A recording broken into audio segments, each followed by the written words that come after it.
Okay, well, let's try out this jumping puzzle.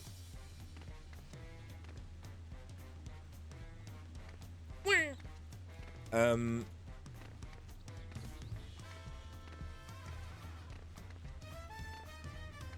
Ooh. So for those on YouTube, hello. It is the new year, which means we have the Heavensturn event to do, but also new year, new MSQ. So far, this is not too difficult. I mean, this isn't difficult at all. It's very forgiving, especially compared to, like, Kugane. Oops. I'm just bad. I'm just bad. Oh, I forgot it's this weapon. Yeah. I'd forgotten that. So yeah, we're gonna actually do... Oh dear. Actually do some post Dawntrail MSQ. Because I want to. Now that the entire... So, post MSQ...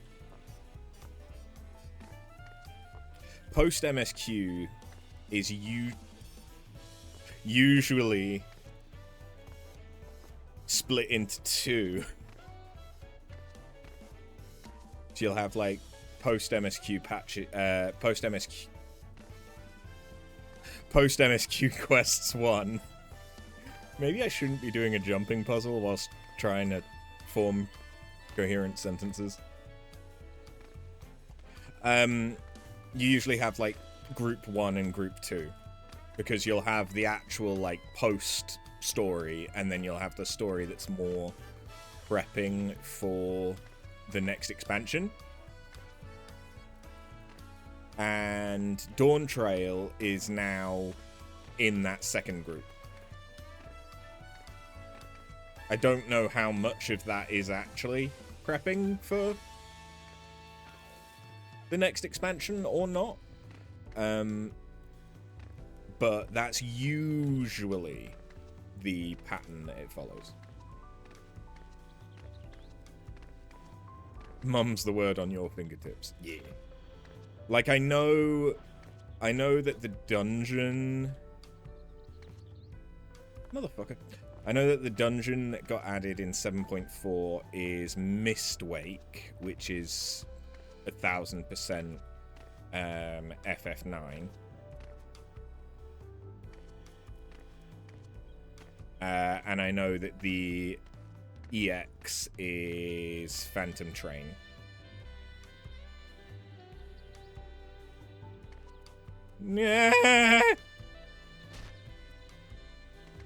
Okay. I don't know how high up we got. I think we nearly got up to the top of those banners, but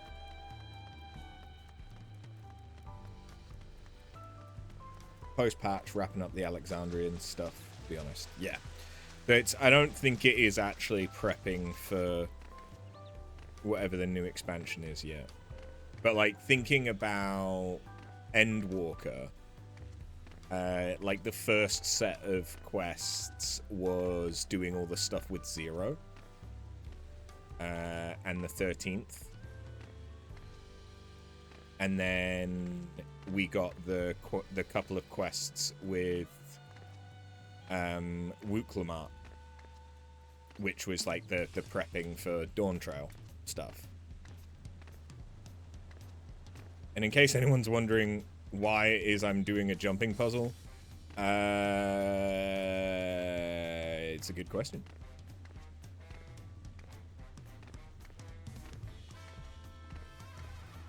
Aurelia pointed out that it was here. And I've not done a jumping puzzle other than Leap of Faith in quite a while. It's not going well.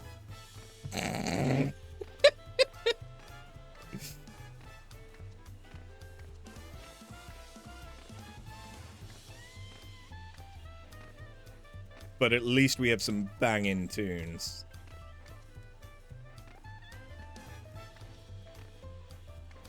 You find Ninja makes some jumps easier and others harder. Yeah.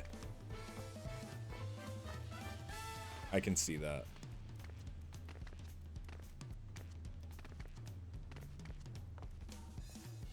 Oh, wait.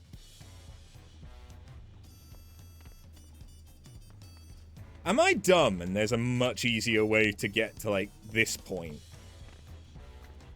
I think I am, and I think there is.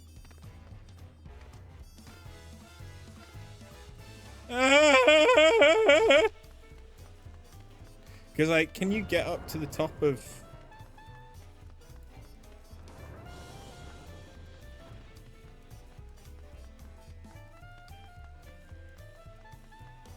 to just skip all of that bit? I fucking hate how these weapons look.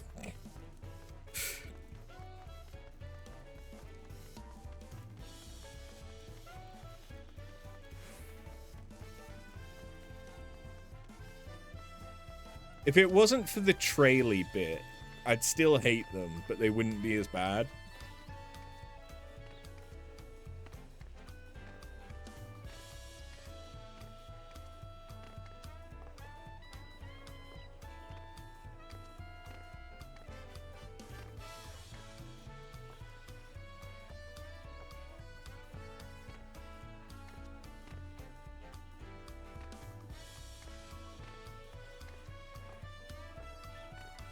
Claps, you found the halfway shortcut.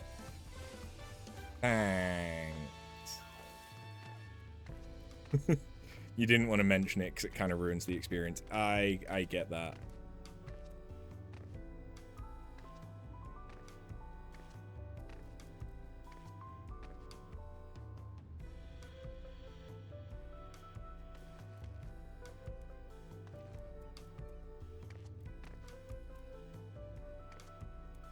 What? No. What? I feel like that.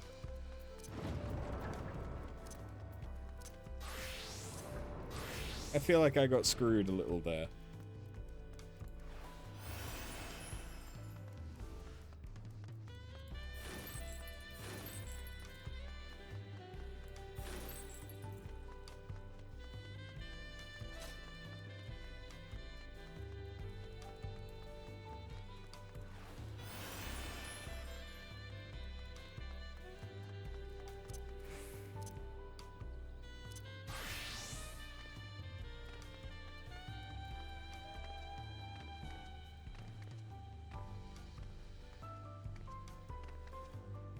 You got your ninja up to 100 and you're working on gearing it up. Nice.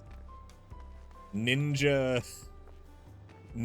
and tanks are currently my highest geared because of Viper. Because I did Viper for the normal raid series. I am there, my guy. My dude.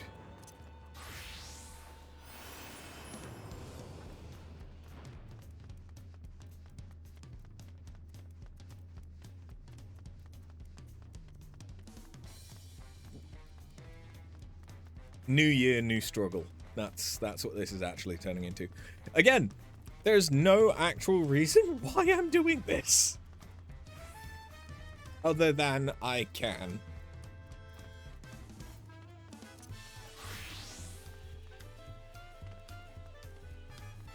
Ninja actually works with your brain a lot. There. I used to be a white mage ninja main. I haven't really played ninja much. Because the ninjutsu... a lot of the time it just doesn't really feel worth using.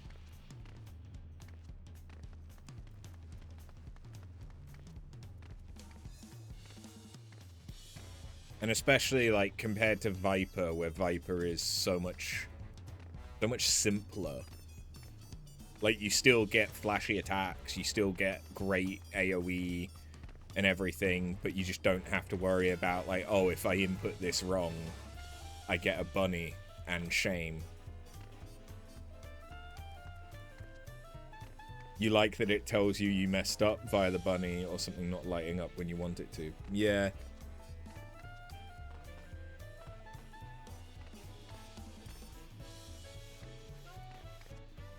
I've been playing mostly Warrior and Viper, to be fair. Those have been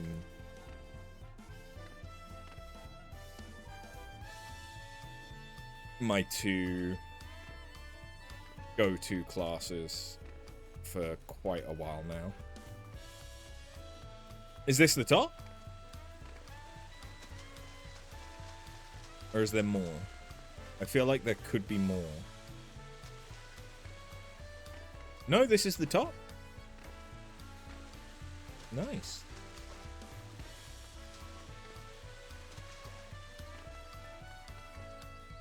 That actually wasn't that bad then.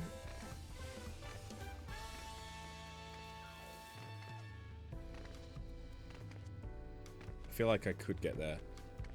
Yeah, you can see the dome. That's kind of nice. I'm surprised there isn't a sightseeing log or anything up here, though.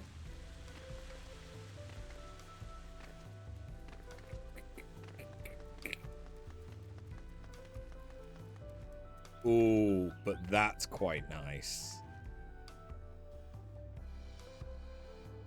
That's really quite nice.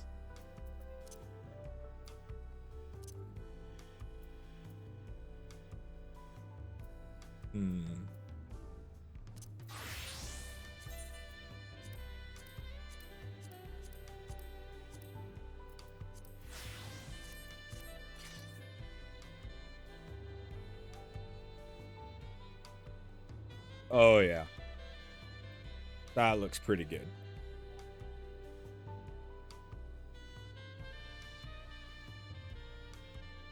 Wait.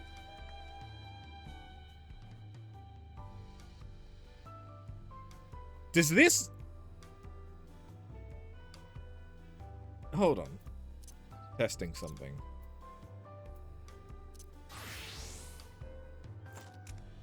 So there I have the lunchbox. This armor gives you an extra lunchbox? Fuck.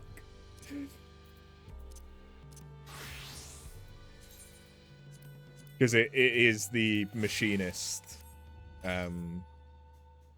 class armor chest piece.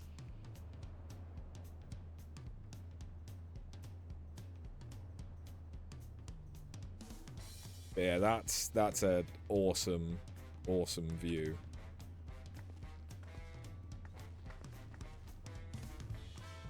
Like, that's screenshot worthy, to be honest. And I know you can see a similar thing from down there, but something about having that there makes it look better. I like it.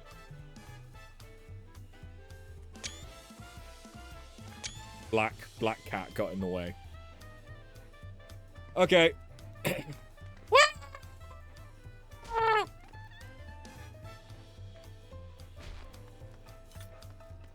Aetherius is not flat. Very true.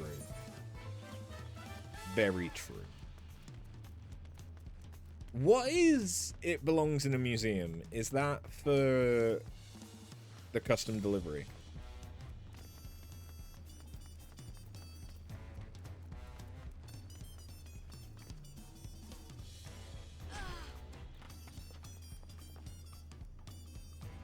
Because I've still not done that.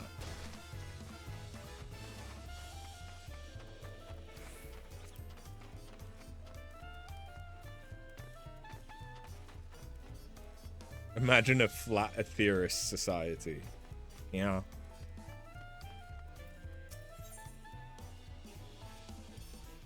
It's either that or it's a level 100 dungeon, but I think I've already...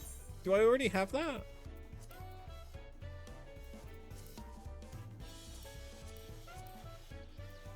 So I have the Dead Walk, which I've not done in a fucking age. After at last. You've no idea how long I waited here, hoping we might finally meet. There's a matter of utmost importance I simply must have your assistance with. But introductions are in order. I am Zekahan, Professor of Archaeology at the Studium. At the behest of the former head of Reason, I was invited to oversee various archaeological expeditions throughout Thrall. I heard from a little bird in Volok Shunsa that you, a most renowned adventurer, had made your way to the continent, and could think of no better individual to aid me in uncovering its history. As a matter of fact, I've already made a most fascinating discovery in the wilds of Shak Thrall. I chartered a balloon to examine a point of interest in Shaolani, you see, and soon discovered ruins which would have been unseen for nigh a millennium. Surely Lady Luck is on my side, I thought. But alas, things soon took a turn for the worse. In the spirit of inquiry, I hired a group of mercenaries for protection and made my first foray into the area. But we were no more than halfway through before a host of fierce fiends barred our approach. Truth be told, it's a miracle we even made it out alive. Yet, for a seasoned explorer like yourself, I dare say delving into the deepest recesses of such ruins unharmed would be child's play. What do you say? Would you aid my investigation and embark on this new adventure? I knew you wouldn't disappoint. The ruins lie beyond the river north of Lake Tauri in Shaolani. Let us continue our conversation there.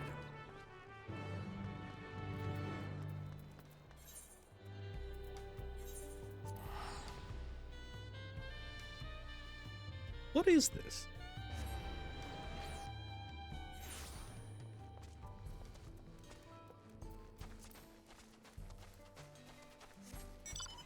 A school for ants?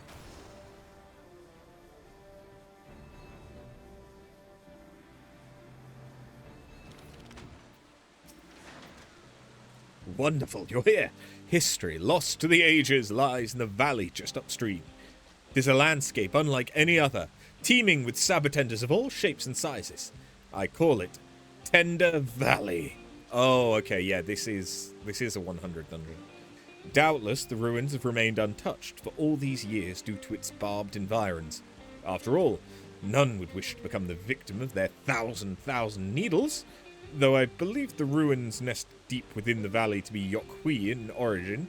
A closer inspection revealed motifs even I could not recognize.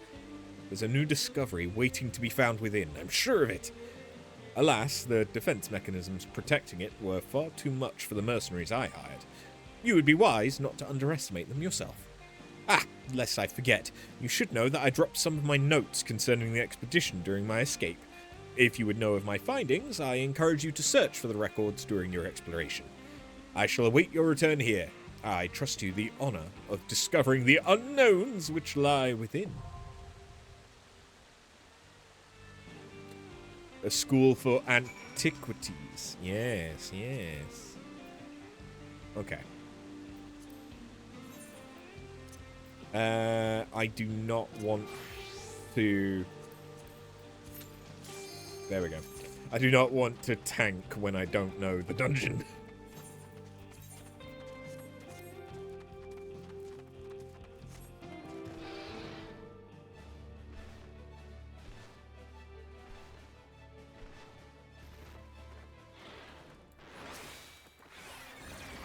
DPS.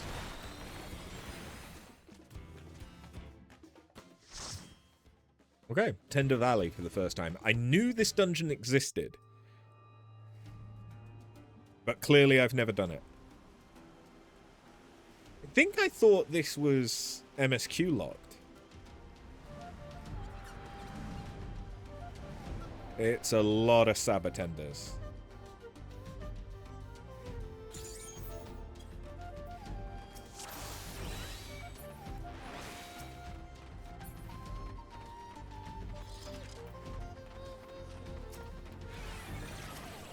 Wait, even the moles are sabatenders?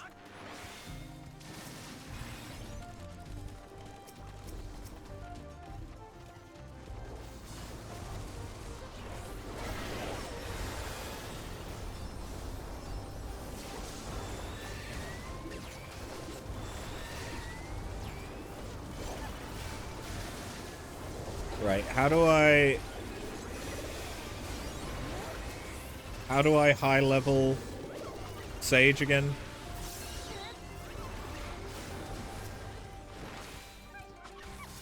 Shield whenever possible to get Toxicron. Or Toxicon? Toxicon. That's right. This was part of the first expert roulette for Tome Gear on 7.0 to launch. Yeah. I don't know why that I thought this was MSQ lock. I don't know.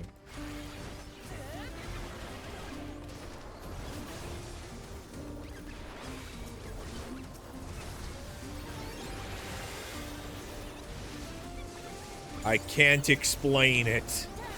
I'm just a dummy.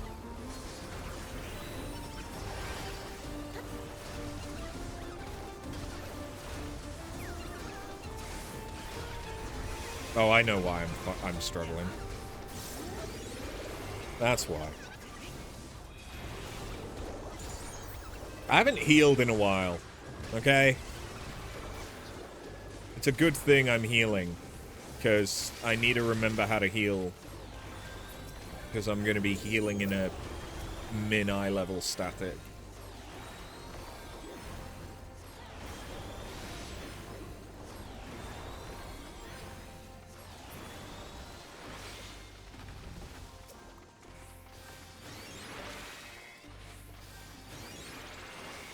This looks like a punchy boy.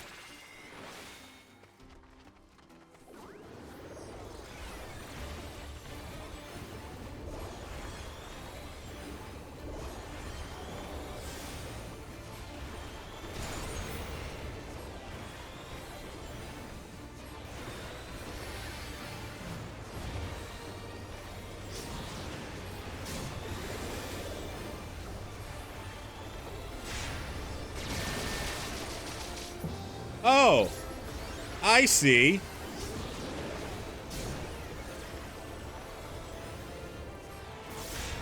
I didn't know they were going to expand.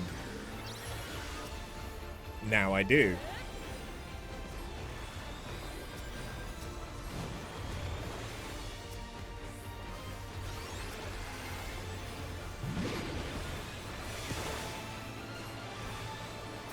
Those presumably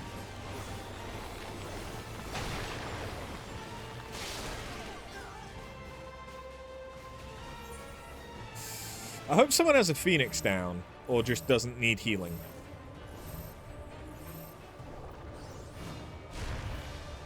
I thought maybe it was the one without the flowers on. Okay, you've got a Phoenix down. Half room cleat. Did the other guy...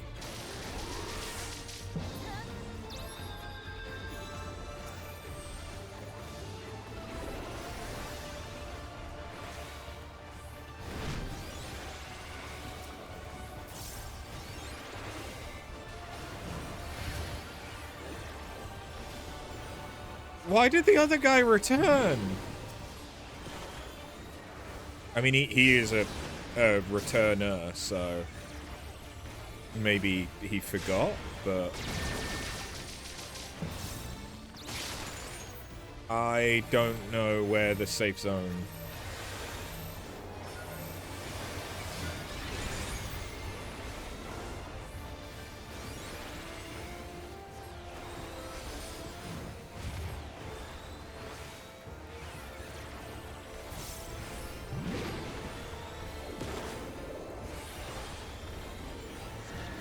I mean, this looks like it would be a safe zone, but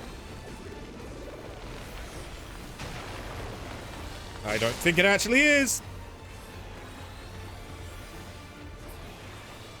What was I missing to not see the safe zones? I don't know. I'm just bad, okay? That's my secret. I'm always bad. Whee!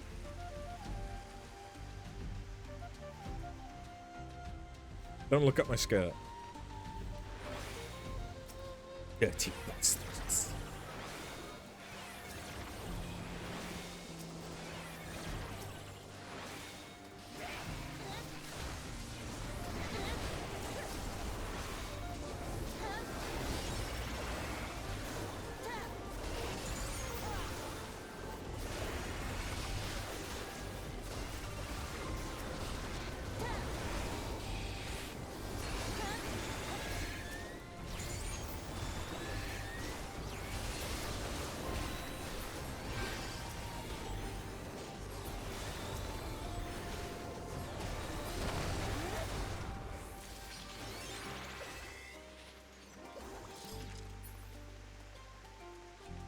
The situation kind of stung. You get a golf clap. That's the best you're getting.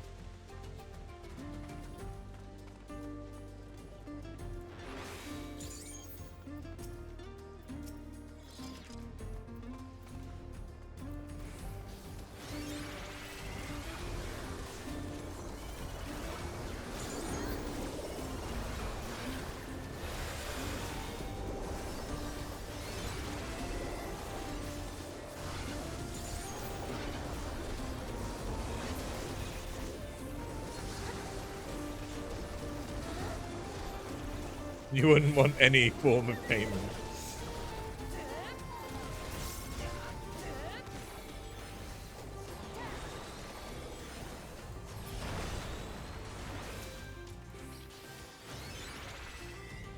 Is that a chimney bomb? Anthracite.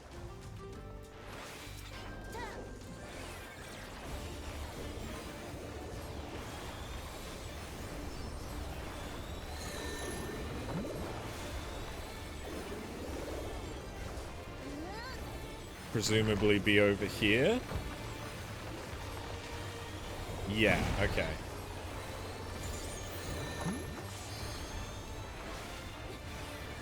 That's... he's gonna go in there and come out there. Oh. Oh, I see. Okay. Don't stand in...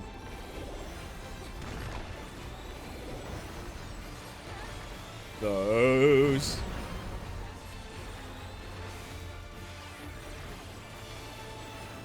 That's kind of cool. I kind of like that for an AoE.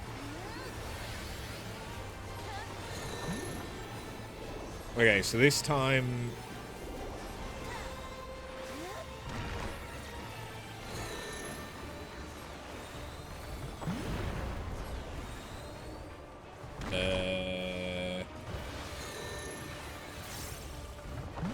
I fucked up.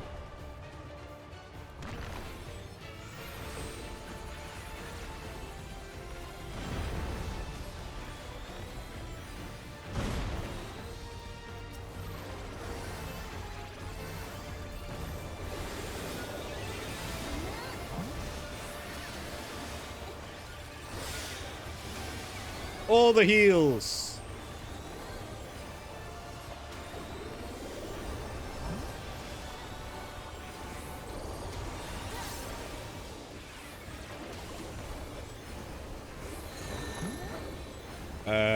Okay, don't stand on square.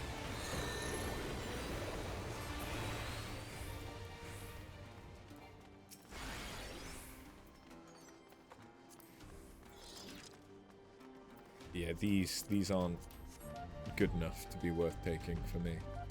I mean, I could trade them into the thing, but ain't nobody got time for that.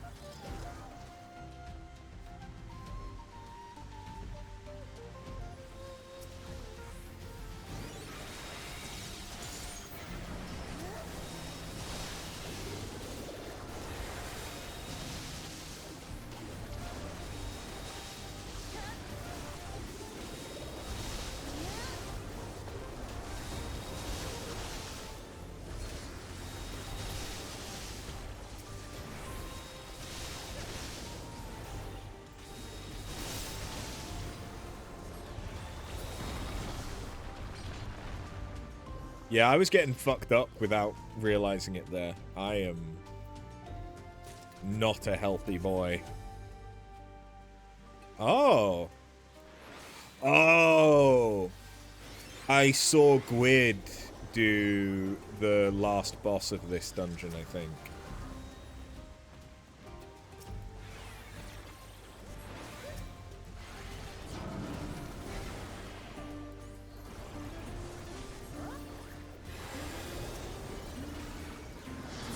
Oh, hey, I recognize him from,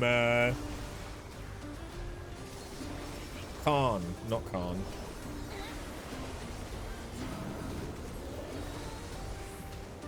Kitana. Kitana Ravel.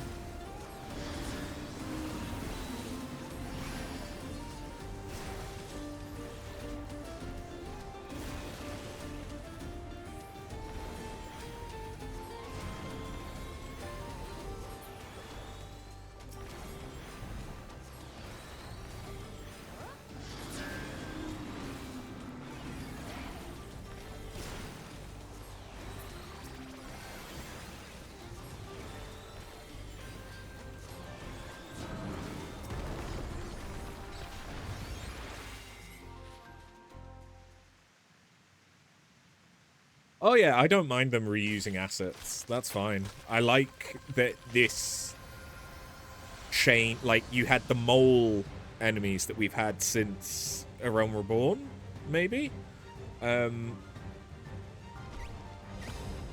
Oh, I get what's going on here. I get why they reused. Yeah. This makes a lot more sense now. Because this is a reflection. Yeah. It finally clicked.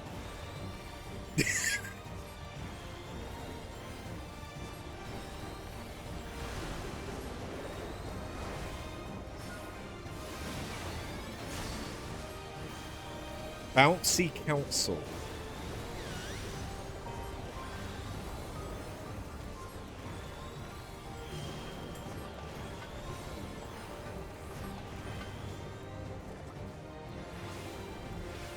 Okay. Ronka was in the 12Sword.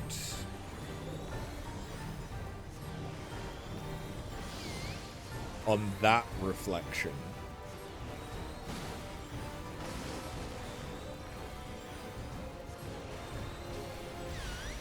But that doesn't necessarily mean that the equivalent civilization couldn't have been somewhere else. On a different reflection.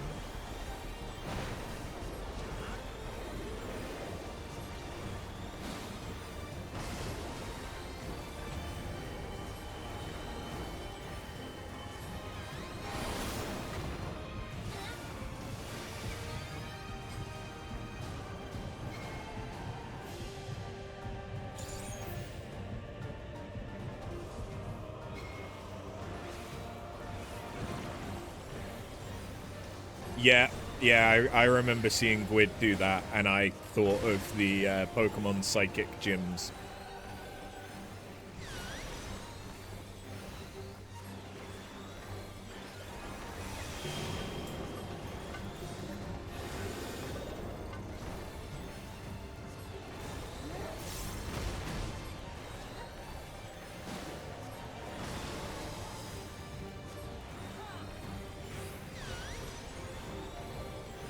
Pudding?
I enjoyed that.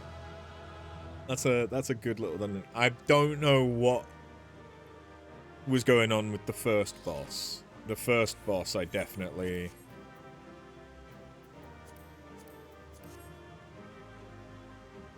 was missing some tell for where the safe spots were, or I'm just bad, which again is a definite possibility. One of the rare times the first boss is harder than the second, definitely. I like the I liked the brain. I like the jumping stuff, like those lines that we started to see in Endwalker. It felt like they've not necessarily been used much, but where it's that kind of telegraphing an attack, I quite like seeing those.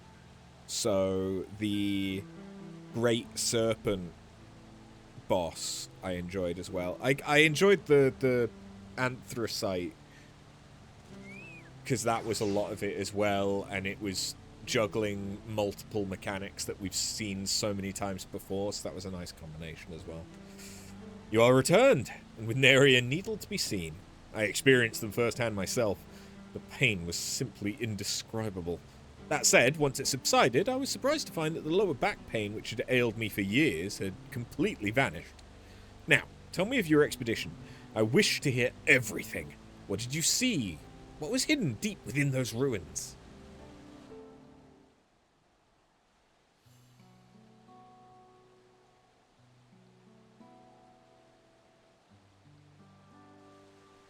I see.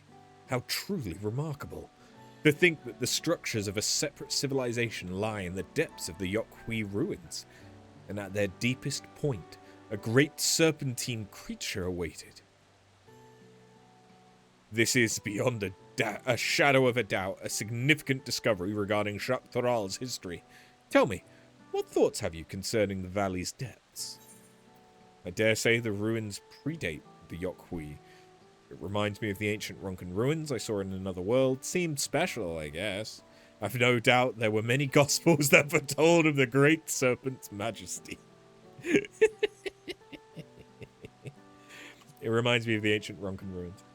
Tender Valley scratches the good itch that you miss from ARR hard mode dungeons, where it's more puzzle style than just avoid AoE. Yeah, or it's avoid AoE, but the AoE is like it's mixing it up somehow. It's not just avoid puddle on ground or avoid lines. It does something different to just make it fresh.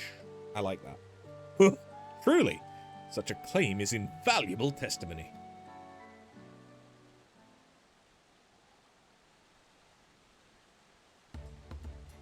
Based on your description, it is likely that the ancient Yokhui simultaneously feared and revered this serpent of unfathomable power, and after encountering it, constructed the temple to conceal it from the world. This may be the final element which proves my life's work. A theory, the eerie resemblance of the Reflection's civilizations. In my capacity as a professor of the studium, I've taken the liberty of reading the science report concerning the source, its reflections, and the civilizations therein for myself. Their findings indicate the sundering diminished mankind's intelligence to that of beasts. The flourishing civilizations of the ancients was forgotten, and the people of each reflection set out on separate paths, forging disparate civilizations of their own. Yet, can we say that these civilizations, worlds apart, are truly so different? If we all came from one shared ancient heritage, would it not be natural that the development of each society and culture bears similarities to one another?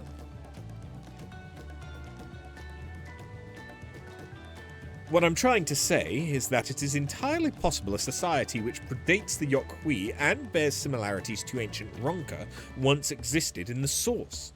Naturally, it is necessary to conduct further research regarding how twin civilizations, born in two separate worlds, developed under entirely different environments. Nevertheless, your discovery today has provided further proof of the plausibility of my theory. Darwin.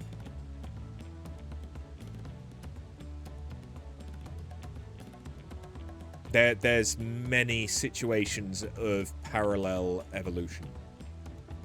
Completely separate, but where two species will undergo the same or incredibly similar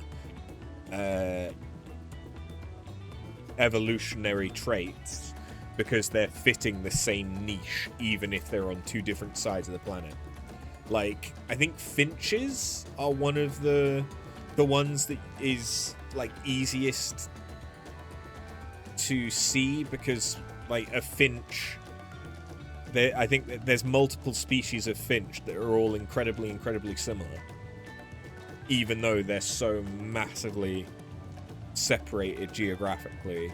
Or like crabs, and the fact that crabs exist in more or less the same state across the world.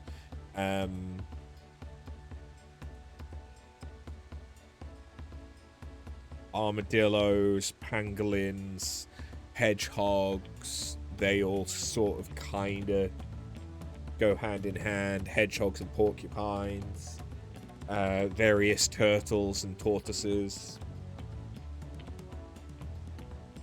Like they have completely different evolutionary, like, ancestral lines, but they end up in a very similar place because they have evolved to fit a niche and been shaped by the environment. And even though their environment is slightly different, the niche that they're fitting is the same, and so they evolve to be very similar creatures. Science is cool. Endwalker, while it had some good fights in the trials, its dungeon fodder's a wee bit boring, even after replay. Dawntrail, most fights are fun. Yeah, I think Dawntrail definitely has better dungeons. Endwalker did have some very good trials, though, and I've not done all of the trials in Dawntrail yet. But the ones that I have done are quite good. Valagarmanda is a little lackluster for how much it's bigged up. I think because it's one of those fights where you're on a platform and the boss is like off the platform, so you're just hitting it from one edge. I think that makes it a bit boring. If there was more movement in that fight, or if Valagarmanda were in the middle and we were moving around them, that might make it feel a bit more impactful. I don't know. I'm sure the Savage is better, but I've not done the Savage yet. I haven't done any of the Endwalker or Dawntrail Savages. Not Savages, Extremes. Yeah, wall bosses can be a bit flat sometimes. On that subject, I would ask you to join me on another adventure, one markedly less fraught with danger. As one who has traversed beyond the rift to the first, your knowledge and insight concerning ancient Ronka are invaluable. I would journey to Warlaw's Echo and speak with a chronicler of the Yokhui, that I may learn of their legends. Who knows, we may just discover some striking parallels to the culture of ancient Ronka.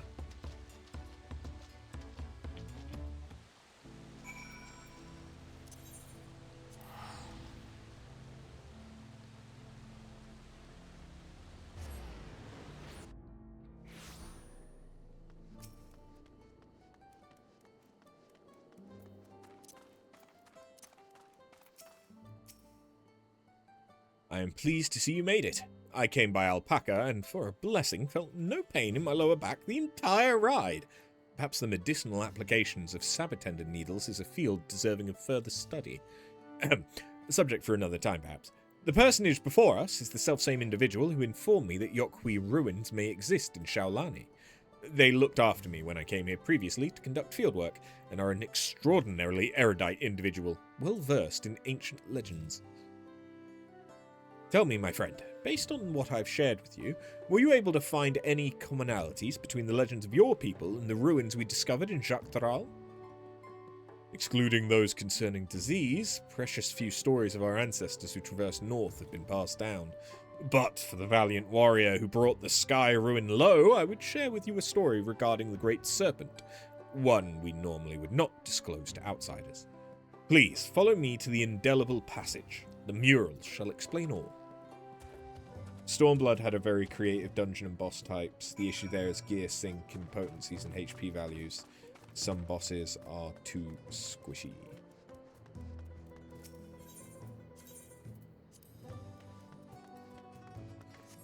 Some bosses are too squishy and some hit like trucks in Stormblood.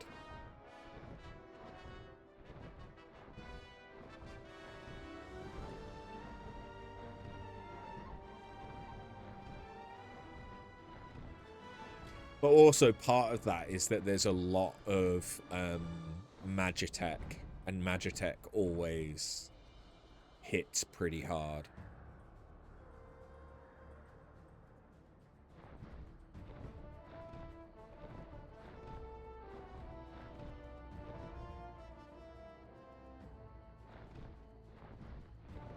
I like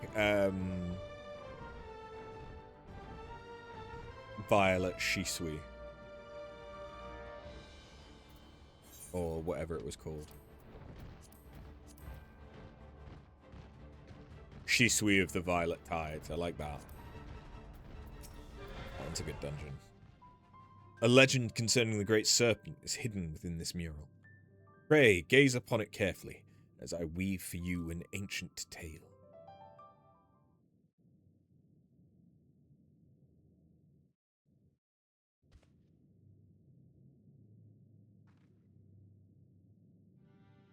Long, long ago, a sect of our ancestors forged north. There, deep within a valley, they discovered the remains of an ancient temple.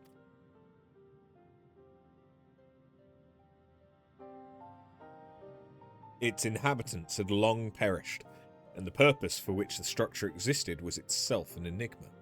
Yet when our forebears finally delved into its furthest recesses, they discovered a great serpent deep in slumber. It should be noted, our people revere serpents as divine creatures who govern the boundary between worlds. To behold one of such immense power dormant there within the ruins, they believed it best to build a temple around its chambers and offer prayer to it for its divine protection. Yet in the ensuing years, our people were plagued by disease. Time and again, our ancestors offered supplications for divine assistance. No matter how fervent their prayers, the Great Serpent never deigned to answer them. In the end, a great many of our forebears withdrew from the northern lands.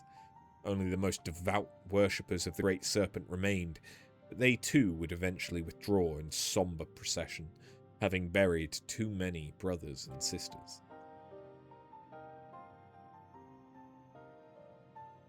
The sect who remained prayed for the Great Serpent's awakening. They prayed for a salvation that would never come. Yet, why should it awaken now? What incited its aggression? Was it simply by chance that it roused in so foul a mood? Or is there perhaps some underlying reason we've yet to uncover? The devout who held vigil of the temple held this belief. When the Great Serpent doth awaken, its coil shall envelop the world. In other words, the creature's discovery was itself a pretext to legitimize their territorial expansion north. Yet their prayers fell on deaf ears. Only now, before our benefactor, has the Great Serpent finally awoken. A peculiar but altogether fascinating turn of events. If the being you encountered truly was divine, mayhap it is you who shall receive its blessings. If we consider that our friend here, a traveller capable of crossing the rift twixt worlds, was blessed by a being who governs that boundary, would that not fit the interpretation held by the sect who remained? At any rate, After's testimony and the legends of the Okhui shall go a long way in verifying my theory. If I can gather sufficient evidence that these two civilizations worlds apart share fundamental values, and prove my thesis, our outlook on history shall be irrevocably changed. Mayhap even an entire new field of study shall be pioneered. Does the inception of civilization and its infancy bear similarities in each reflection.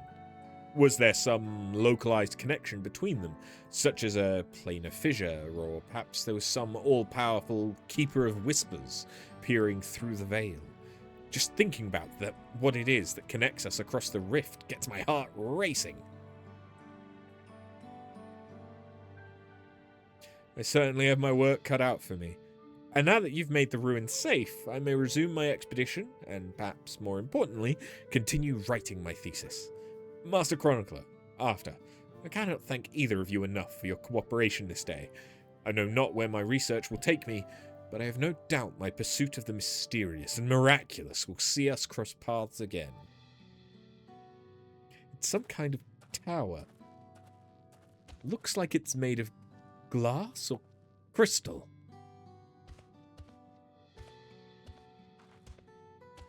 Well, the thing is that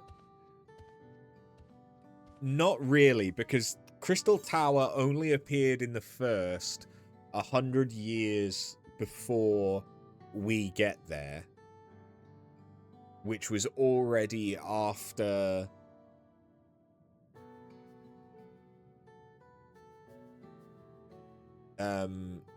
it had succumbed to light, right?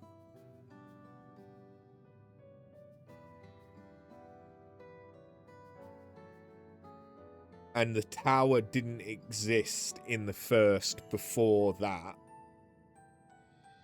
The tower was made by the Allagans, and the Allagans were massively influenced by the Asians.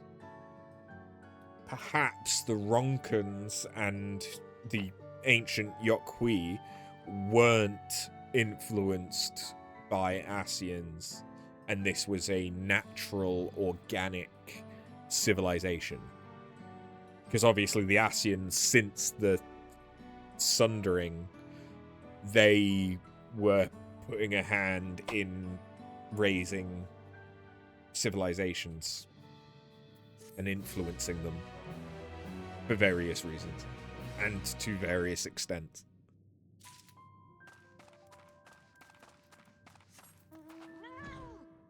Like, that's something that I feel like he probably should have mentioned. Was like how you have these civilizations that are developing similarly across the reflections, how much of that is due to Asian involvement and how much of it is natural. That should be the thesis. Because by this point, we 1000% know about Asians and what they were doing, and I think that was disseminated to the public. I mean, he's from the Studium. It would definitely have been disseminated to those in the Studium, I would have thought.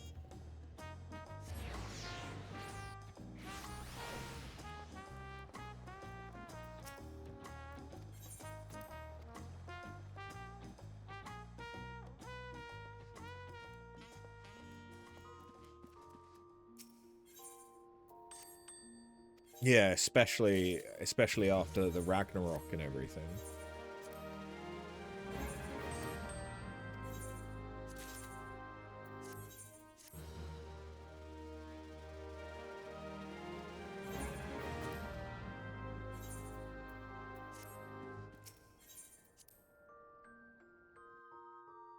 And they're very, very closely...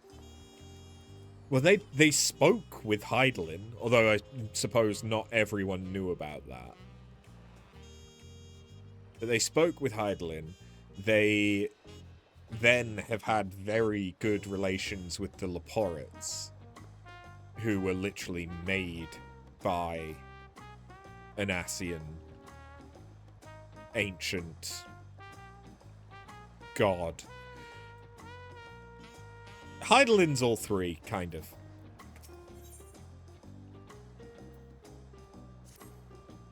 Ah, it's a pleasure as always.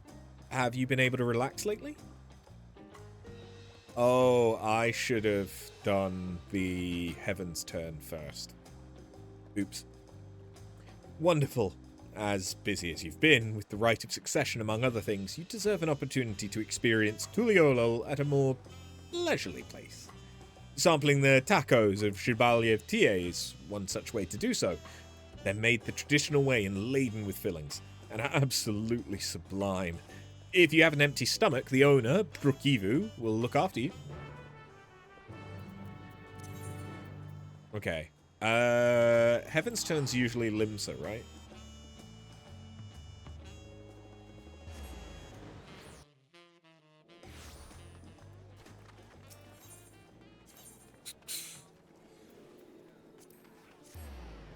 Hey, Gwyd.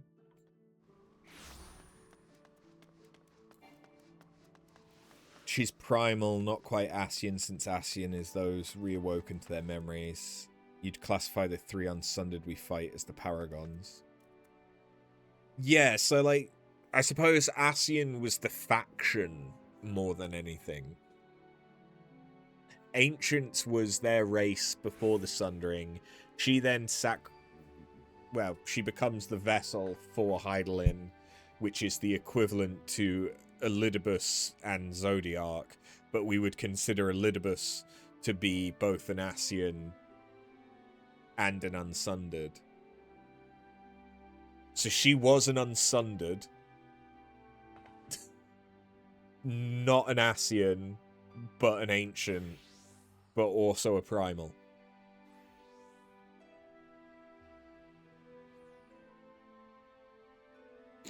Vanar Hydaelyn.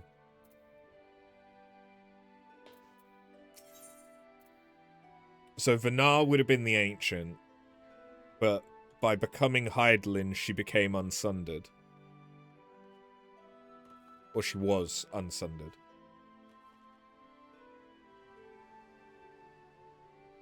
Because Unsundered is just Ancients who retained all of their memories. And didn't get split into the reflections. Although... yeah. I know it's not just memories, it was their soul. But by keeping their whole soul, they kept all of their memories, whereas the rest of the Ascians were given their memories by the Unsundered by joining, I think it was 2 reflections together was one way of doing it, or I don't think you could do it with just a single reflection soul. I don't remember that specifically. Because I know there were sundered Ascians who didn't have all 13 reflections of soul back.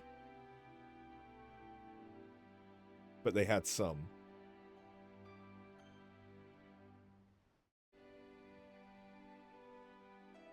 You can, Elidibus did it with the Star Shower. That didn't bring the memories back. That triggered them being able to hear Hydaelyn.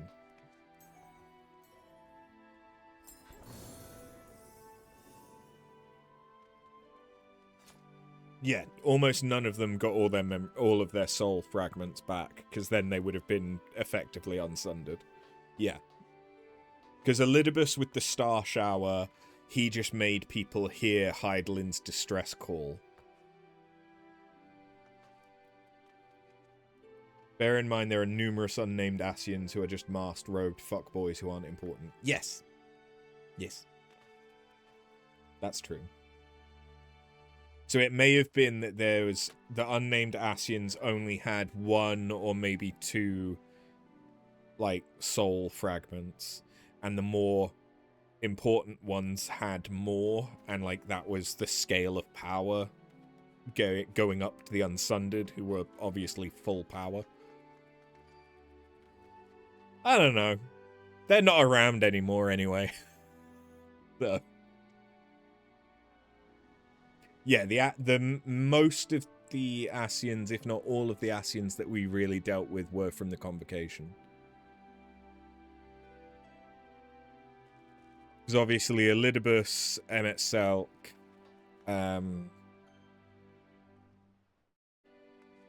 La Habrea.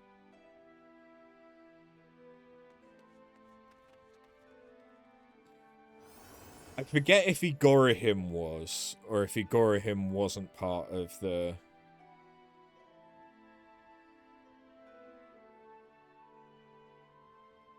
convocation. Hythlodios wasn't part of the convocation, I don't think. But we only dealt with a shade of Hythlodios. Igorahim was a convocation member. Okay. And then Hermes. Hermes was a convocation member as well. Yeah, Hythlo was not an Ascian, but he was an ancient.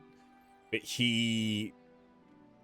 Did Hythlodaeus sacrifice himself for Hydaelyn? Yeah, Hermes was the name of the man who occupied the seat of Fandaniel. Yes. This is the problem. I couldn't remember Fandaniel. I could remember Hermes. But you know what I meant. I could have also been using their other titles, although I forget what Elidibus's was. I don't think he had one. I think Elidibus was his. Because it wasn't Zodiac, because Zodiac is specifically the primal. He was the emissary, but... Because I know that Emmet Selk was Hades.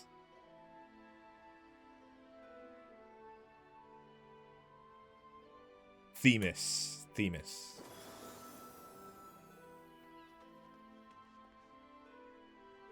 I forget who La Hebrea's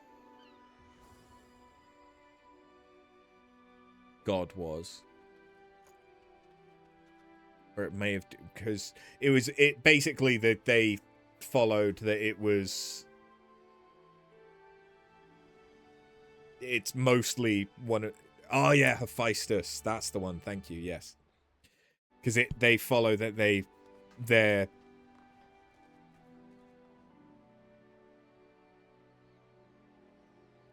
true name tended to be a Greek god, but then their title was the name that we'd know them by. So like La Hebrea was the actual title, whereas Hephaestus was their original name before they took the seat, right? It's like Hermes is his actual name, but he took the seat of Fandaniel. Emmet Selk was his name. Hades was his name. Emmet Selk was his seat in the convocation. Brain. Yes, right. Okay. None of that matters. Moving on. Horse.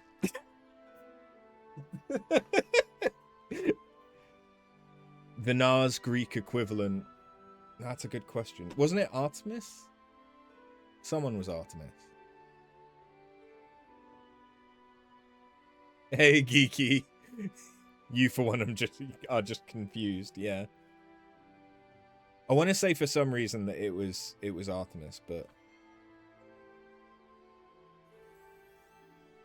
technically we deal with another Ascian by their real name if we're counting Logrith. Yes. Who is Logrith?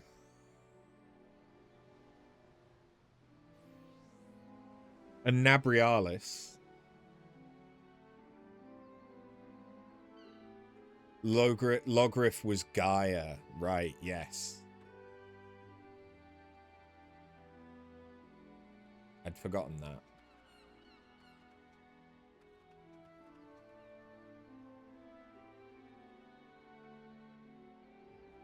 Yeah, we never found out Nabrialis' real name because he died before I think they decided they were going to use the Roman names.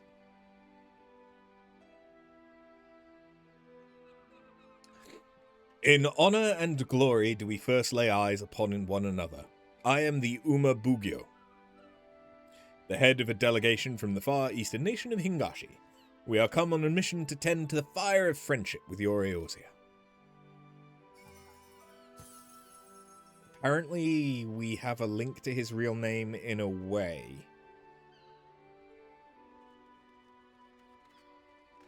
We do. This we seek to do by sharing the joys of our Heavensturn customs, which differs from those observed on these shores. While the people of Eorzea choose a day to be the first among the 12, we in the Far East grant that honour to one of 12 noble beasts. His glyph mirrors Kukulkane's inverted symbol, but that's not a name reveal, just interesting. But Kukulkane is Greek. Not Greek, Gaelic.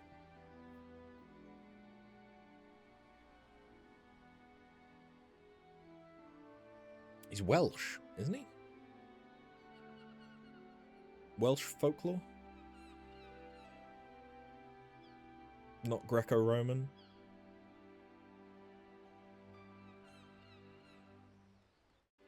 Irish.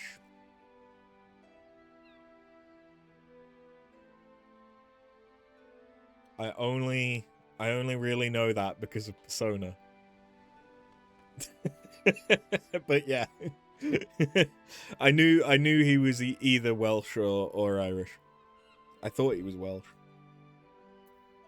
This we seek to do by sharing the joys of our Heavensturn customs, which differ from those observed on these shores. While the people of Eorzea choose a deity to be... Oh wait, I've just done that. And this year, the honour belongs to the horse, the most dignified and dependable of steeds. Now, though I previously had the pleasure of introducing the horse in Eorzea, few are they still who have true appreciation for the creature. This time, therefore, it is my hope to better convey its appeal, its gallantry, majesty, to which end we are planning to have them march in a procession. Presently, a member of our delegation is out spreading word of the event to the people of Limsa. He wears a unique kabuto like mine, and has a delightful mascot with him besides. Alas, said mascot is as anxious as it is adorable, and we're having some difficulty handling it. As an adventurer, I dare say you have a wealth of experience interacting with creatures great and small. If you're willing, might we prevail upon your aid? In humility and gratitude do I receive your assent. Without further ado, my assistant, the Umi Yoriki, set off in the direction of the drowning wench. Pray, seek him out and offer him your able assistance.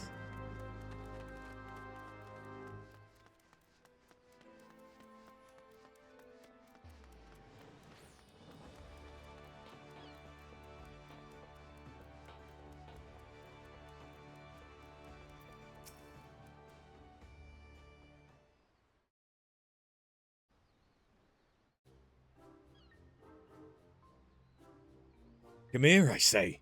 Come here!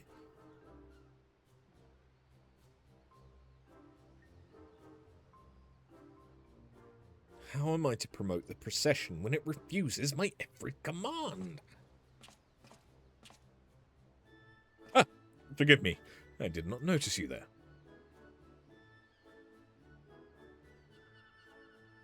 You found an Irish YouTuber who did lore videos on FromSoft stuff from a Gaelic perspective.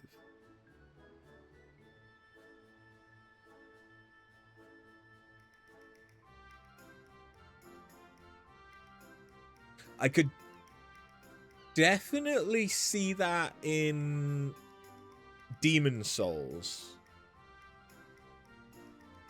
I feel like Demon Souls could have some Gaelic stuff.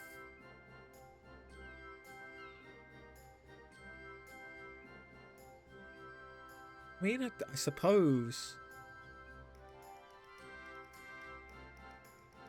I don't know that much about Gaelic folklore other than what I know from Persona. But I suppose dragons would come up a fair bit, because the UK loves dragons.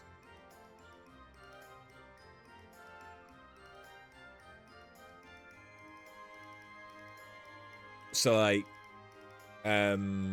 Ornstein makes a lot of sense as a dragon slayer that also uses a spear, which could be like Guy Bolg and Kukul Klain.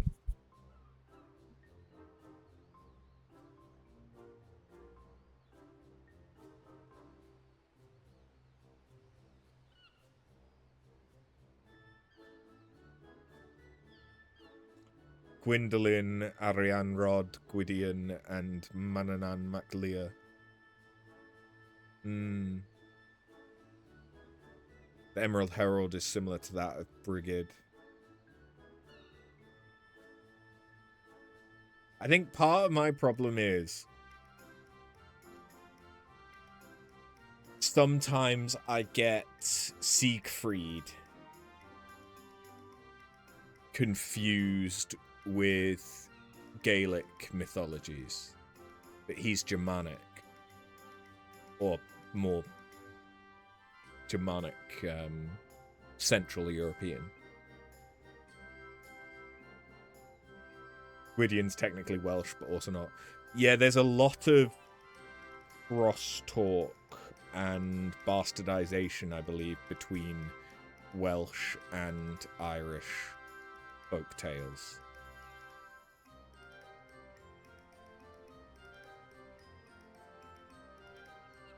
It was basically the pagan stuff, I think.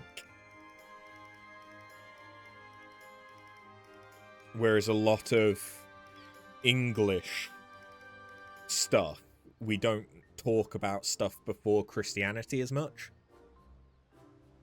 That's more like the paganist stuff that would have come before is more sort of renegated to Scottish, Welsh, and Irish folklore. Whereas with the English, we mostly get like the saints and stuff that, like St. George, although that's Welsh again, but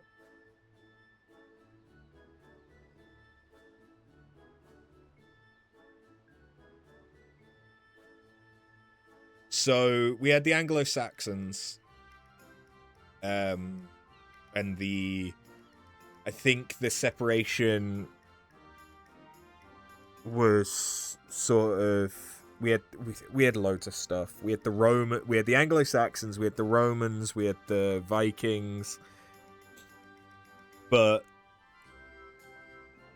that we would have had the disparate sort of tribes with like the Anglo-Saxons and stuff like that. But it was then sort of Christianity and religion that gave the unifying power of the monarchy was connected to God. Sort of thing. But until Henry VIII then separated the English church. But then we still kind of had the fact that it was just we were separated from the Roman church and the Pope, but we still had the king being a godly connected figure through the English. Before Roman expansion, who was indigenous to London? Good question. So I think London was Londinium, which I believe is the Roman name. We don't get taught it as much,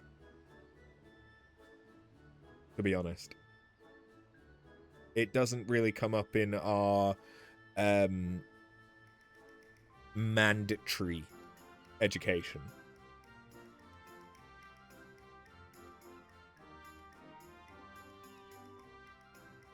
You potentially learn about like the Magna Carta and stuff like that, which is more about it tends to be more about the monarchy rather than what necessarily came before the monarchy was a established thing.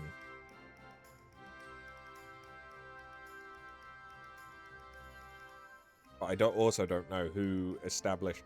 Well, the monarchy came over from... They were French, who came over from Normandy, I believe?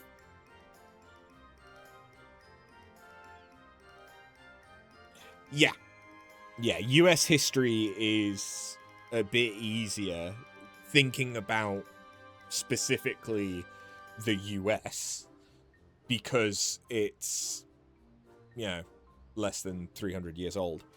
But if you look at American history, where you look at the indigenous people, it then becomes a lot more complicated. Partially because of the colonization.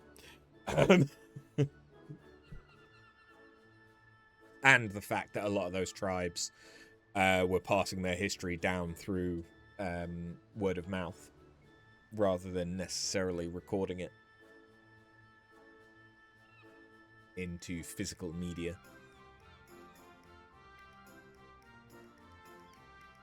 Yeah, it's also fucked because it was a lot of tribes and not... I mean, America is a fucking... North America and South America as well, but South America obviously... Well, it still had colonization from the Spanish, but it... Yeah.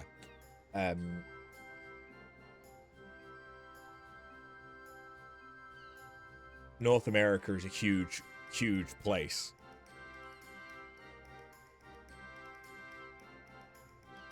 And by and large, the population got overthrown by the colonists. Whereas I don't know that much about South American history other than the Spanish and Portuguese colonization. But I don't think the colonists were quite as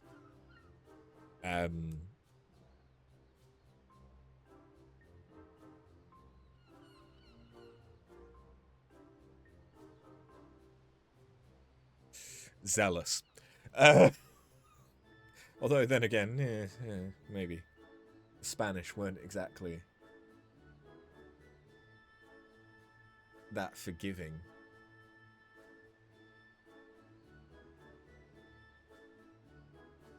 I don't know. I'm not that great at history. The Umabugyo sent you say? Could indeed do with some help. We went on a tangent. The little one here is a unicult, the young of a unicorn, rare even in Eorzea. Our delegation was able to borrow it for this Heavensturn celebration, but as you can see, it is disinclined to obey me.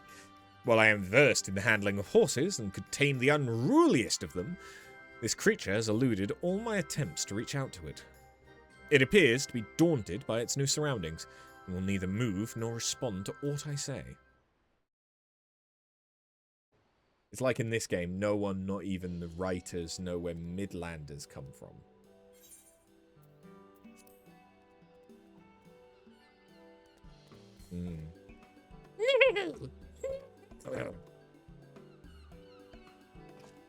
What's this? The Unicult approaches you of its own accord? When I collected it from Ishgard, I was told that unicorns favor those who are pure of heart. I'd thought it a myth, but the creatures may truly have the ability to sense our intent. In my eagerness to use it for our festivities, I may have driven it away, while you drew it to yourself with your innocence.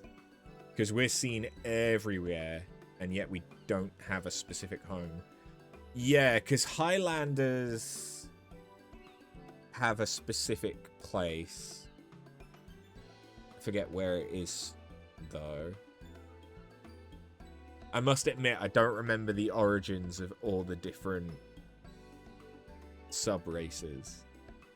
But I think Midlanders were more nomadic, right? Highlanders were Alamigo and Abelathia's Spine.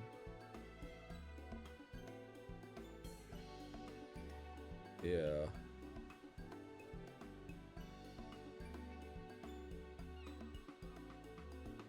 No, the nomads were the Makote. Because they have the disparate tribes. Because they still are nomadic. I mean, you could have had Midlanders be nomadic as well. The Duskwhite Elazon are descendants of the Gelmoran. Otherwise, Elazon were generally from the Shroud. Or was it that they found the Shroud? I forget, because then you have the Curthan from France. Yeah, Elazon are native to Eorzea.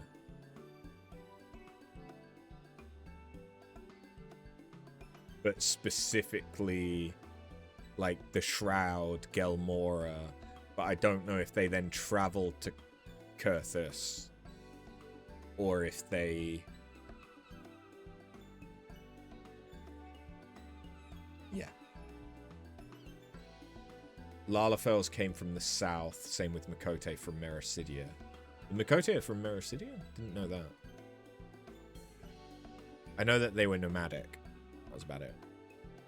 The Lalafels come from the southern Sea Isles, but that's not where they're originally from. I know Kurthus is part of Eorzea, but like... And Rugadin...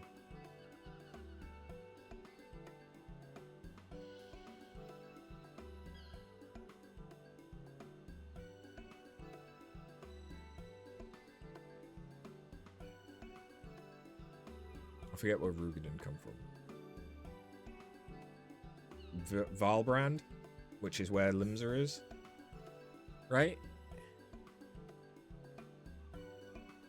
Vilbrand? It's a separate landmass, but it's still considered part of Eorzea. I don't know. Why am I had thought it a myth, blah, blah, blah, blah, blah. I read that one. Yay! Rugadin Helgard are from the mountains of Abalatha as well. It's where Highlanders came from. Midlander and Helgard breeding.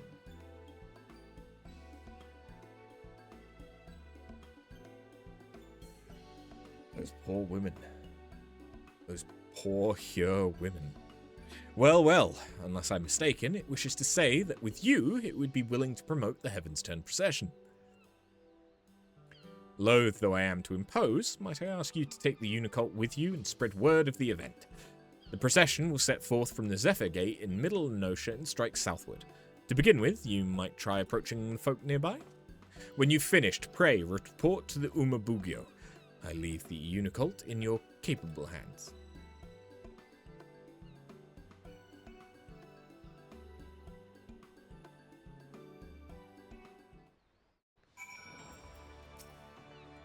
No, no! I've committed.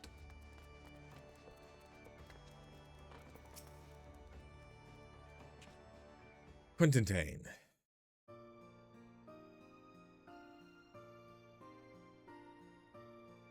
Ah, it's the Heavensturn again, ain't it? Our Far Eastern friends have got something in store for us, I gather.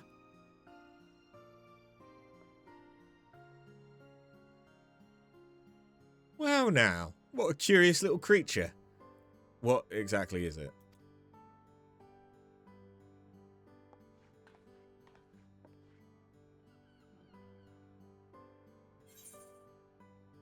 Yeah, the Viera are either from around Bosnia, Rabanasta-ish as well, because you've got the Dalmascan, like there's, I think they, although Dalmasca, I think, is mainly home to the races that we only saw during the 12 Alliance raids.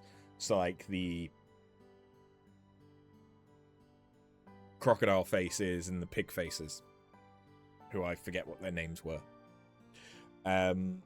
Aura are all from the steppe, yeah. Because they're nomadic as well. Nay!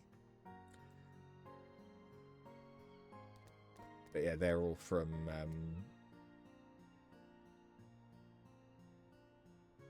not Hingashi.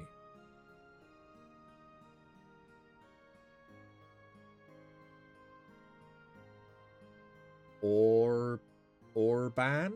Or starts with Or. OR. I forget what the rest of it is. Nay, nay! So, it's the Heavensturn, the mascot. And I see now it's a unicorn, which makes this the year of the horse, eh? Nay, nay! That explains the style of its ornaments. Adornments. I'm mostly out on the sea, so I don't have much contact with horses, but there was a thriving harness trade over in Kugane. Chocobos in Eorzea and horses in the Far East. It's interesting, isn't it? How two different creatures in faraway lands come to be embraced in the same way. Alpacas.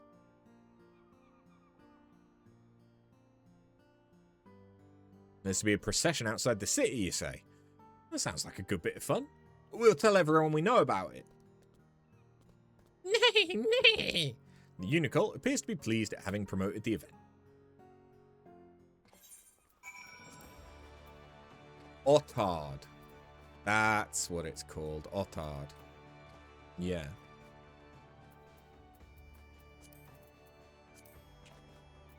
Norvrant is that one. Yeah, Ilsabard is where Garlemald is. Avner. Because there's also Aura in Thavner.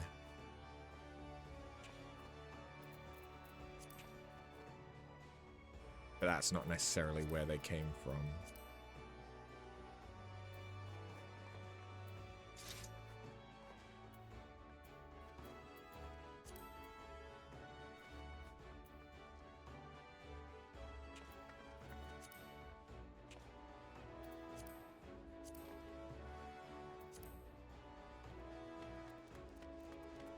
Things and stuff and places and people.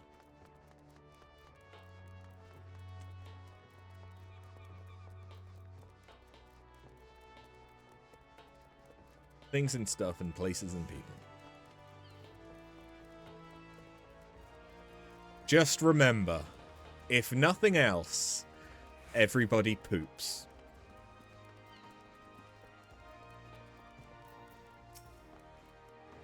Nay, nay!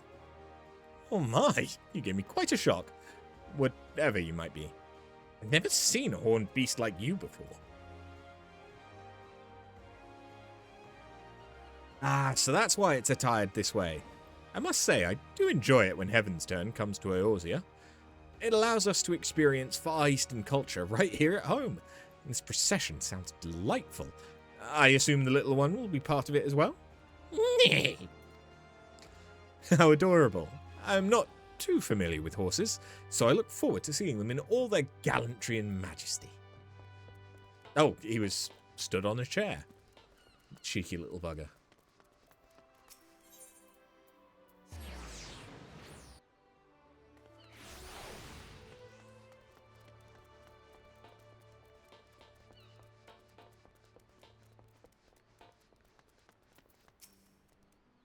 Eh? A unicorn young, I spy. And it's the mascot for this year's Heavensturn, you say? I see, I see. Might be as you're aware, but the Grand Company's been employing horses on a trial basis. Something had come about years ago, thanks to the Heavensturn celebration. Being hard to come by in Eorzea, they're not like to replace chocobos, but by all accounts, they're comfortable creatures to ride. Seeing the little one here reminded me of that. And if the Maelstrom also taking part in the procession, as I expect, I'll be making a point of ducking out to watch it.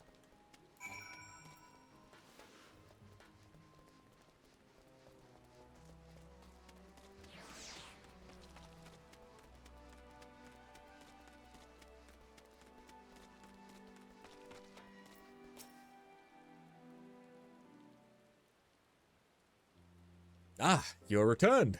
I'm given to understand you've been promoting the procession together with the Unicult, and a most excellent job you've done of it, if the excitement among the townspeople is any indication. Pardon me. Allow me to express my heartfelt thanks for your assistance. Now then, may I ask how our mascot fares? When last I beheld it, it was starting at fairly every sight and sound.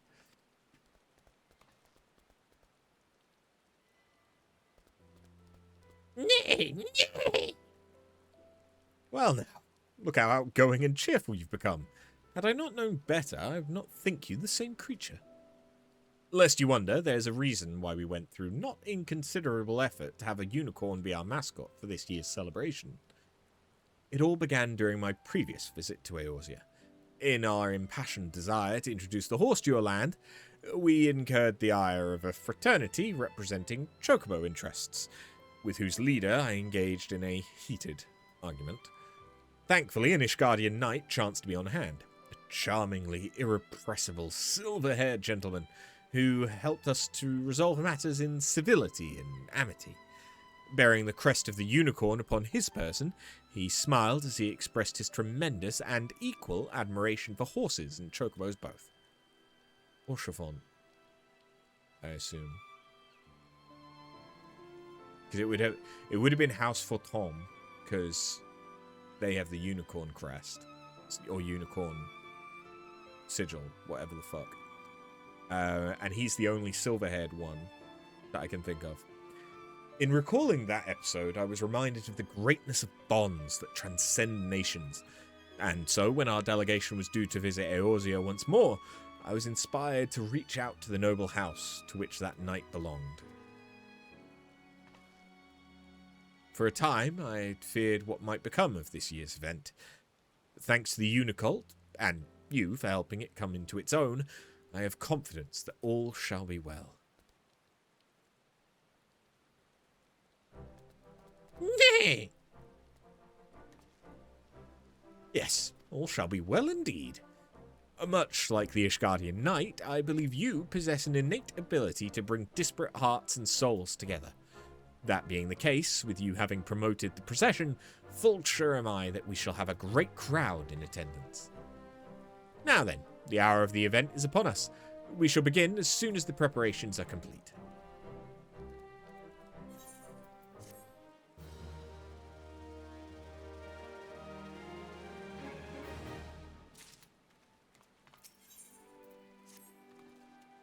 Even as we speak, my faithful assistants should be seeing to the final preparations at the procession's departure point. Being immediately outside the Zephyr Gate, the people should not have trouble finding it. I dare say even you could make your own way there, little one, now that you've been around the city. Nay. Oh, he's fucked off. It does me well to see the Unicult in such good spirits. Now, seeing as you kindly promoted the procession, seems only natural that you attend it as well. Will you not do us this honour? Excellent. Pray, seek out the Uma Yoriki outside the Zephyr Gate. He can direct you to the best locations for viewing the ceremony.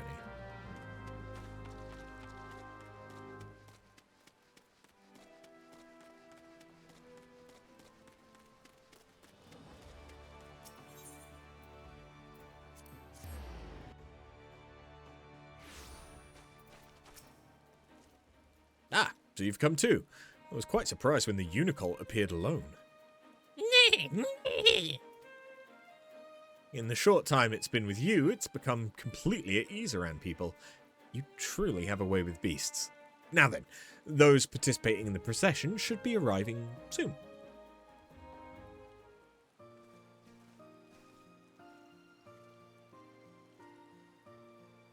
Ah, these horses. Might they be... Indeed. The first to be brought in from the Far East after your delegation's visit years ago. Being of a breed suited to our climes, they've fared very well. We employ them in patrols and various other duties, and they've proven themselves most dependable. As their riders and carers both, it gives us great pride to present them before the people on the occasion of this Heavensturn.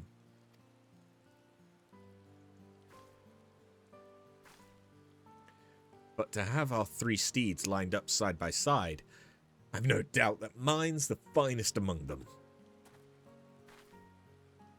I beg to differ. Mine has the brightest eyes, the shiniest coat, and noblest bearing. Any and all can see that it is the finest.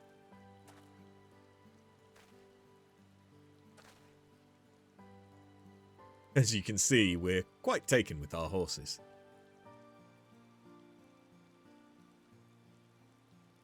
These splendid steeds will make their way together along the road, putting their gallant and majestic forms on display.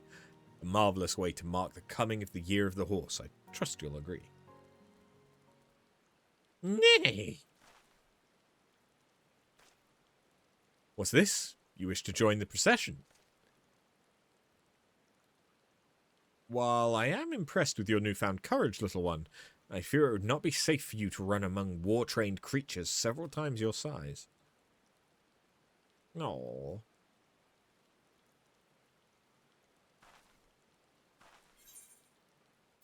I think it'd be a great addition to the event. The IMGA link that you've sent me, I can't access because IMGA is blocked across all of the UK, I believe. Because the UK did that thing. Yeah. It blocked IMGA because IMGA wouldn't do age verification because people put porn on IMGA. And yeah, the UK made a big move against an attempt against children viewing porn. But if I remember right, children that have viewed porn actually went up after doing it because it didn't stop people from getting around the age verification. And if anything, it became a challenge to kids to get around the age verification. Huh. If you will accompany it, perhaps there is no cause for concern. And 'tis true that the people would be delighted to see our adorable mascot. Very well. You may take part. Okay, there you go. Yeah, I can see that alternative one. So yeah, surprise, surprise. Not a lot of people went for Rugadin. A third of people went for Makote, and a third of people went for Hyur. And then it's pretty equal between Elizin and Lalafell.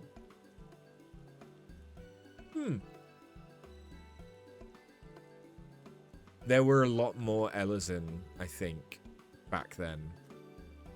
It'd be interesting to see what the split looks like now.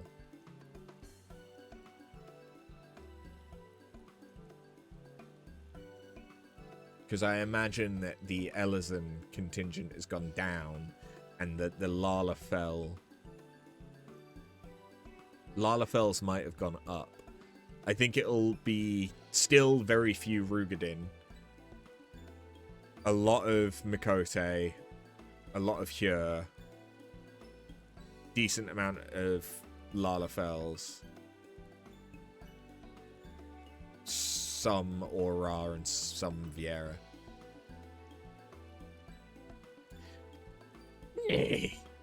Let us proceed in this manner.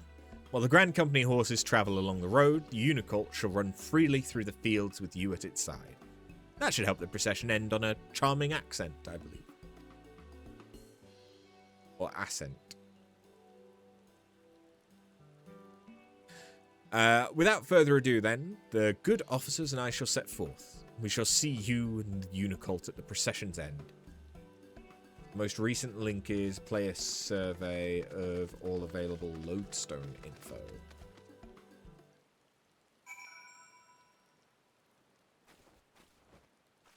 Okay.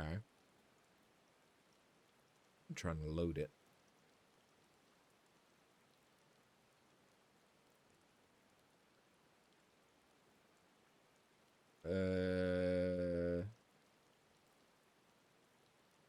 Where's race? Oh, yeah. Oh yeah, by the looks of it, the largest contingent is Makote. And then Aura?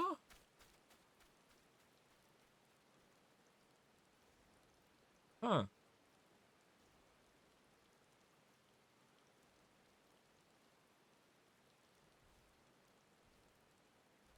With Vieira and Lalafell about the same.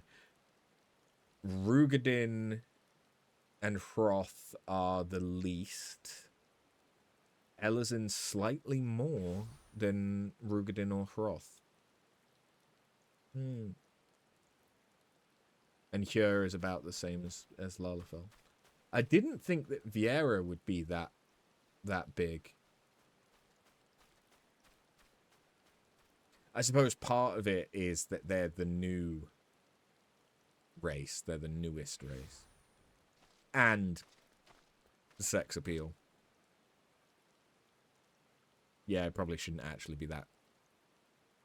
Hyur, Makote, and Vieira are the three that are probably most used for ERP, aren't they? So, yeah, no, actually, that makes a lot of sense. Nay!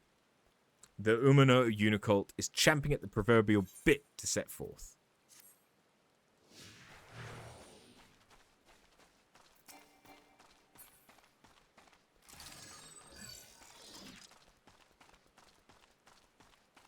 Oh, for fuck's sake, they made them slightly slower than the running speed.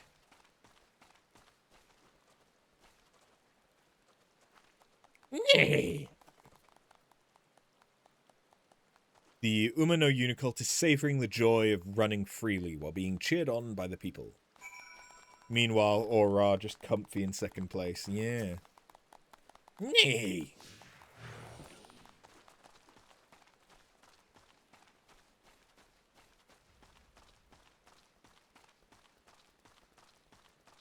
I suppose Aura both has sex appeal and is the most anime.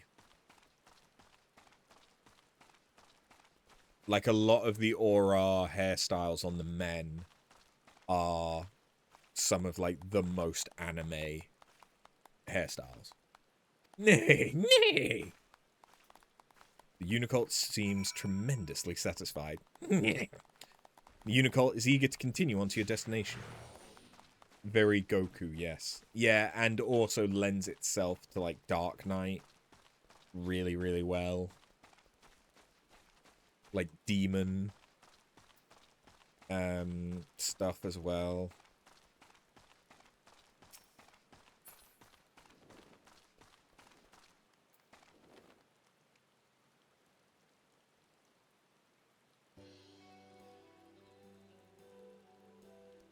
Nay.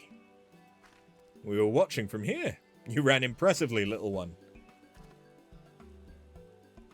Hear, hear. Be it a great stallion or a growing foal, few things are more magnificent than a horse in motion. Then the other half is the Japanese Yamato Nadeshiko effect.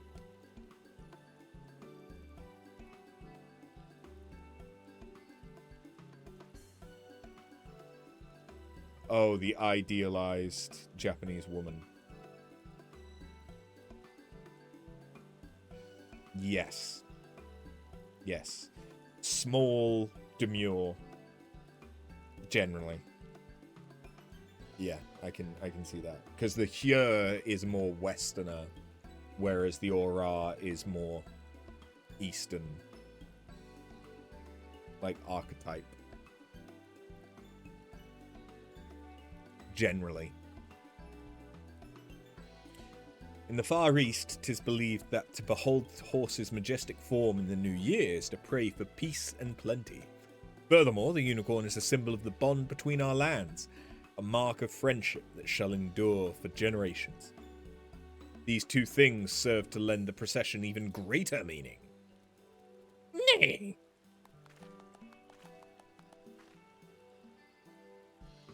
In Ishgard, the unicorn is held to be a sacred beast that assists in religious rites. It is rather fitting that it should assist in Heavensturn as well. Is that so? That is most fascinating, for the unicorn's also considered a sacred beast in the Far East, possessed of divine powers. Distant though our lands may be, we have much and more in common. To have the little one be part of the celebration is auspicious indeed.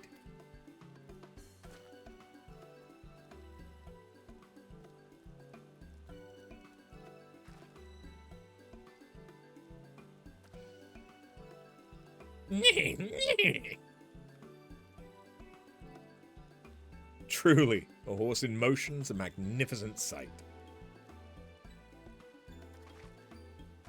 With that, my fellows and I shall tend to the tidying up. In the meantime, I'd be grateful if you could report to the Umabugyo. My thanks again for your invaluable aid.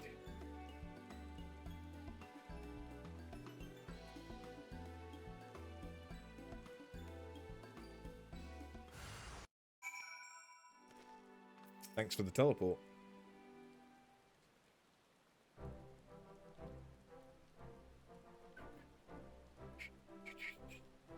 In gladness and glee do I welcome your return. By the unicorn's buoyant bearing alone, I could tell the procession was a rousing success.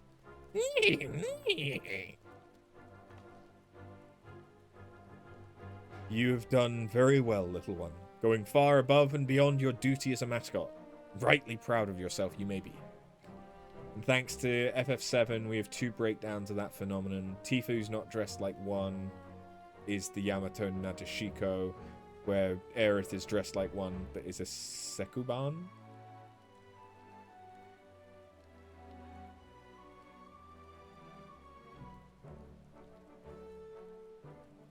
Well, yeah. I mean...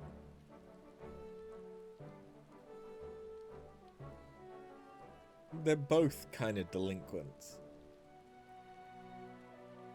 But yeah, their personalities... I mean, it depends on which version of FF7 you're interacting with as well, because certain ones have Aerith... like, it's the remake series that really has Aerith being quite so... I wouldn't even say delinquenty, just spunky. Like, she has spunk, but she comes across a lot more...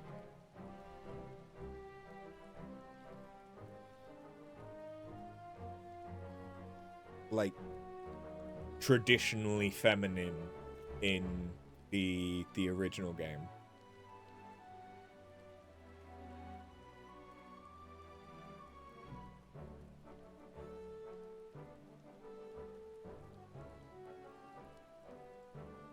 It's also how the original was localized, true.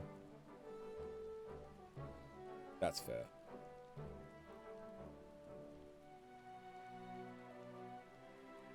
That's a good shout. Because, like, Tifa's just a bit more of, like, the home maker, whereas Aerith wants to get out there and see stuff. Because Aerith didn't have that opportunity before. She was always intended to be rebellious and spunky. Fair. I'll concede that makes sense, given that localization.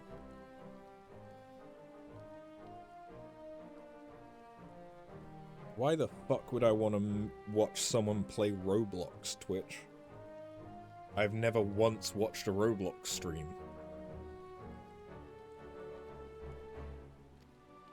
Now, in the course of being at your side, our once wary Unicult has forged a bond of trust with you. Is that not so?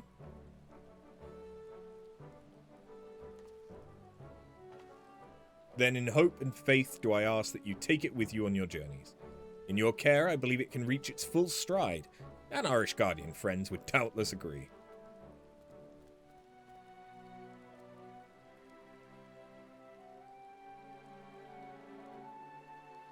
In parting, I bid you enjoy the Heavensturn festivities while they last. And on behalf of our delegation, I wish you health and happiness for the year ahead. Like, the true delinquent girl, though, is definitely Yuffie. Should you wish to draw Omikuji, the Omikujishi has returned to offer services for the remainder of the celebration. And there's 12 extra fortunes.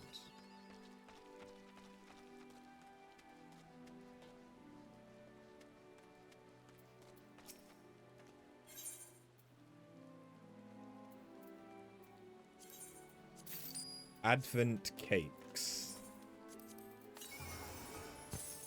I see.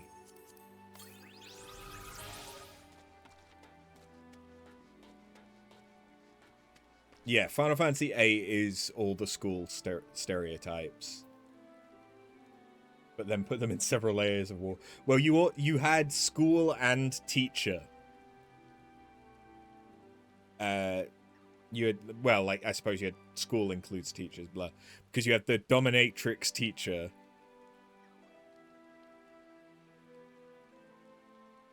You have the jock. Who's the nerd, though?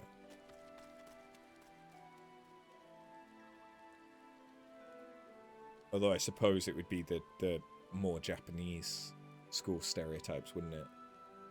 Selphie's the nerd? I thought Selphie was the popular girl. Like the friendly, ditzy girl.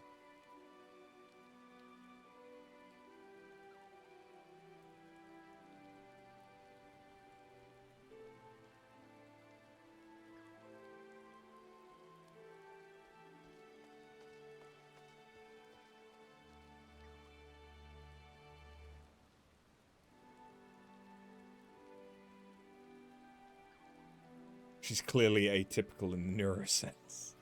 There. I forget what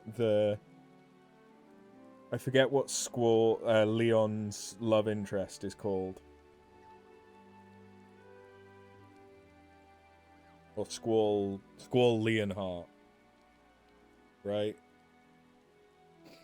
Kingdom Hearts fucked me up in always confusing which one's his actual name and which one's the one that he chose. Runoa, that's the one. Runoa's a Nepo baby. I would have put her as the beautiful...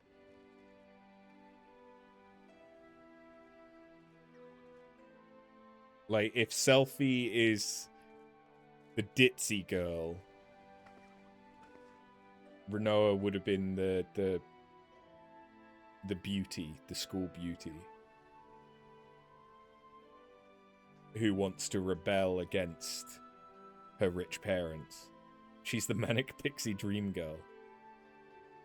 That would be Selphie. Selphie would be the manic pixie dream girl.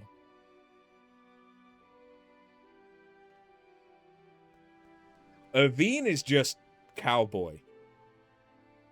It's impossible to see him as anything other than wants to be a cowboy.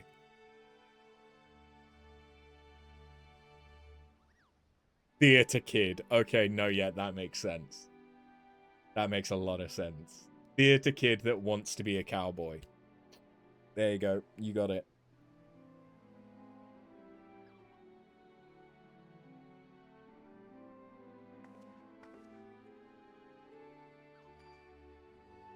Oh, there's Fuji and Rujin as well. Right? Fujin and Rujin, whatever. One of them is very, very much so the jock. Like, the sports-obsessed jock. Like, basketball specifically, I think. The other one is the more introverted one. Cypher's the bully. Squall, Leon, Squall, whatever the fuck. He's the goth kid.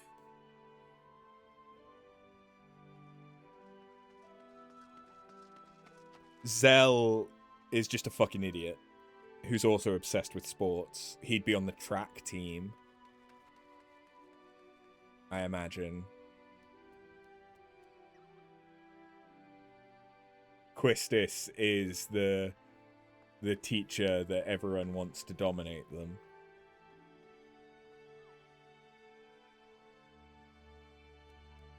She'd be the slut as well, so it could be one or the other. Cypher's the Yakuza dropout. Cypher's had to repeat the year multiple times.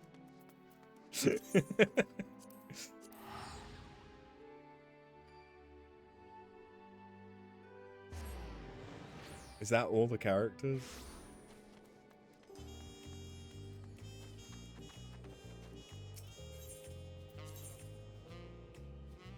I still fucking hate 8's story.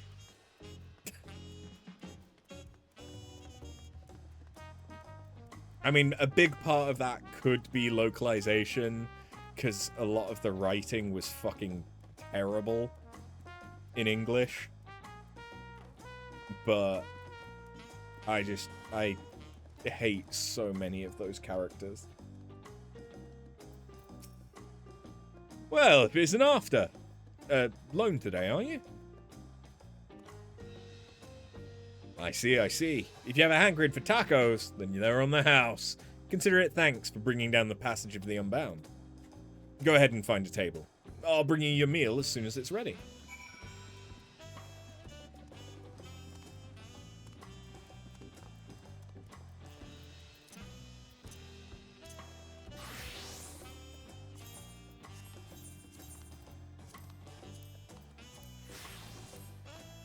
Eight's a lot like Stormblood. Great character moments, a lot of loose, ambiguous pudding of a narrative. Well...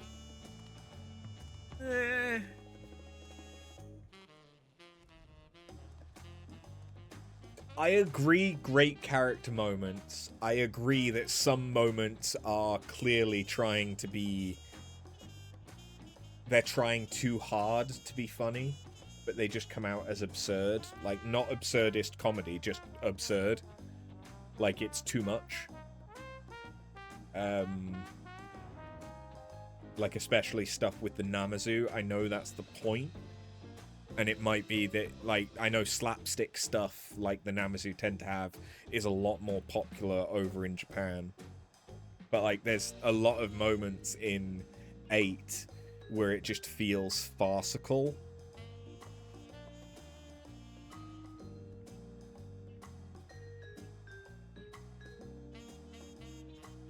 I think 8 had a really interesting premise. And I liked the stuff with Laguna, like, paralleling what's going on with the main party and stuff like that. That was kind of cool. But then there's, like, the entire theater or movie section, which is kind of weird. And didn't really need to be there. The fact that the main party and the orphanage really, that would, yeah. 8, I don't know how much of it could be saved by proper localization. I think it's just fucked. Add on top of that the junction system, which is really poorly explained. Like, 8 is the one that I have only played once. Out of the 3D games, 8 is the only one that I've only played once. Other than 16. Of the classics, the older games, 8's the one that I've only actually played once.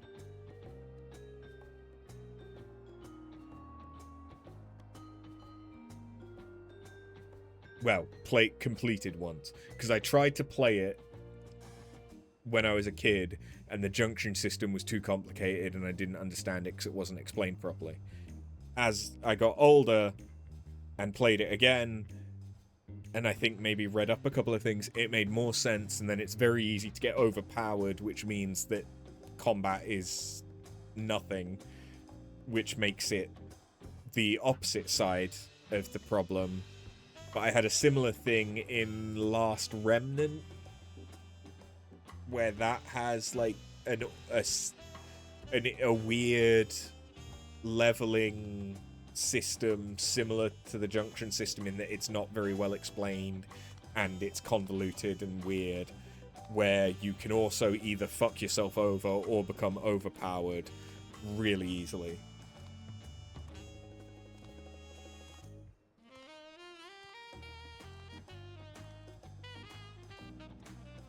Where it clearly tells you in the starter computer screen of the game. Fuck you. Yeah, like there's 8. I think 8 as a thinking about the main story could be really, really great. And in a remake, similar to what they've done to 7, it could be a really, really powerful, amazing story. I think the original 8's execution of that story is dog shit. And I much, much prefer 9. I also much, much prefer the execution of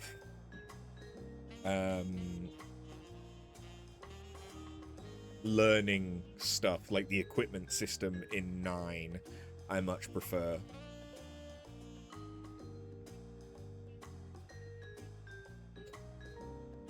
Seven remake fixes a lot of emotional flaws in the characters, but ruins it with Hollywood aesthetics. Well, the thing, yeah, 7 remake does some things really, really well.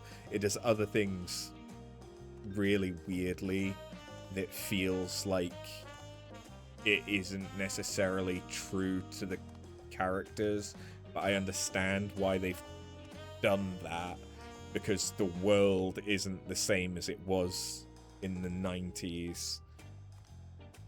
And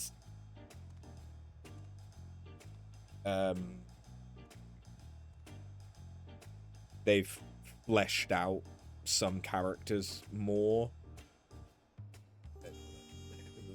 Yeah. I'm gonna be really interested to see how they handle the Lucretia stuff.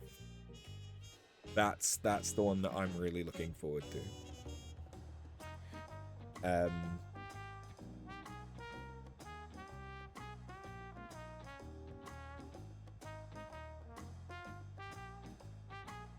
My brain just went blank.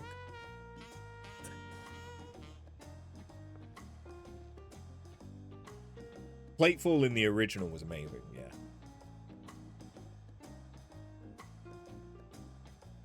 I think Platefall in the remake was slightly subdued because it becomes more about the fact that they're blaming the party for the platefall and less about the actual impact of the plate falling.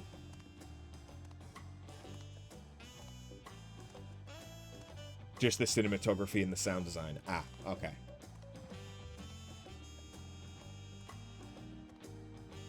Anyway, back to FF14, because we were supposed to do post Dawntrail MSQ, and I've not done any of it. You still love tacos, I hope? You ate so many when you turned 5, you could barely move afterwards. You remember that?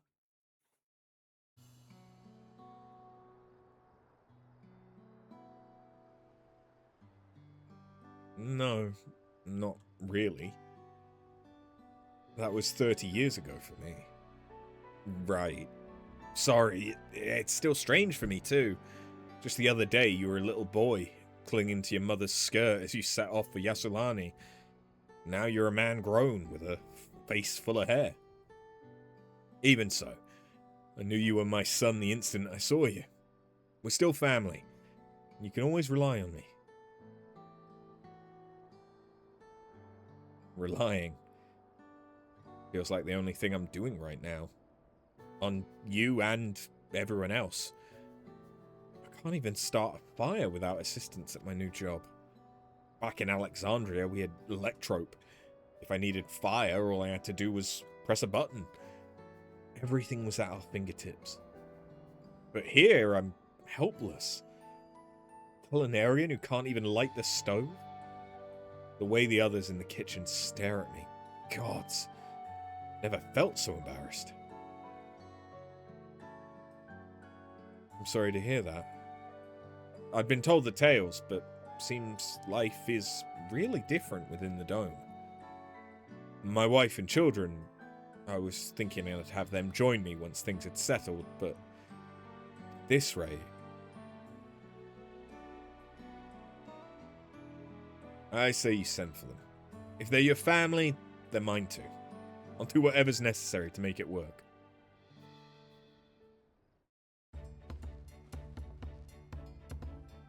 You don't get a single music cue in the original until the camera turns behind President Shinra gloating over his deed, and you miss the scene where the person on the TV looks up before it crashes on him.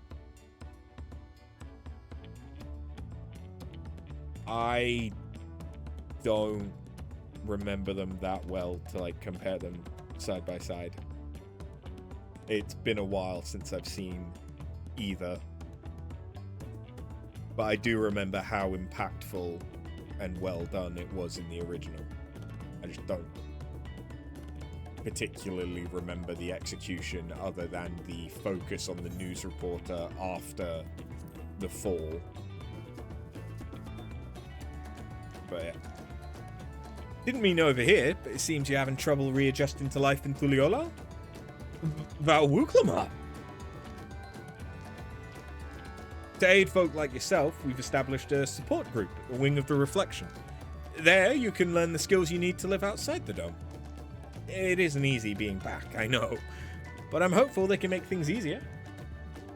That's exactly what I need. I'll definitely seek this group out, and I'll bring my family with me. Thank you.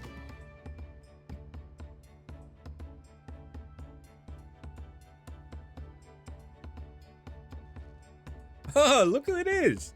I was just about to go and find you. You don't mind the company, I hope? I could use a bite to eat myself.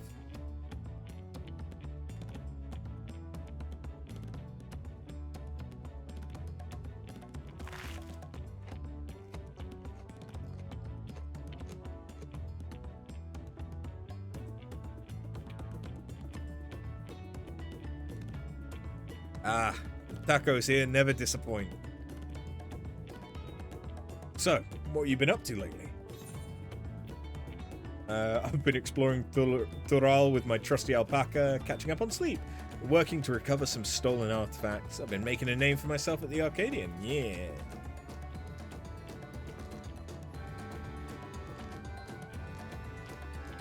You're fighting in the arena in Alexandria? By facing off against tough opponents, I'd wager you've honed your skills even further. As for myself, I'm being kept busy with duties at the palace. But whenever I find a moment, I like to walk the streets and talk to the people. That way I can better understand the problems they have and share them with Kona to figure out solutions. I was on one such walk just now, and as I mentioned, I was hoping to find you. Kona and I have something we want to discuss with you, as Dawn servants. Do you have time to come to the palace? Great. I'll go on ahead. Please come join us once you've finished here. You're glad you're not alone in worrying about Lucrezia. Given the end of Dirge of Cerberus, she's the new host of Genova, likely.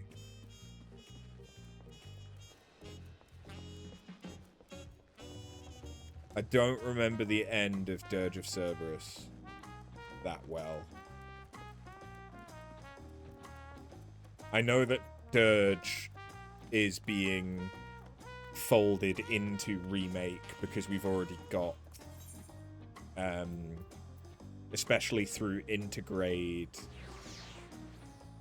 we've already seen like Weiss and Nero and stuff. We know that they're going to be in it.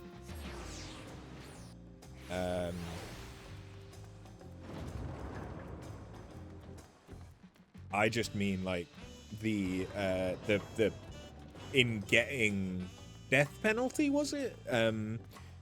Like Vincent's ultimate weapon and that whole storyline was so impactful and interesting and meaningful in the original that I'm hoping they do it justice in the remake. Because it also makes a lot more sense to have some more focus on it, given that it's to do with the birth of Sephiroth, and Sephiroth is more important in the remake than he was in the original. Although he's also fucking weird in the remake. Mistress After, it's always an honor. Valkona stepped away to attend to a pressing matter, but he should join you before long.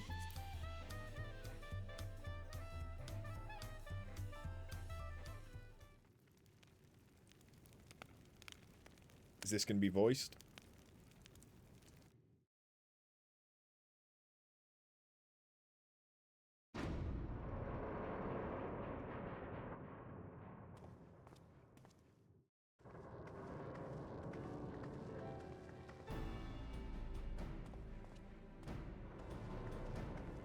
It looks like a voiced cutscene. It's not. Damn. Oh, you're all here too. Valkona summoned us, though if truth be told, Alphino and I have been seeing him quite regularly of late. He asked us to share our knowledge of Harnish culture, you see, in hopes of further strengthening your alliance. We were, of course, happy to oblige him. Krile and I were likewise summoned. Otherwise, we've been carrying on with our work, compiling information on the Golden City. My grandfather embarked on his investigation 20 years ago.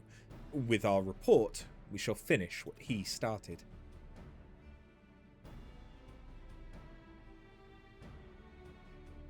Lest you wonder, Thancred and Urianger have left to resume their tour of Toral. Y'shtola, meanwhile, is back to researching cross-rift travel. She was here just a few days ago to get Kona's permission to investigate living memory. By the way, she mentioned wanting to take a look at the key in your keeping at some point.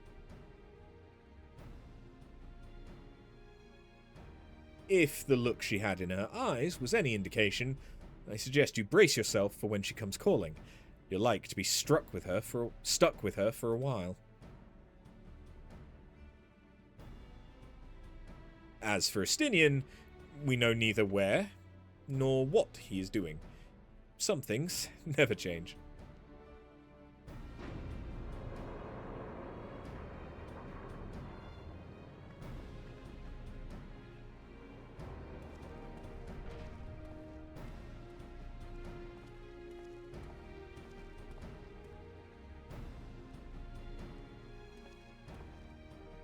My apologies for the delay.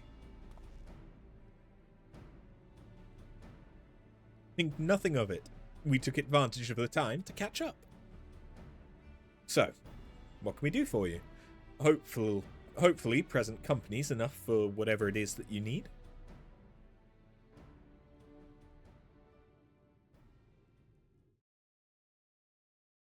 The matter for which I have summoned you pertains to Alexandria. A state funeral will soon be held in Solution 9 to mourn the passing of Queen Sveen. King Jalurja and his administration have invited us to attend.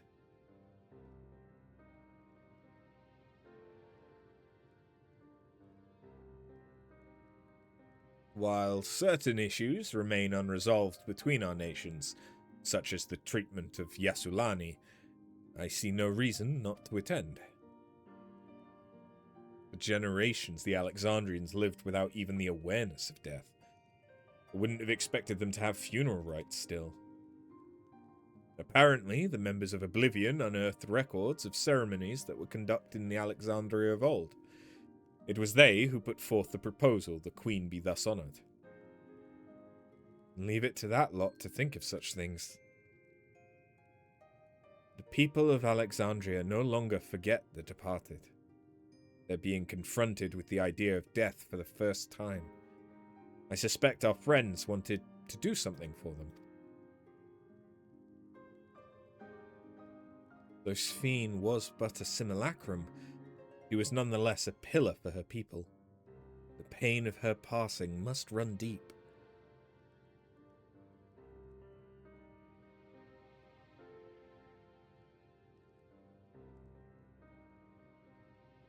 Indeed, a funeral will give Alexandrians the chance to come together, to express their grief, that they might overcome it. I wasn't sure at first, but I've decided to go. Not only to be there for Gululja, but to put this chapter behind us.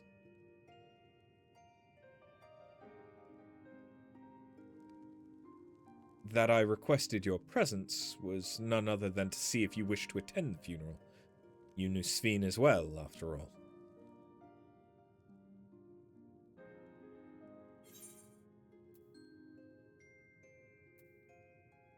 That would be inappropriate. I was the one that killed her.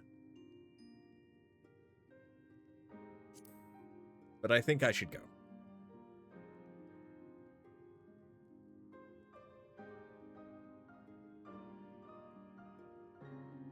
Because you consider yourself responsible for her demise, I take it. But that's not a burden you bear alone. You remake Sephiroth as like Matrix Reloaded Agent Smith. Yeah. You're not wrong. He's a bit less...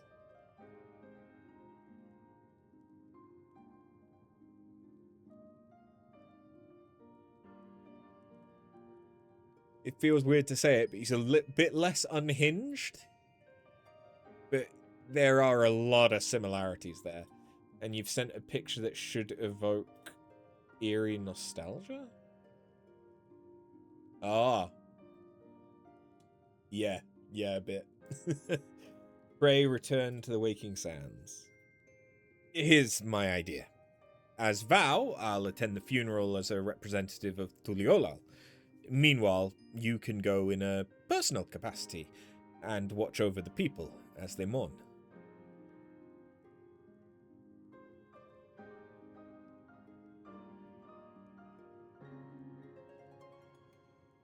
I feel the rest of us should go too.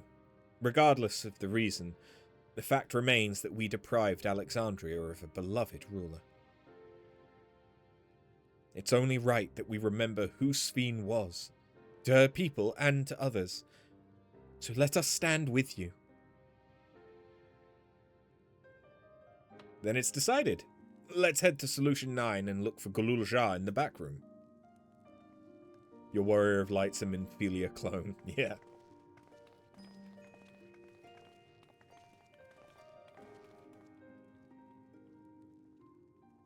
Go on now?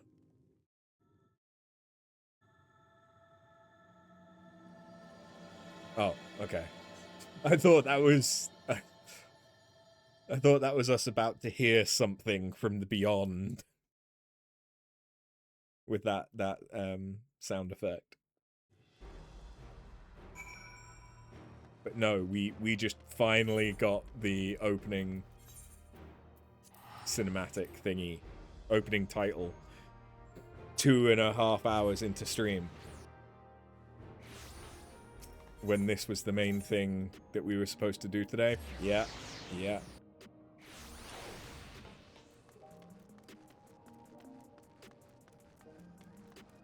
It's been a goddamn long time since we've been into the back rooms. Or the back room. Yeah, into the back room. Yep.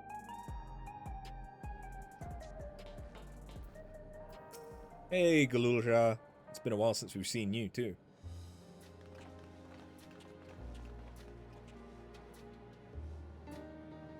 Ah! You came for the funeral. Tell me you're neurodivergent without telling me you're neurodivergent.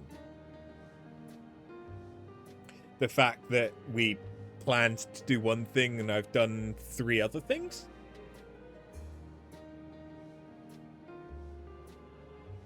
I don't know what you're talking about. Of course, I'm the only one who'll officially take part, though. The others will watch over the proceedings. So, how have you been? Been a while since my last visit. I'm good. Shale's always teaching me new things.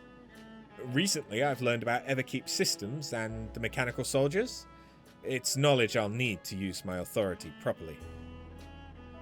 Studious as always, I see. By way of a treat, I've brought you gâteau au chocolat. It's a kind of cake. I think you'll like it. Thank you, Lamati, and thank you for coming. I've never been to a funeral before, so I feel less nervous having you here. Out of curiosity, what's the custom in Alexandria? In our world, it's common to offer flowers to the departed. It's much the same here, according to records. Flowers will be distributed to all attendees. Considering that all the worlds used to be one, the practice of offering flowers may well share the same ancient origin. Fascinating, wouldn't you say?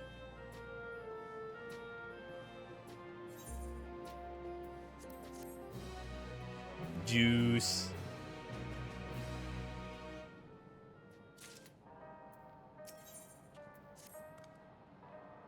The flowers are being handed out at Praxis Park. I'm thinking of heading over there now. We'll join you. There's a man I'd like to speak with, Gosen. He was apparently Sven's aide, and the one who sent us the invitation. Come on, let's go.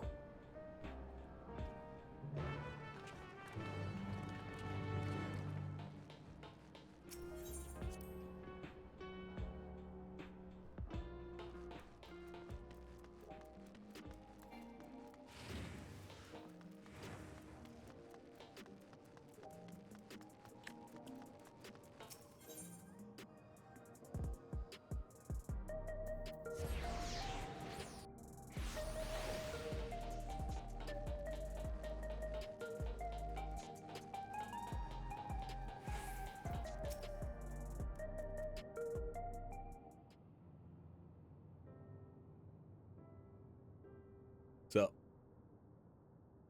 why I'm Val Wuklamat of Tuliolal. Thank you for extending us an invitation to Queen Sven's funeral. We're honoured, truly. I'd seen you before from a distance, but never had the pleasure. I am Gosen, former chief aide to the Queen. Since her passing, I have been responsible for administering affairs of state.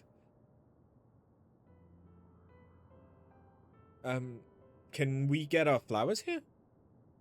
Yes, Your Majesty. The flowers are being handed out at the counter yonder, alongside the regulators. What? We need to wear regulators for the funeral? Rest assured they are not a requirement. We're aware your people do not use them. You see, people in Alexandria of old wore tokens of mourning upon their persons when attending funerals. As such tokens were black, it was suggested we might wear regulators painted the same colour. We've yet to produce enough for everyone, but we're distributing them as we are able. I see. Yet, regulator or no, the important thing is that we remember Queen Sven. Remember her and her kindness as you make an offering of your flower. I will. The proceedings will soon begin in this plaza. Please, take your place once you have your flower.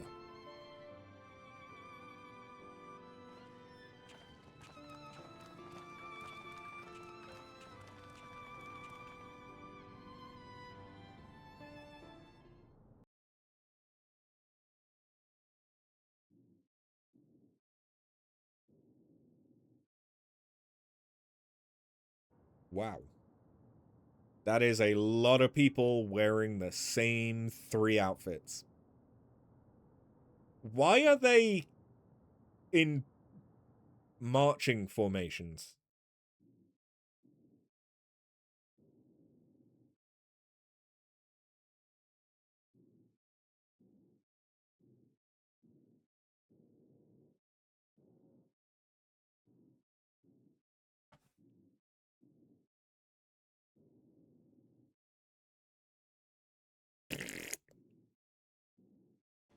Alpha, no.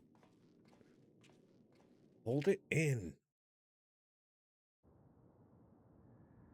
Did they put flowers? Oh. Although we are gathered here for the same reason, we hail from different lands. Some were born and raised in the Alexandria of old, while others came to us from Tuliolal. It was from this union of diverse peoples that a new Alexandria was born. The only home that our younger generation knows. How did we overcome the barriers between us? What moved us to join hands in common purpose beneath crackling skies? You know the answer. We survived. We thrived because Queen Sphene brought us together.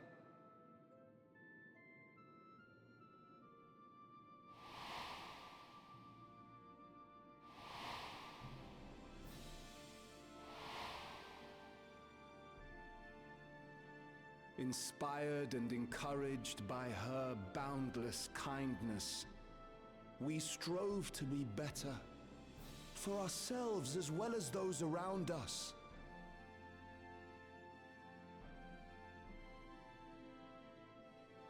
And in Her Majesty's absence, there is a sadness beyond words. Yet we must. We will remember her. Remember all the good that she has done for us. So let us pray, as the people of the Old Kingdom once did, for the peaceful repose of the departed. And let us keep our beloved Queen forever in our hearts, that her memory might guide us unto the morrow.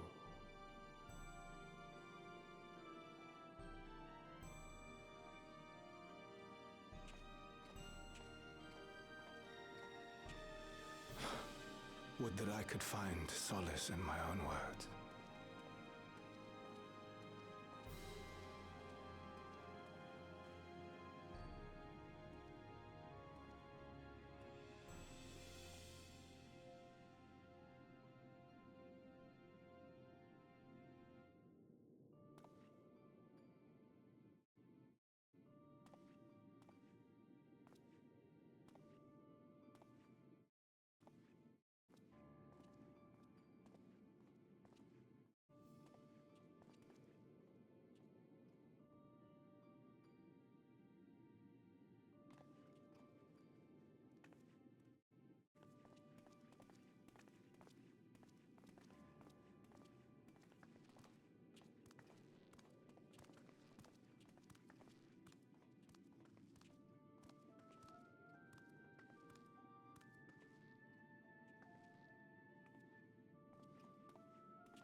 Can you even reach?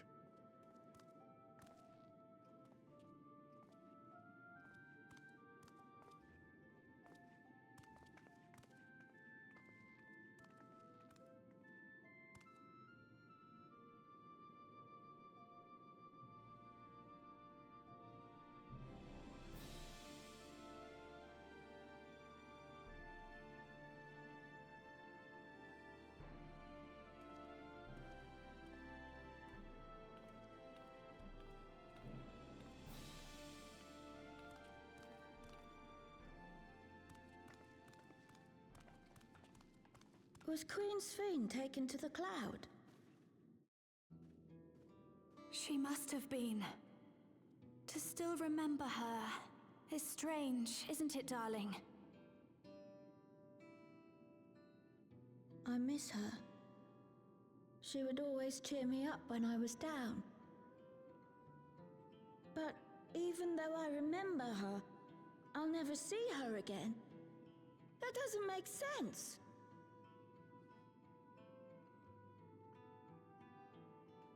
It seems that's what it means to die, I'm afraid. But what will happen to us? Are we just going to be sad forever?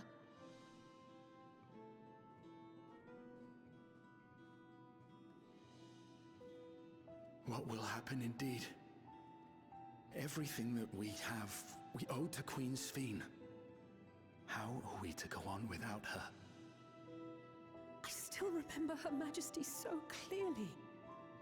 If only I didn't, I might feel better about the future of our realm. Perhaps we should also consider moving to Tuliolo. The journey won't be easy, but it'd be better than staying here in uncertainty.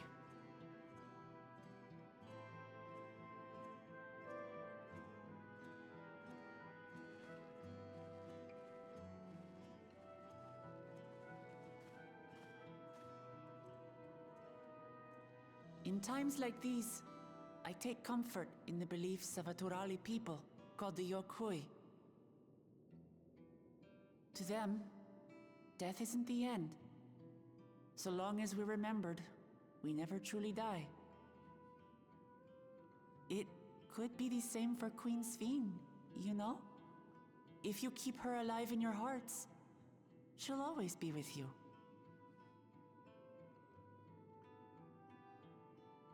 But we still won't be able to see her, right? I don't want to think about that. I wish I could just forget instead of having to feel like this.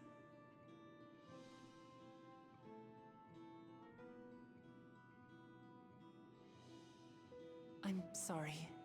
I didn't mean to impose. Please, mourn your queen however you see fit.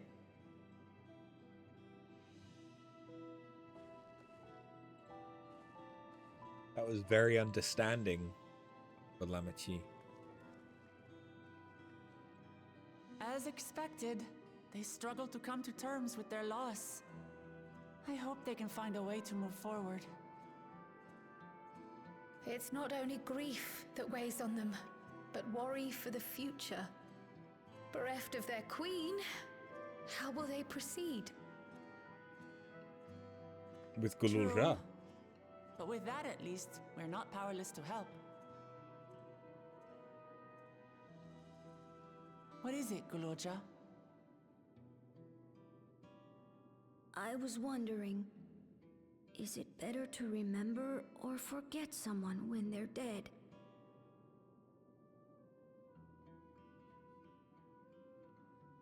I remember my father, and every time I think of him, it hurts.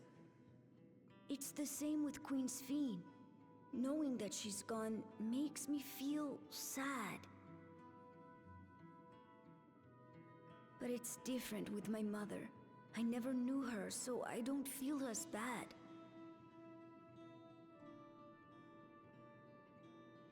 I want to remember my father, but maybe I'd be better off forgetting him.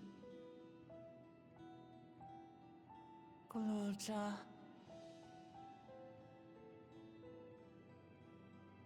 Why don't we continue this somewhere else?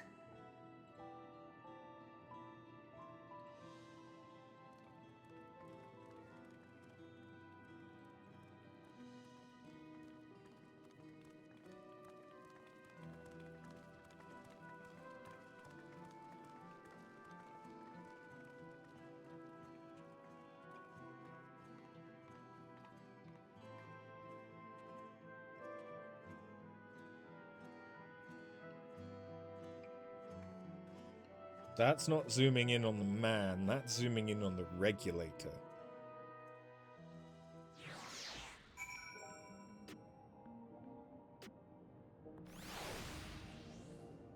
I suppose if you can pull all of the memories out of someone in order to make them forget, you could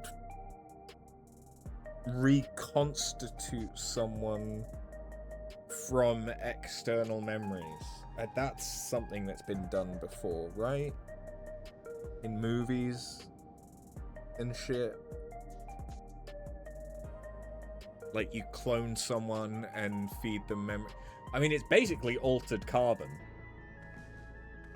Thinking about it, except you'd be reconstituting someone from someone else's memories rather than from a backup of their own memories.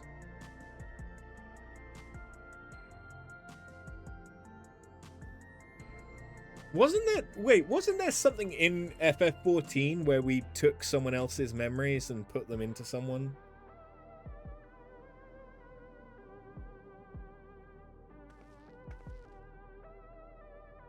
I feel like we've done that in Final Fantasy.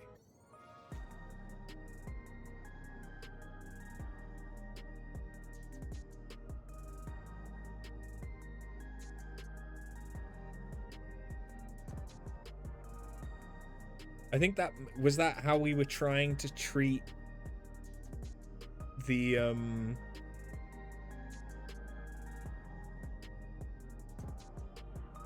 people that were transforming into Sin Eaters.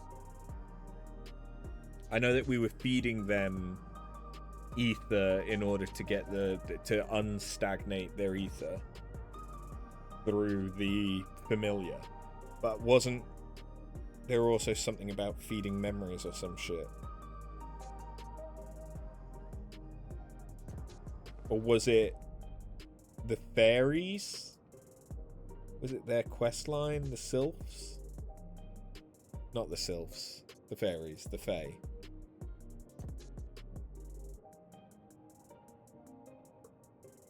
I don't remember. I swear we've done it in Final Fantasy.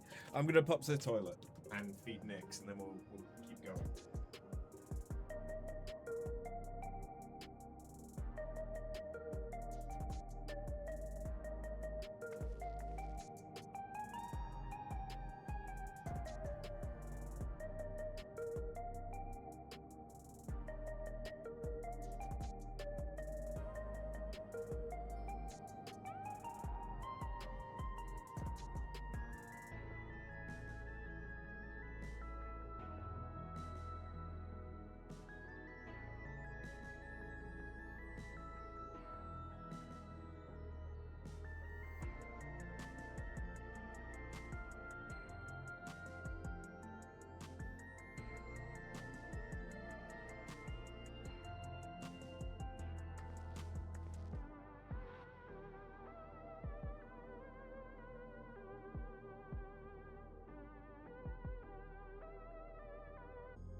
I think I will also fix myself some food, so let me pause the recording real quick. Hello. What sounds better? Cheese straws or lentil chips? With kind of chili. Kind of.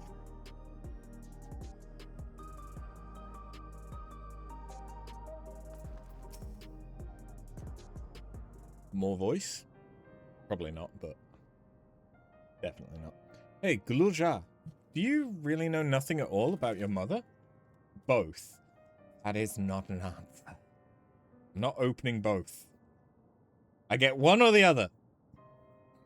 Lentil chips. Okay. Okay. Any other votes?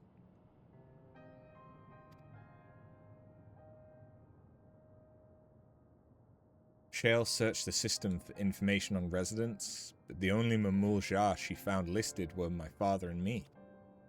Even if she died and was erased from people's memories, she should have been there. But she wasn't. Well, that you're here means she was here too, inside the dome. Can't be any other way about it, unless he's a clone. Do you want to know your mother? I think so. Even if it makes me feel sad, I want to know her. So I want to try looking again. And if I don't find anything this time, I'll give up. I see. Well, if that's what you want.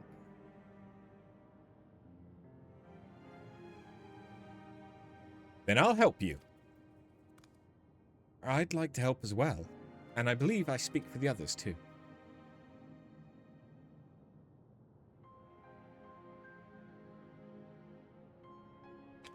But I can't bother you with this. You already came for the funeral. We came here not only for the funeral, but to see whether all was well in Alexandria. We're not about to leave just yet.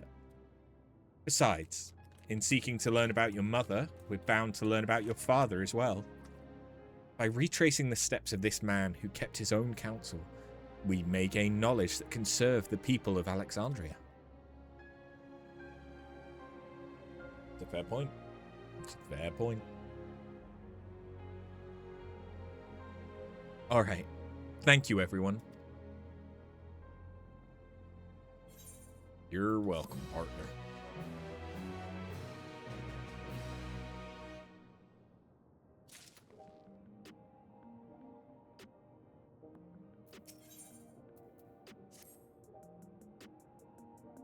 Assuming neither memories nor records of Galorjar's mother remain, we must cast as wide a net as possible.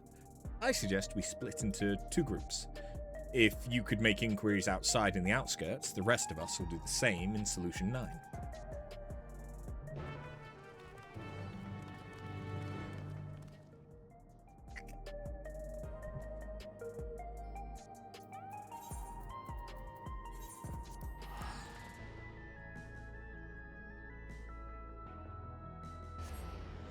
You saw nothing.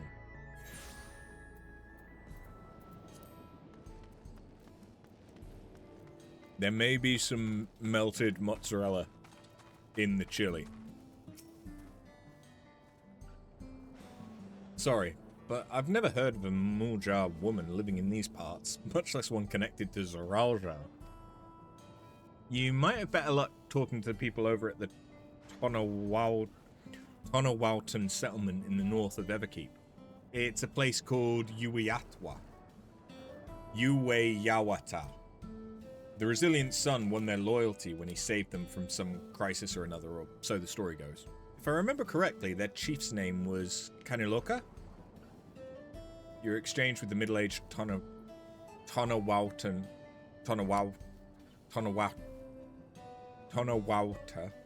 has taught you about Zoraljar's devoted. Fuck me.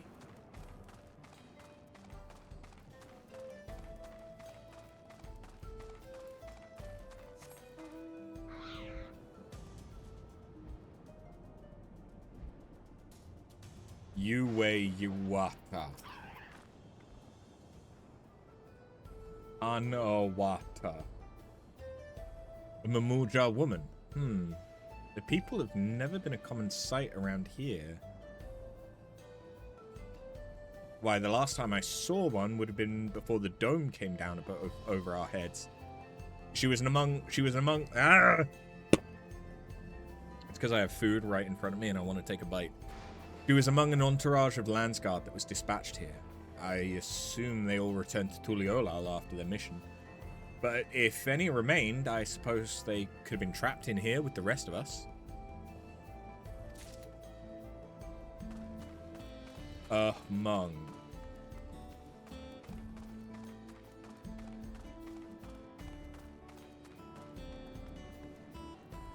Among. Among.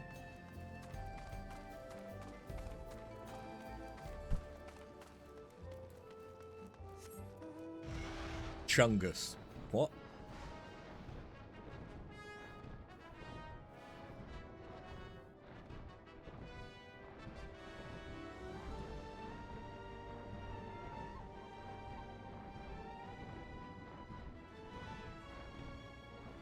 Am I blind?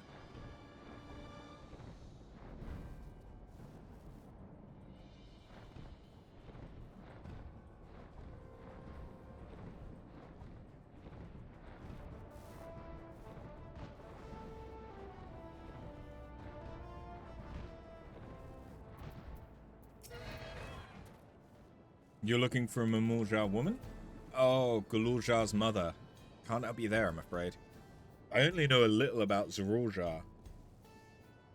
And then only what my father told me. He said before the dome cut us off from the outside world, the Toral Vidral had appeared and was terrorizing the region. In response, Zoraljar assembled a party of warriors, and with them confronted and felled the beast. It was interesting to hear about the king's feat in the past.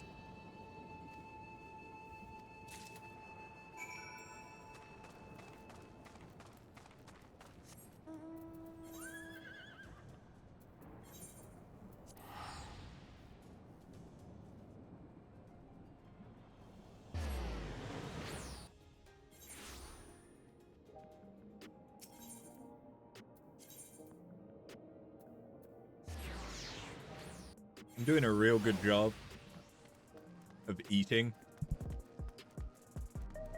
I'm being reminded why I don't normally do this whilst I'm still on camera.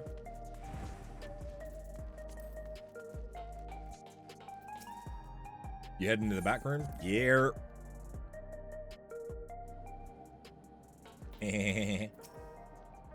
Belujar's told me all. We've previously tried to track down records of his mother, but came up empty-handed. With everyone's help, hopefully we can get somewhere this time. I love this music.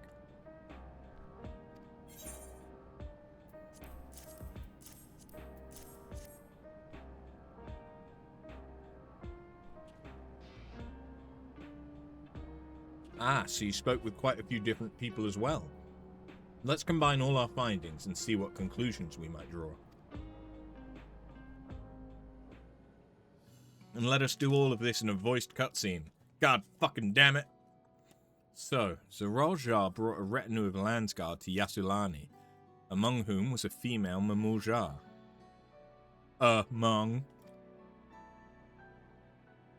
His mission was to rid the region of Vitral Vitral, and I believe it's safe to say that that was the crisis in Uweyuwata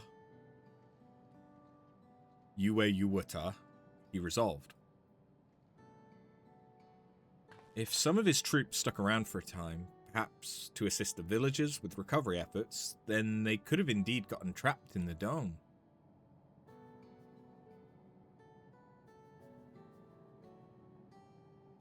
We also heard stories about the settlement in Uweyawata.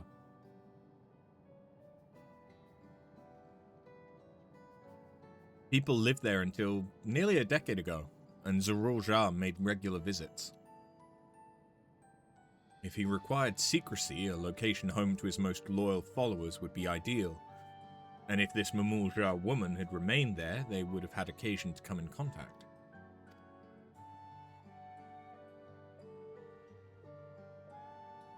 I see. But what could Zoraljar have been doing in that village? Fucking. I think we can answer that question. In order to retrace Zoraljar's steps, Raha and I spoke with a researcher who worked at Origenics. He said that approximately 20 years ago, a number of his colleagues were transferred to a research facility outside Everkeep, per the King's direct order.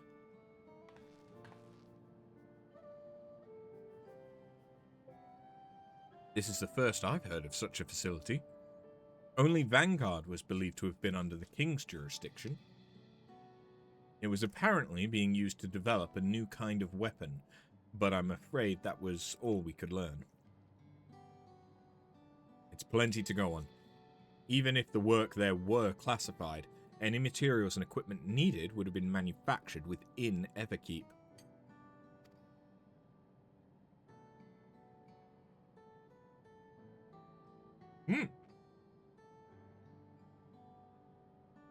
Jesus Christ, Nyx just ran into the room. But I have the curtain drawn over the doorway, so just all of a sudden the curtain just like went wow. So, if we look into transportation records, we can see this large shipment of fleshlights. Why would you need so many?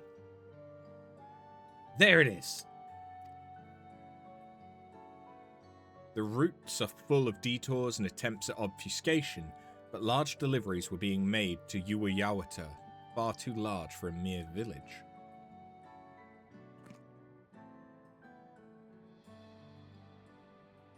There hasn't been any activity for years, though. It's likely the facility's been decommissioned. Do you think that's where my mother was? We can't say for certain just yet, but I reckon there's a good chance. This is amazing. Even though no one remembers her, you managed to figure all of this out? Each piece of the puzzle may reveal little on its own, but when we put several together, a picture begins to form. And even should memories fade, footprints remain to mark the path of those who walked before.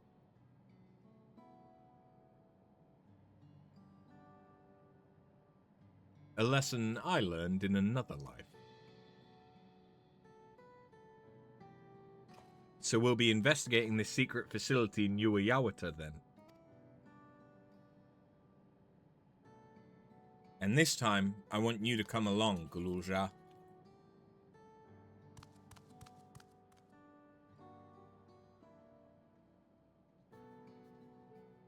Ueyawata is on the other side of the lake. To get there, you'll need to take a hover cargo from the drift downs. Alright, thank you, Shale.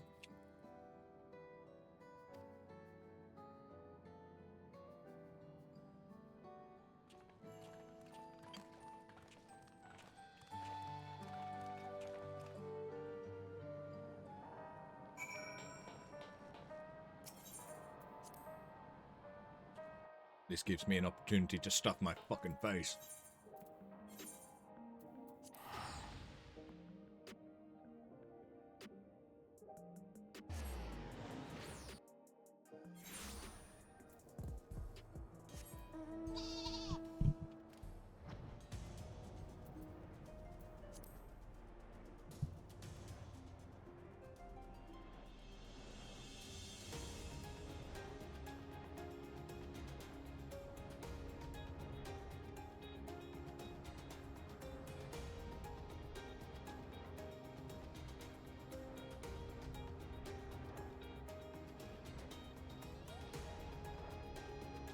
Yeah, it's a good thing you guys can't see me.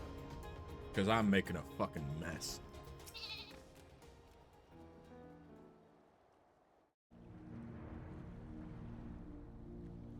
Voice, so I can keep stuff in my face. Damn it. The hover cargo will take us across the lake. I've never been over there before. It's still inside the dome, so don't expect it will be too different from here. We'll likely encounter dangerous beasts, so the rest of us will go first. You follow when it's safe to do so, alright? Alright. Be careful, everyone. Oh.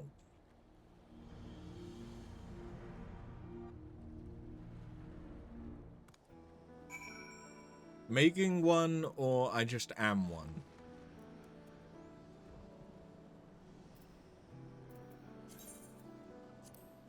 Little bit of both. Little bit of both.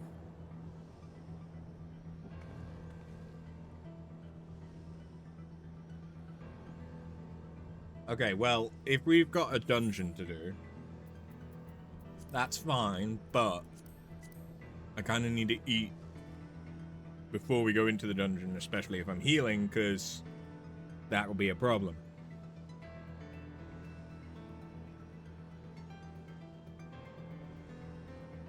So, give me a minute. Okay.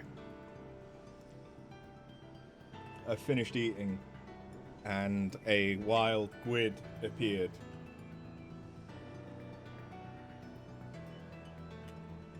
Charmed is a great, persistent emote.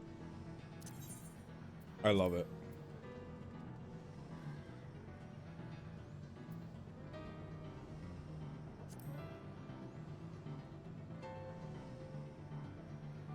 Rage isn't bad, but it doesn't have the special effect. Ritual prayer is great. Yeah, ritual prayer is always great. Where is it? Oh, and hum. Hum's cute as fuck.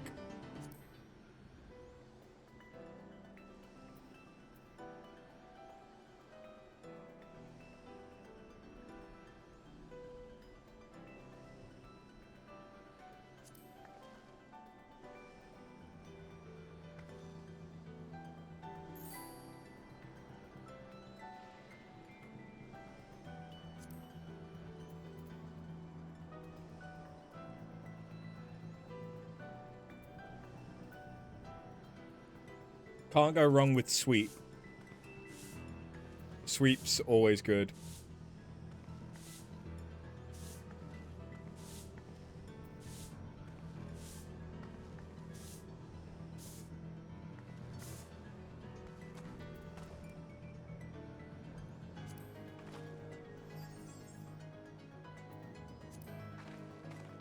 Oh, it's because I'm locked onto you. Oh. I see.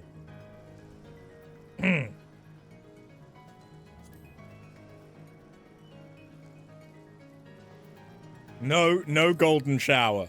No. Not allowed. Illegal.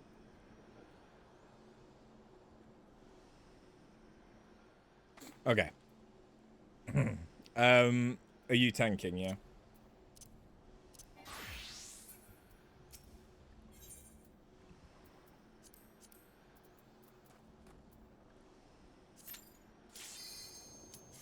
Let's do this.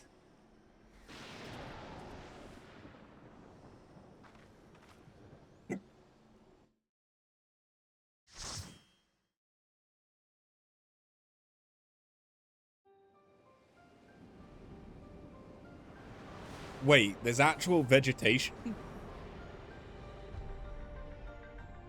I didn't think there was enough sunlight to sustain flora.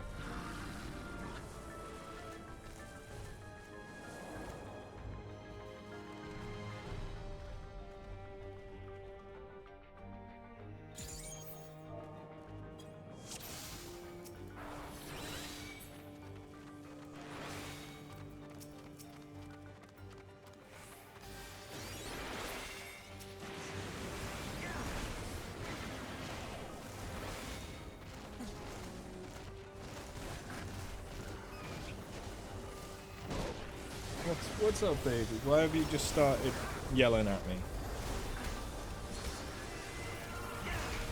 I mean, I don't really need to ask why you just started yelling at me. You're always yelling at me. But what specifically is it that I've done this time? I've fed you. I just fed you. Oh, I've not paid the stroke tax. Is that it? Yeah? Okay. Well, because you know that I'm now doing something with someone, and so you have decided that you shall be a problem. Hmm? Is that it? I think that might be it.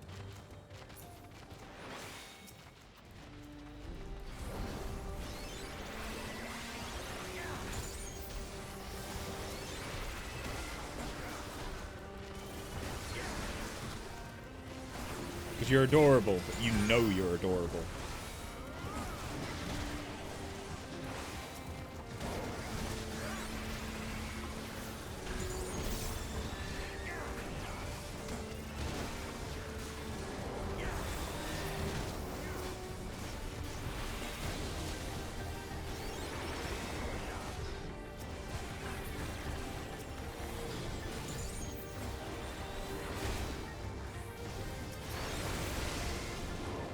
I know, you're there. Come on up. You can come up. You won't be shown against my t-shirt. You'll be shown against my shirt. Come on, baby. Lindblom Zach? Oh, is this Lindblom?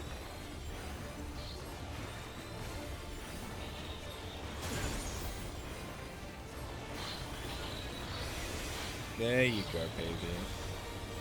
And immediately showing yourself off. I see.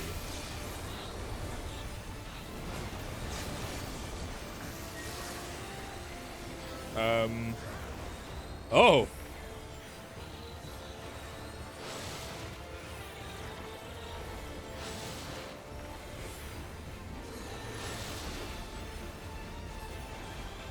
Ooh, yep, that's my stomach. After I've just eaten.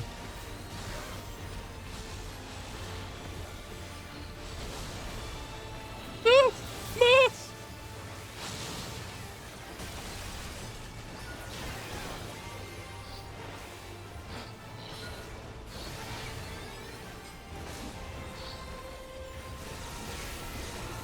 No, still the Alexandrian outskirts.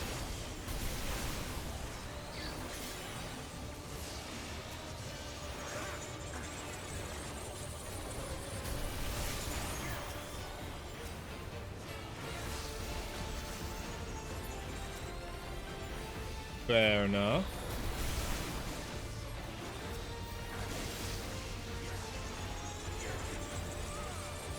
Do I want to know what happens if those charge? I'm guessing it's a bad.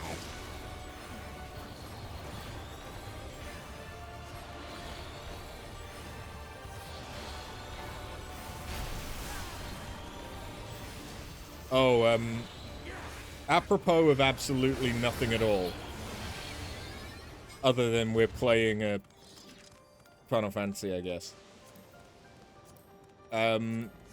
I think I already knew this, but I only just got reminded about it yesterday.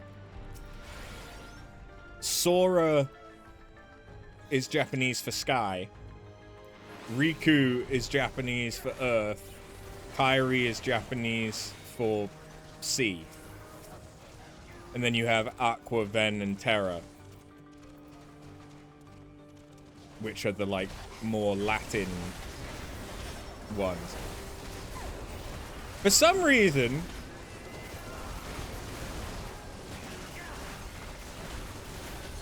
I had forgotten that. If I knew that previously.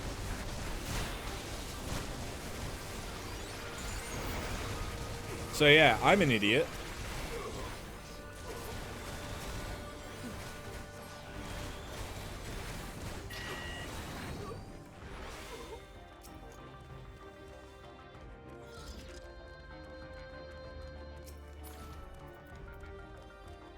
Well, yes, but not for that. Okay. And Namine is wave sound, or the sound of waves.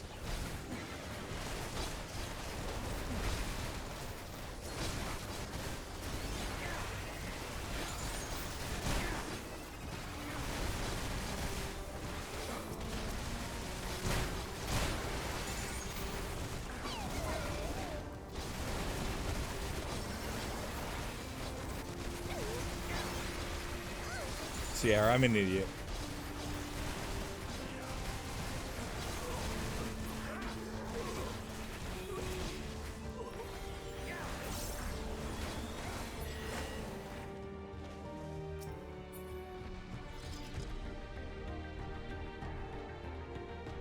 Can also be interpreted as the memory of waves, like reminiscent of.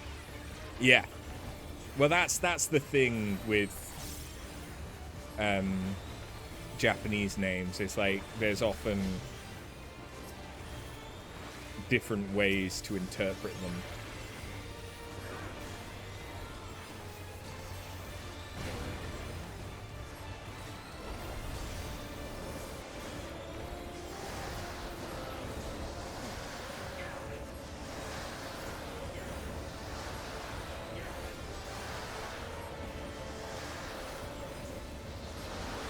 Okay, I kind of like this.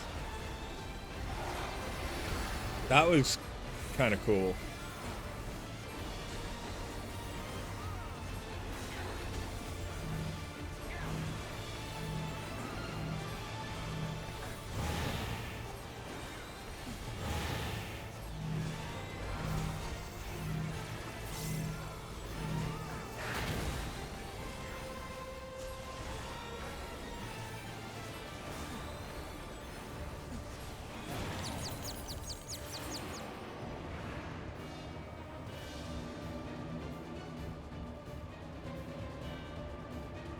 I've played enough of the Fall Guys minigame.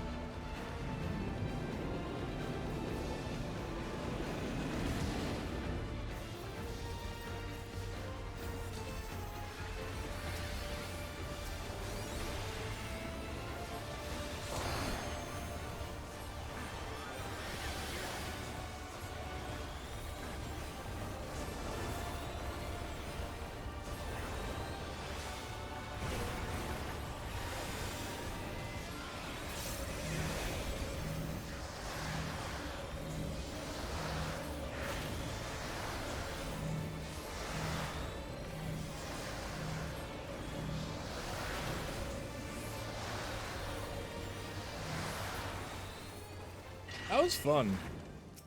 I like that one.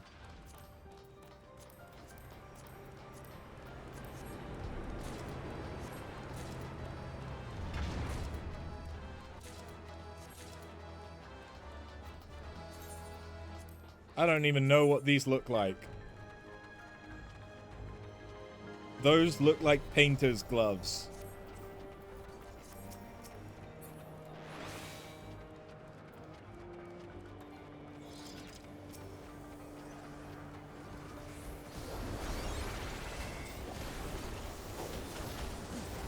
You're a warrior. You don't need healing.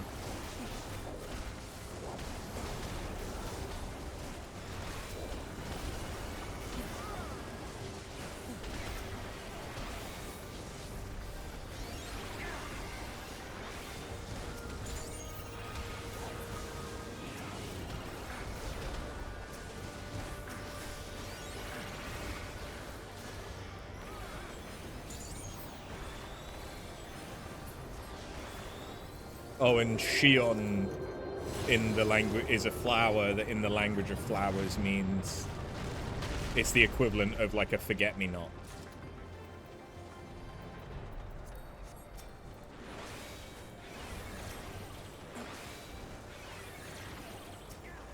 And I think also has some connection to water. Although that's not as significant as the forget-me-not bit.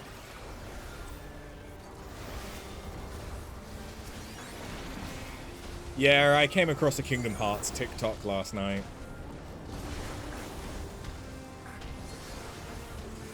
Not obvious, is it?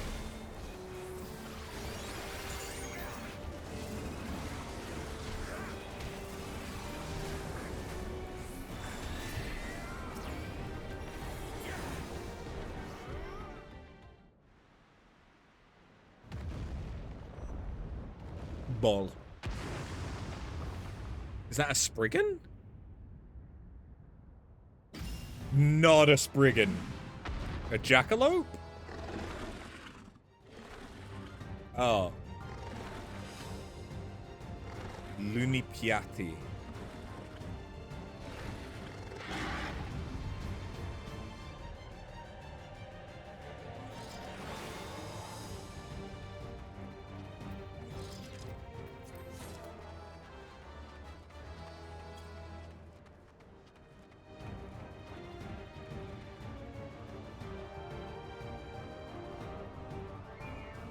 So this is clearly similar to the carbuncle. I mean, it's the same model. It's the same rig, rather, as the carbuncle from Pandemonium.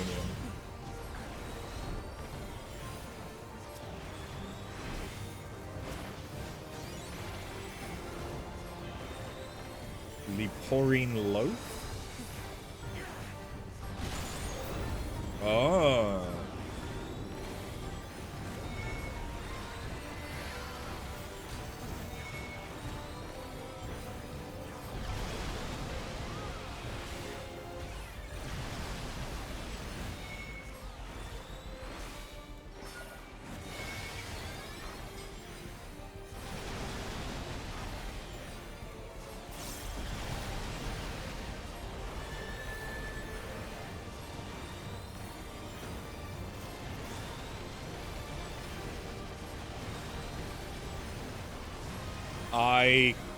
That was a much cooler AoE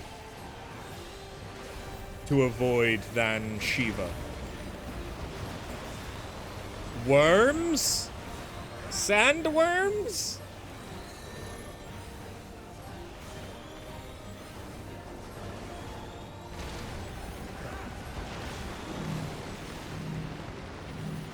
What the worm doing?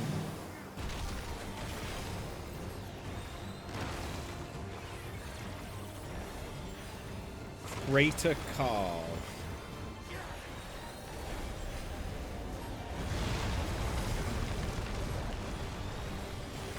I'm sorry, is this bitch stronger than Ifrit?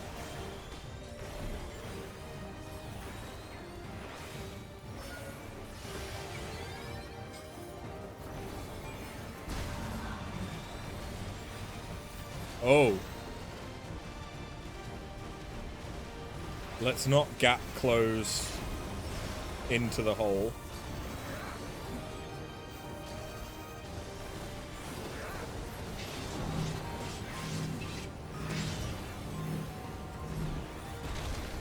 I think I've seen memes about this fight.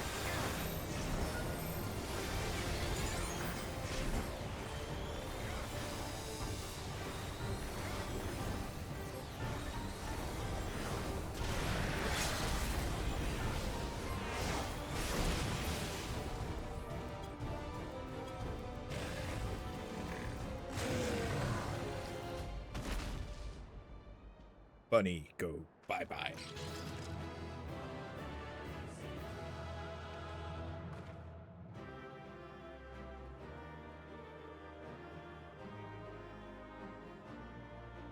There's a rabbit thrall of a thrall.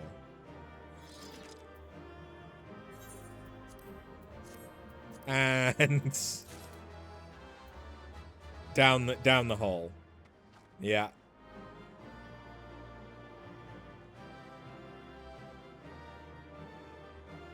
Just like at the end of Baldessian Arsenal. It's still breathing. Oh, it is. You can see. Are we...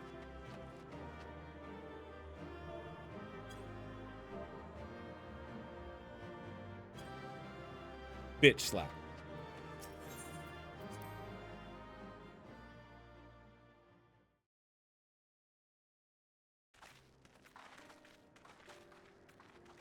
Yeah, it's still breathing. For all the talk of my brother felling this beast, he only imprisoned it, like Valley Armanda.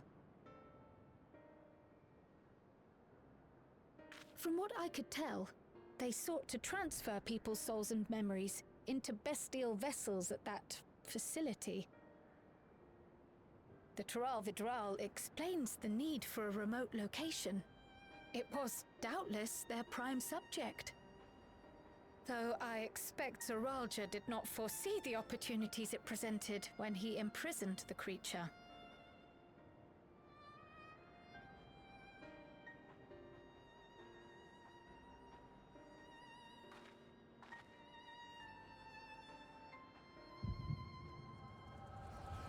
Ah, yes. MacGuffin Echo.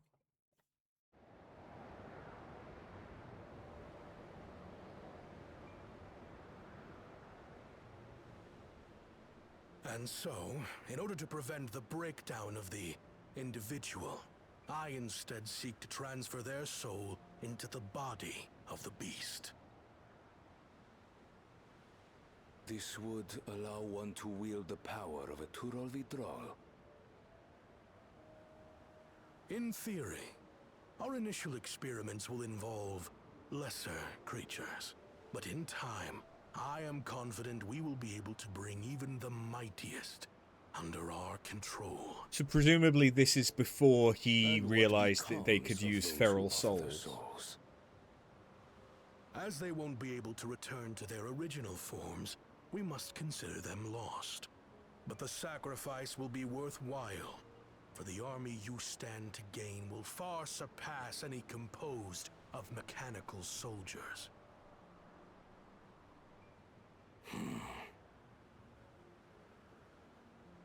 Very well.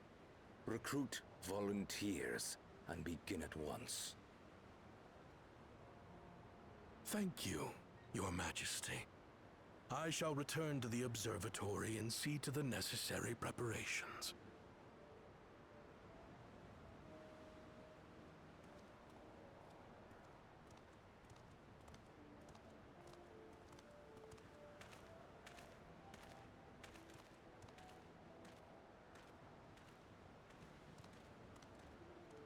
So, you've given him permission? Teshalja, you will assist Kaniloka. As one of the Land's Guard's finest chirurgeons, your knowledge may be of use in his experiments. Oh. You will also watch him closely. And what you learn, you will report to me.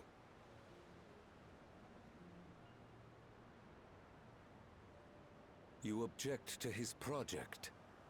Or are you incapable of performing this duty? No, Your Majesty. Whether we shelter within the dome or expand beyond it, we require great power. But with no one to rely upon, we must take that power for ourselves, even if the means are questionable. I will do as you command. But if Kaniloka's work bears fruit, I wish to beg a boon. Fuck me. What do you desire? Something that I had accepted I would never have in Tuliolal. That I believed would forever be beyond me. That it was foolish to covet. But here and now, it is close. So very, very close.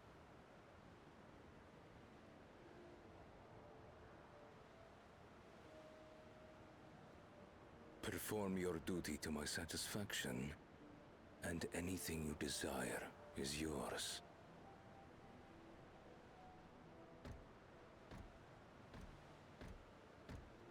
That which I seek does not lie within this dome. Here, I cannot prove the miracle. But if what you seek is at hand, then you may claim it, for it has no value to me.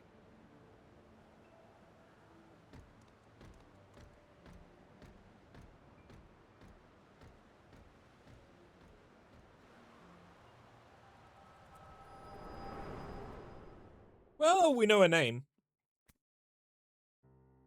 And she was a healer. A chirurgeon.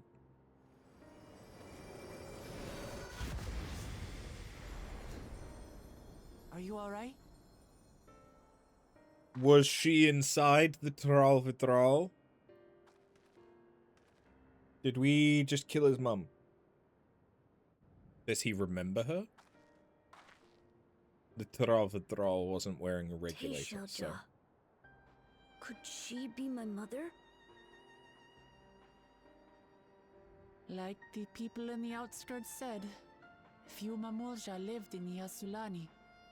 I can't imagine many other Ubigo women were trapped in the dome. That being the case, she could well be the one. This observatory Kaniloka returned to, could it not be part of the research facility? We might learn something about Teishalja there. That's where we're going next then.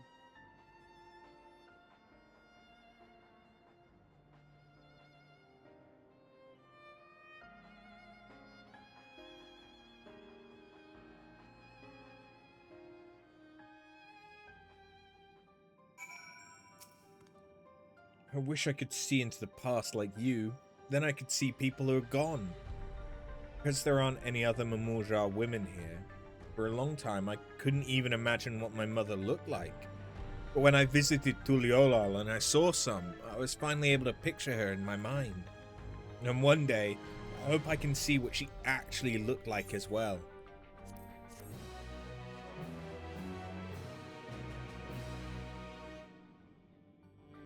Da da da da da. Da da da da da. Da ba da. While we've discerned the purpose of the research conducted here, the traces of it that remain might afford us greater insight into what came of it. Let us take a look around, for information as well as a way to the upper level.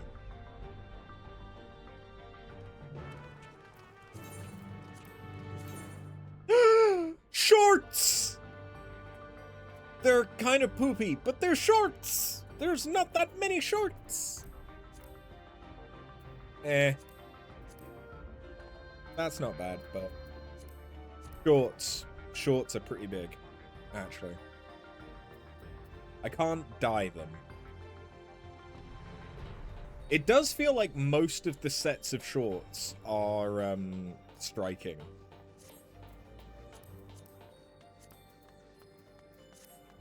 It's either striking or aiming, usually. Oh. They spilt a lot of tomato juice. A lot of tomato juice.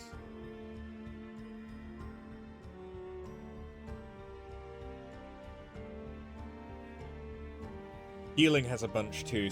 White Mage has booty shorts, yes. White Mage has some of the sluttiest little shorts as part of its artifact armors.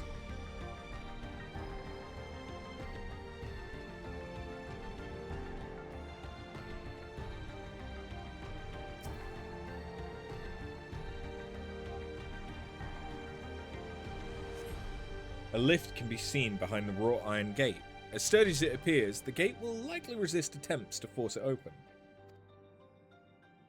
Security panels nearby. Perhaps a verification key will open the way. And perhaps the corpse that I... Okay, parallel to FF7.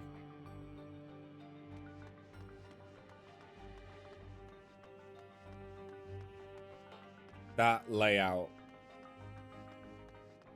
with the pods, very Final Fantasy XIV.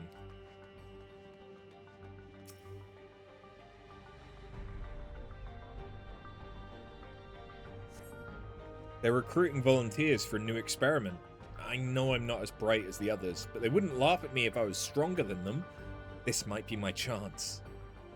Soul transferred a few days ago. I can write good, yes? I am good, very good. Getting hard to control strength. Today bit off hand of feeder. Cannot help it, so strong. Hungry. Always hungry. Cannot control. Eat. I must eat. Am eater. Must eat. You find nothing that resembles a verification key. Perhaps you should search elsewhere.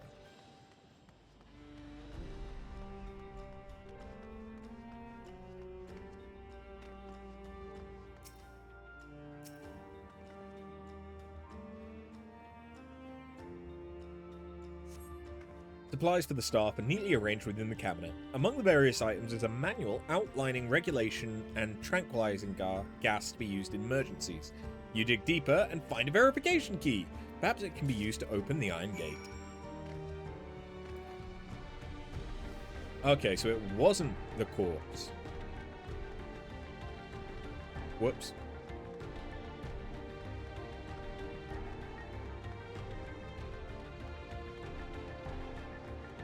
Can I still interact with the corpse now? Probably not.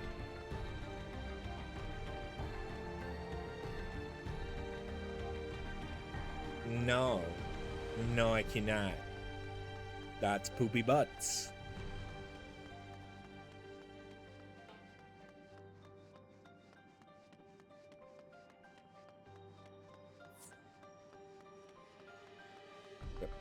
Bye, Gwyd. You found the key? Great. I'll call the others. It's fair. I know it'll be a while until the next duty.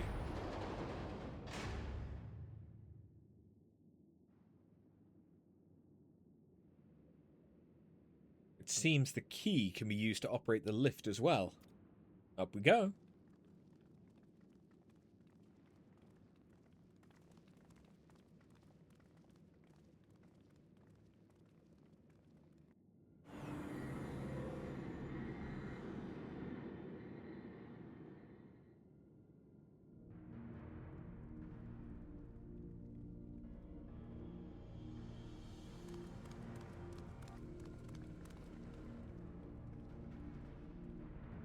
So this is the observatory. I didn't expect it to be similar, but this is a far cry from the temple that held Valagalmanda. All the machinery appears to still be in operation. I expect there are auxiliary systems in place to ensure monitoring can continue, even in emergencies. Warnings indicate various anomalies related to the seal's failure, most likely. For a blessing, we managed to fell the beast before it could cause harm. Alright then, let's see if we can find some clues about Gluljar's mother.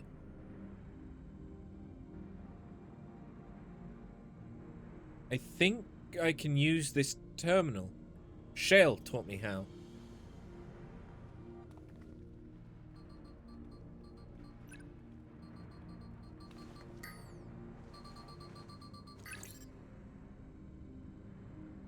There's so much data. I don't know what we should look at. Perhaps we can narrow down the search by inputting the name to Shieldjar?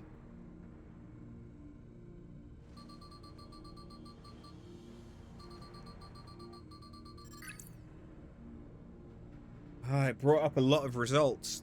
They all seem to say the same thing. The Shieldjar, Administrator of Experimental Treatments, Research Logs. This sounds good, doesn't it? Chances are the data is encrypted, and even if not, it will take considerable time to go through it all. Then let us take it with us to the back room and have Shale analyze it. Agreed. Alright, I'll transfer it to this storage device I brought.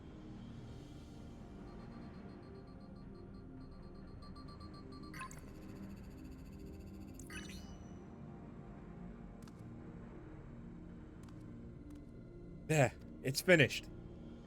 Thank you so much for bringing me all the way here, everyone. If you're happy, then so am I. Besides, I was able to learn more about my brother as well. It was a fruitful adventure for the both of us.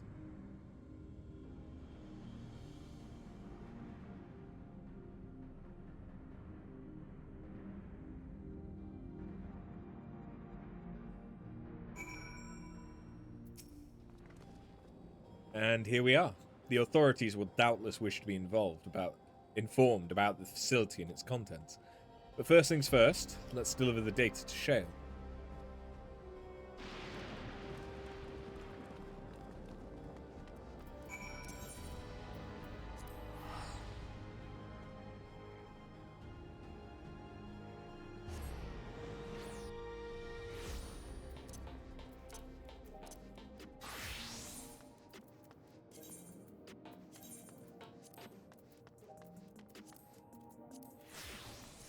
I want to look edgy and cool.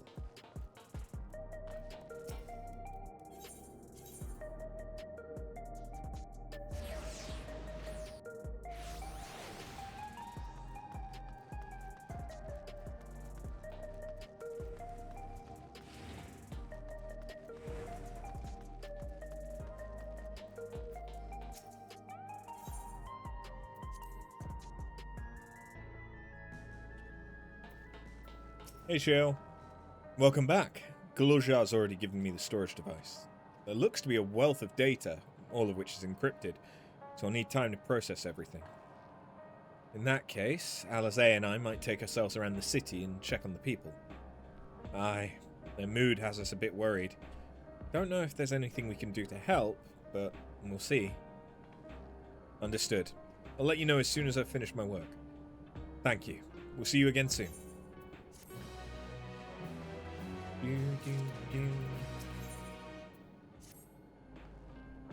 Alizé isn't wrong.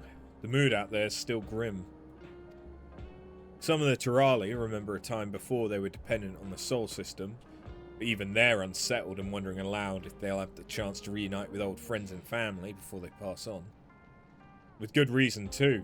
The journey home won't be an easy one for those who've grown old. That's why it's mostly been younger folk who've been leaving for Thrall, ones with no elders to care for. Word of that problem's reached us in Tuliolal. My brother's doing all he can to see the Shaktaral Railroad restored to operation, so people may come and go more freely. Unfortunately, the tracks only go as far as Vanguard, so some travelling by foot will still be necessary. Even so, the railroad would make things a sight easier. How long before it's back in service? I couldn't say. When I left for this visit, Kona seemed reluctant to make promises. But while Shale's working on the data, we can go and see the state of it for ourselves. To Shaolani Station, then. I'll make sure to keep Kona informed.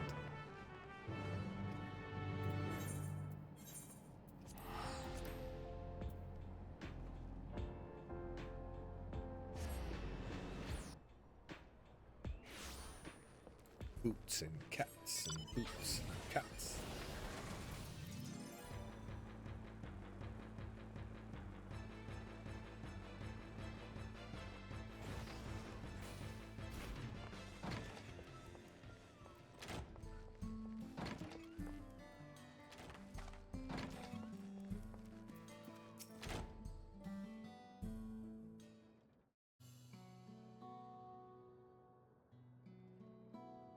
Vow of Resolve, and Afterbun to boot. What can I do for you? We're hoping some good news about the railroads. There's an increasing number of people looking to return to Toral that can't make the journey on foot. I see. As it happens, the Vow of Resolve, the Vow of Reason's also on his way here to take stock of the situation. Hey, Kona. Ah, scratch the on the way. Hey! You're finally not dressed as a gleaner. Did our little Bun finally outgrow his old clothes?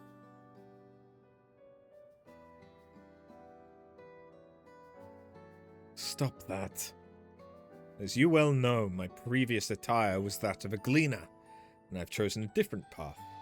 It was time for a change.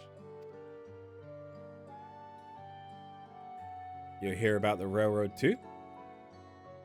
It was in part for my sake the original Dawnblazer was sacrificed, so I felt it only right I assist with its replacement. Speaking of which,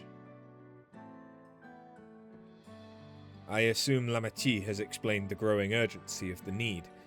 What have you to report? The new locomotive was on track for completion, but we're having difficulty pulling her into the station, in a manner of speaking. You see, when we used the Dawnblazer to get into the dome, urgency outweighed all other considerations. But now we're back to our original system. How to run the railroad without upsetting the inhabitants of Mewa Hetsoan. That is the Renique. Though the Hetsaro that follow them are none too pleased about their Hetso being spooked by the noise of the locomotive either. The solution I've devised to quiet the railroad should address that complaint. But a silent train presents a different danger. The Renique will need to be deterred from wandering across the tracks. And I suppose we can't just blow the whistle at them or they'll panic and be put off their grazing again. Weren't the rail routes plotted to avoid Renique's preferred grazing areas, though? It's odd they're getting so close in the first place. The Renique's grazing patterns have shifted since the tracks were laid. I'm not certain why, but I intend to ask the people of Mewa Hetsoen for their insight. As a major proponent of the railroad, I have a duty to assist in this matter, and I too would hear what the Hetsaro have to say about it. They are the ones most affected, after all. I believe it would be best to begin by consulting their leader, Huato. The rest of you can accompany us to the Hetsaro camp, if you like. Wait. Did he have a little keychain on the back of his backpack? And why did it look like a tiny Kefkiwa? Or rather a tiny outrigger? Outrunner.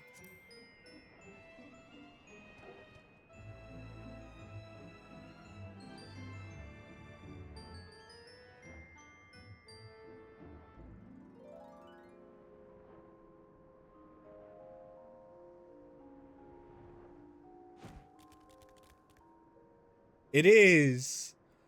Aww. Oh, Erenville.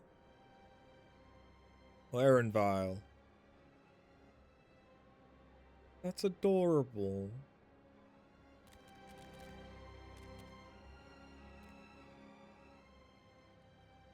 I'm confused by the gloves.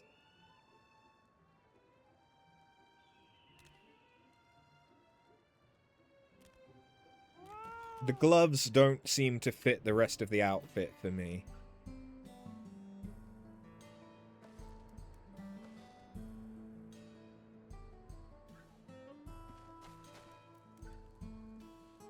I like the boots, but the boots don't fit the rest of the outfit either to me, but...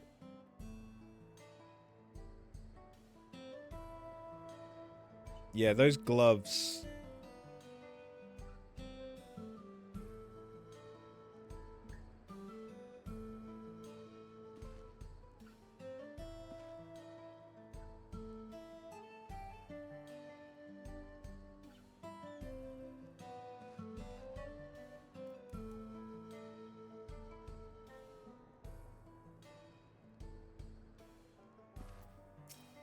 those gloves really don't look good to me.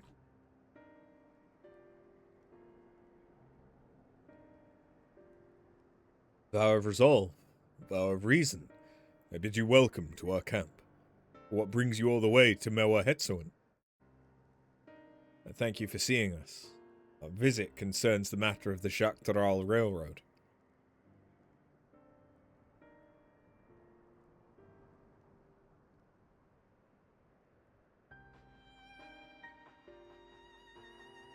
You too have noted the Renique's unexpected change in behavior, then. My son, Shepetto, has been looking into this matter. Shepetto! Tell them about the little Renique boy you've made. Normally, we'd expect the Renique to keep to their favoured grounds nearby for a while yet. And despite a thorough search, we haven't found anything wrong with the quantity or quality of the grazing in Piarioanan and Yawatanane. Yet they refused to keep to where they usually would, instead pushing westward toward your railroad. I certainly see no cause for this unseasonable migration. Nevertheless, should they continue to move west, we will follow. As any true Hetsara would, I suppose. As you may have surmised, I am of Hetsara descent. My parents travelled with the Renique as well, though I myself have no memory of the experience. I was left behind as a babe, you see, during such a migration. One of many sacrifices necessitated by a nomadic lifestyle, I am forced to assume.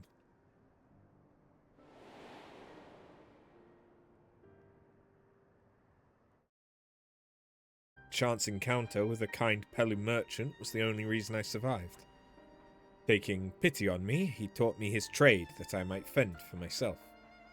I became a stall keeper in Tuliolal's markets, and that is where the Dawn Servant found and adopted me.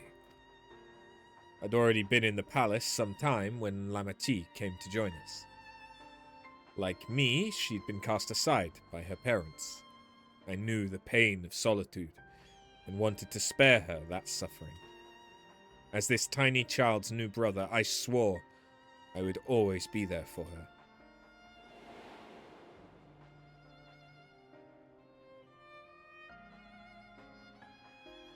Truly, I've never heard of the Renique choosing a path so arduous as to force such a terrible decision, nor of any Hetsara willingly leaving their own flesh and blood behind. There must have been some exceptional circumstances. I cannot say.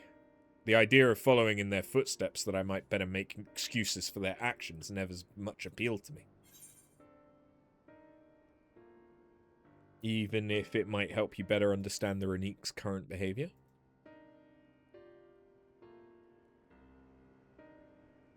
As is so often the case, you are correct.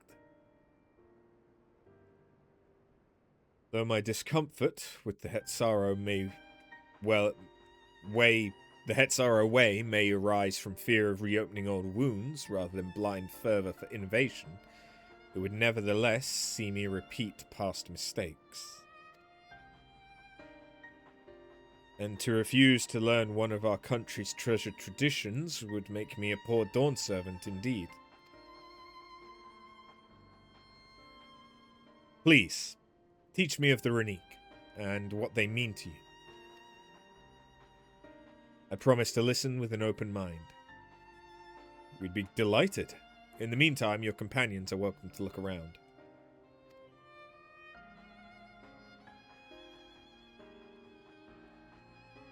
Will you learn of Hetzaro culture with me? I should like to approach this with the fervent curiosity you and my sister share, but it would be useful to know whether I am, doing it correctly. Then it's settled. You'll learn more of the Renique, and we'll have a look around the plains. And perhaps, in the process, we'll find the answers we seek.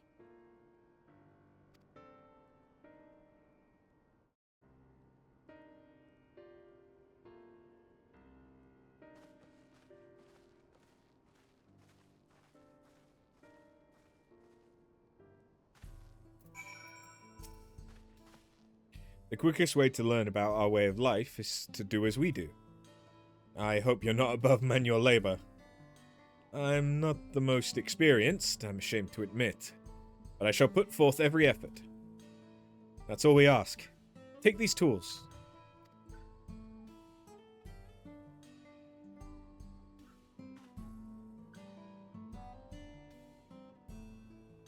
Now, introduce yourself to anyone who looks busy and ask if you can help. They'll be happy to teach you what to do in exchange for another pair of hands to do it. Let's meet back here later to share what we've learned.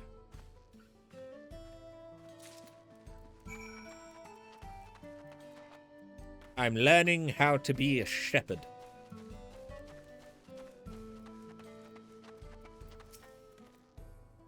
I'm eager. I'm afraid I've finished with my tasks for the time being. But since you're so eager to learn about our way of life, why don't I tell you a bit about our migration customs? If you're here, you likely already know the Renique are our Hetzo, our guides, that we travel with through the turning of the seasons. We trust them to lead us to fertile lands with all we need to survive. You may not know that sometimes the herd splits into two, bound for different paths. On those occasions, we Hetzara must also part with half our number. You may think it a strange and stressful custom, but over the years it's seen us visit new lands and broaden our horizons as a people. This too is the wisdom of the Hetzo.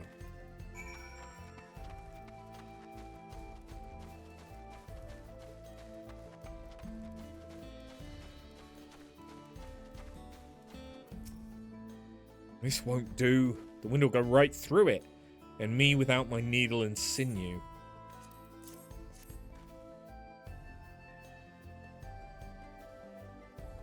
Oh, these are precisely what I needed. I should be able to patch up the covering now. Given how often we pack up and reassemble our tents, they're bound to get the occasional tear.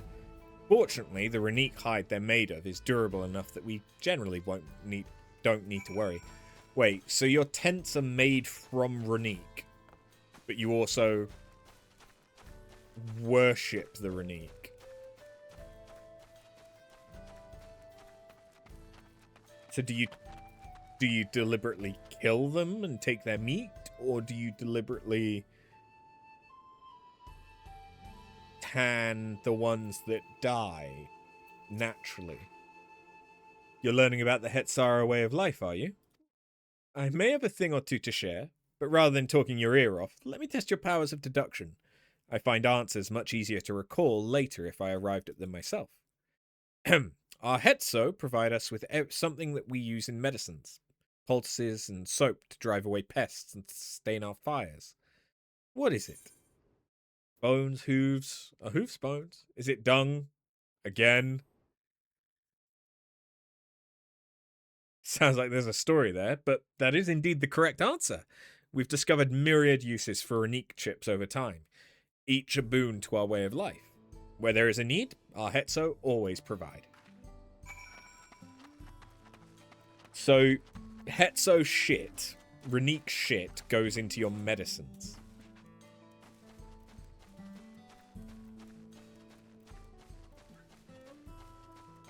Right.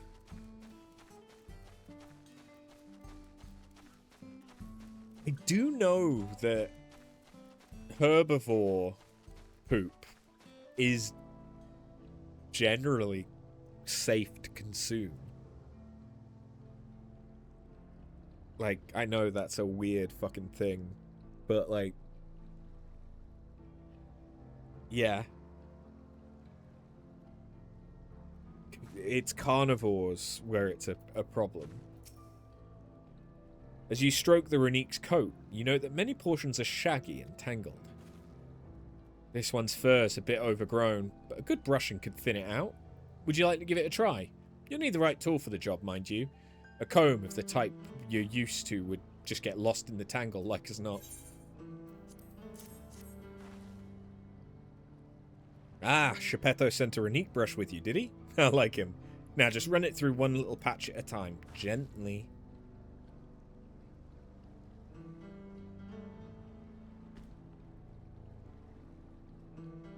You dutifully brush the Renique until your arms grow weary from the prolonged battle with its coat. It appears much tidier now, though the same cannot be said for your clothes, which have acquired a new coat of their own. Well done. With less excess fur, our friend here will be more comfortable in the afternoon heat, and less susceptible to illness. A combed coat also makes it easier for us to identify injuries should the need arise.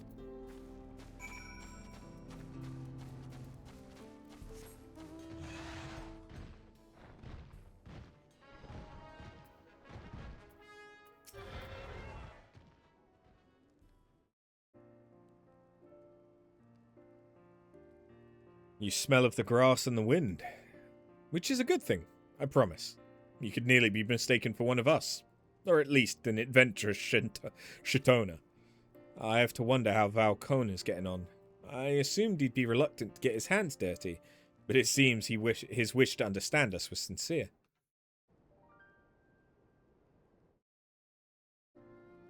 Ah, there he is now.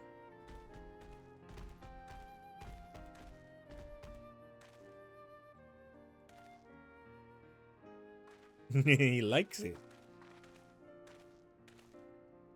Apologies for my tardiness. I was tasked with grazing the Renique and ended up rather far afield.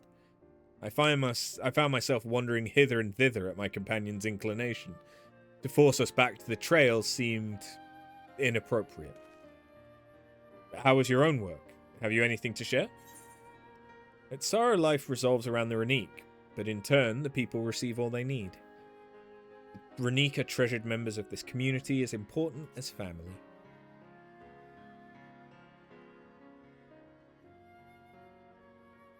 Yes, I feel the truth of this myself. While I was hesitant to leave my fate to the whims of the Hetso rather than tread man-made paths, I arrived where I was meant to be all the same. Mine is not the only way, though at times I lack the experience to know otherwise.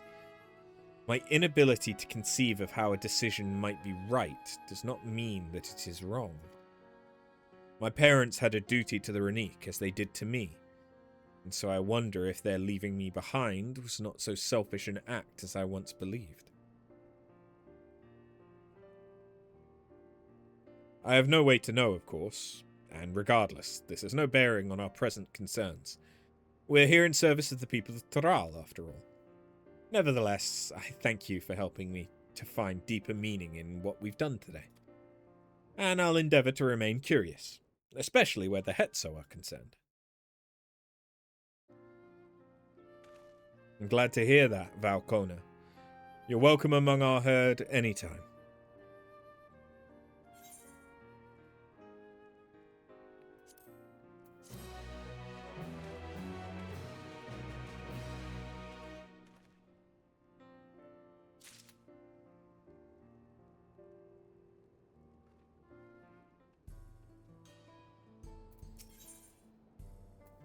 The warmth of family.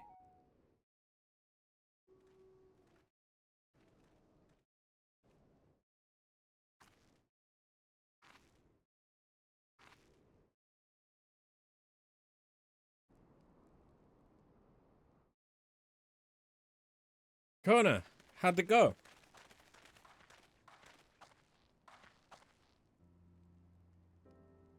I believe I finally understand the significance of the Hetzo.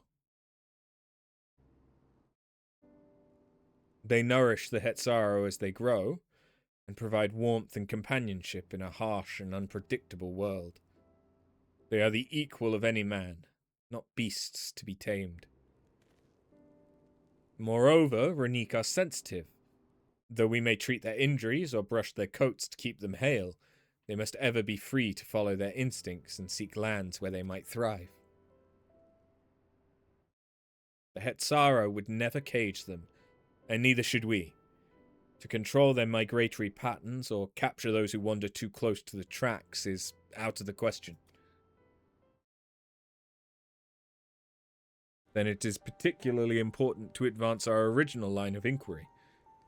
Fortunately, we were able to visit the Renique's once favoured grazing grounds. As we were told, the grass looks fine, but the place is too quiet. It's not just the Renique, even the birds and field mice have fled. We did encounter one pack of Ceratoraptors, but they looked to be passing through in a hurry. Typically, that sort of behaviour in the fauna would be associated with natural disasters, earthquakes, landslides, and the like. Though the Hetzaro would have surely put two and two together were the cause geological, I measured the area's ether to be certain. There was indeed nothing to suggest recent environmental disruption, but I did notice one anomaly. A strong etheric signature to the east, moving across the plain, albeit slowly.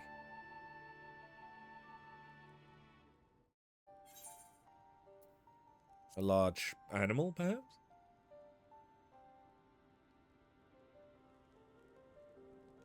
A powerful one, like as not. A predator, given the local fauna's behaviour. One of the raptors we saw looked like it had a bite taken out of its tail by something with very large fangs. It couldn't be Furuhetsu. Furuhetsu? Renique Reaver in the common tongue. Our people have several names for such creatures. Fangs that steal Hetso in the night is another evocative one.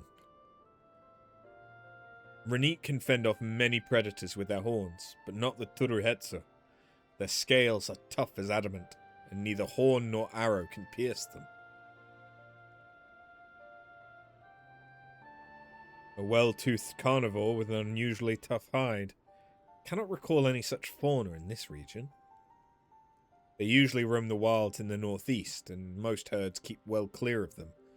Can't tell you why this one's so far from its home and its pack both. In any case, I believe the source of the Renique's consternation's clear, as is our next move. We must drive this Reaver away, that they might return to their grazing lands in peace.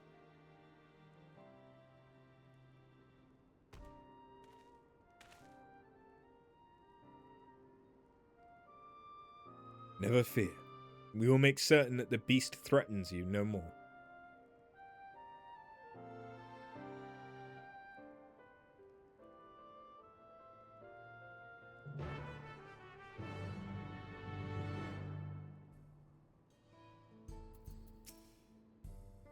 The Renique Reaver is a clear threat to the local population. We cannot allow it to roam unchecked. But it won't do for us to go running off in search of it without having made proper preparations. And if others returning from across the plain have spotted it, they may also be able to inform us of its recent behaviour and where it might be found. This sounds a lot like the Chocobo Eater.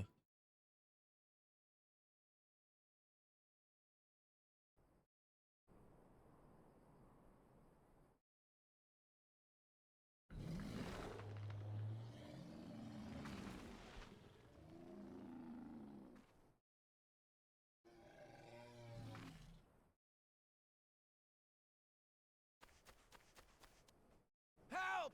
Help! Hetsu is coming this way!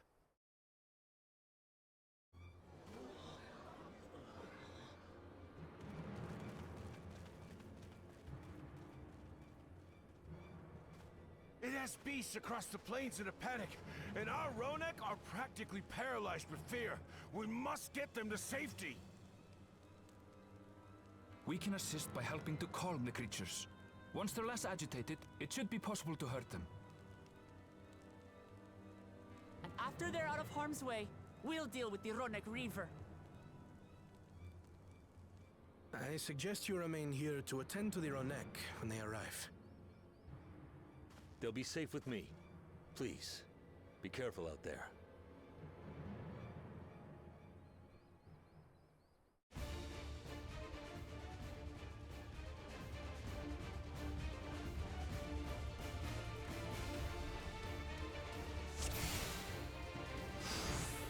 Make Let's do haste. this. We must protect the Ronek. You've been known Don't to worry, eat some right chocobos in behind your time, if you know what I mean. Yeah. No, I don't. I don't know what you mean.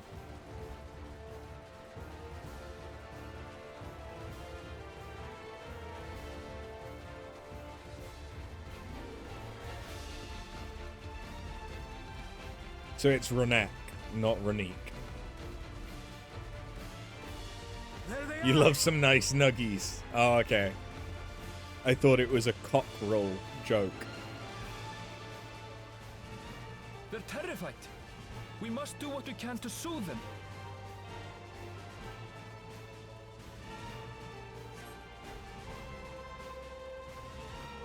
You? Never. A cock joke? No.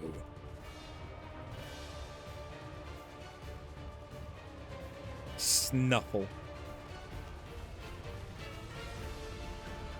That herd should be all right. Let's look for stragglers.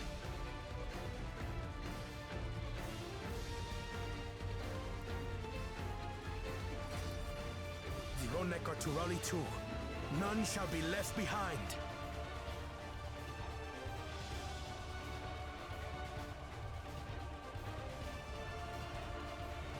There must be something up ahead. Come! There! These are no match for the likes of us. Yeah, he see ya.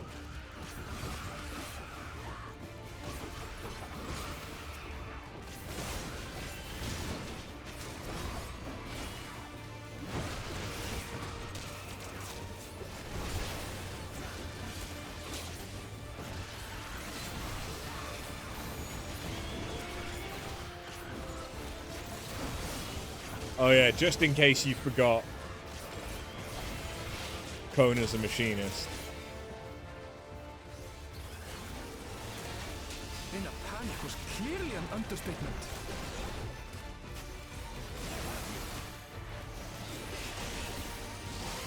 Where's Erendil? Is he a non-combatant? More are coming! Yes, yes he is.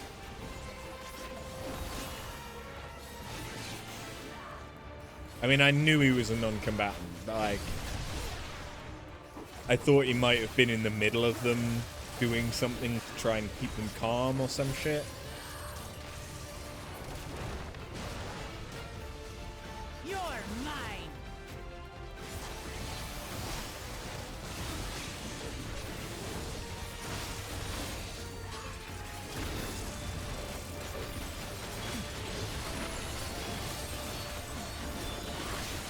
So is this the Furuhetsu?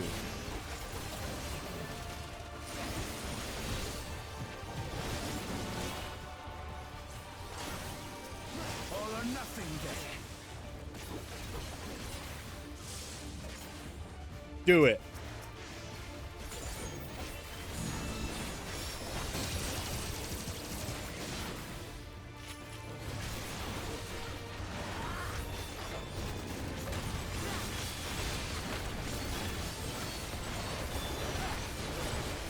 I haven't played much high-level machinist, so I'm not recognizing some of the stuff he's doing.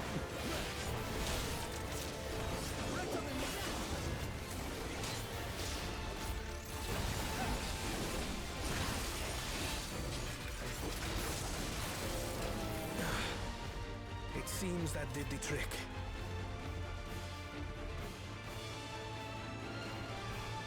That's right. Fuck off home. For the father, at least.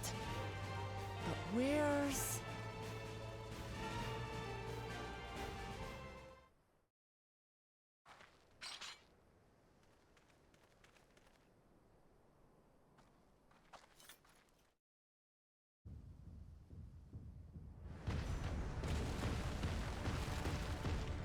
That's a Monster Hunter monster. Got a big one coming.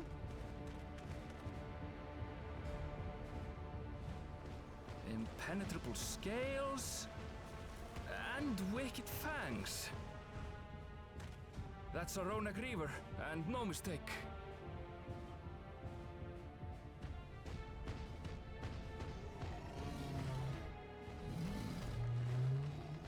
Oh. There! That one there!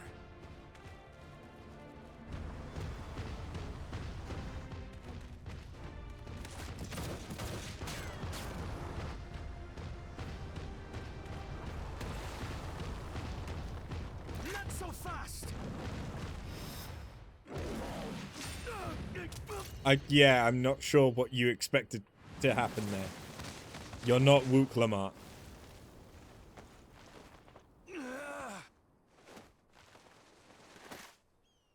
Be glad it's only your glasses that got fucked. Even should it cost me my life.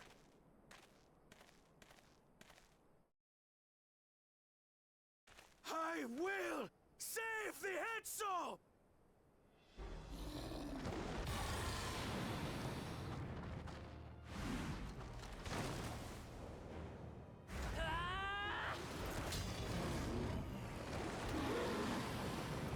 She really loves jump attacks. Are you alright?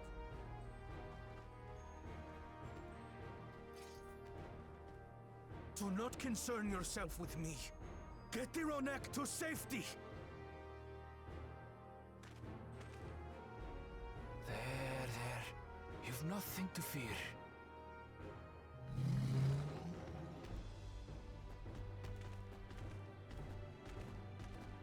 Maybe move a bit faster than that. Just a bit. Right. Let's finish the job.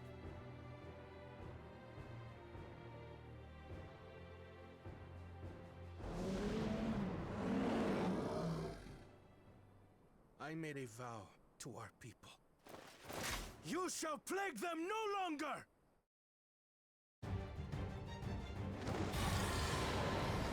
This feels like a turn-based Final Fantasy opening.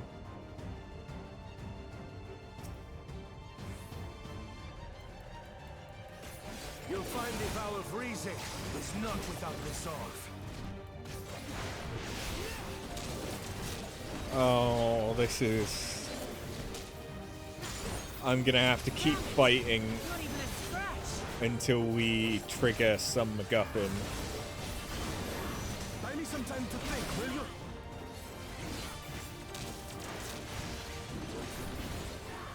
It must have a weakness, and I will find it. Sticking things up its arse?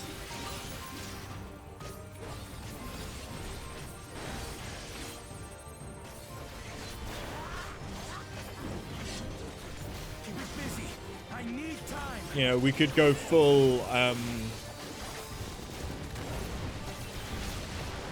you know, Ant-Man up the anus, killing Thanos thing.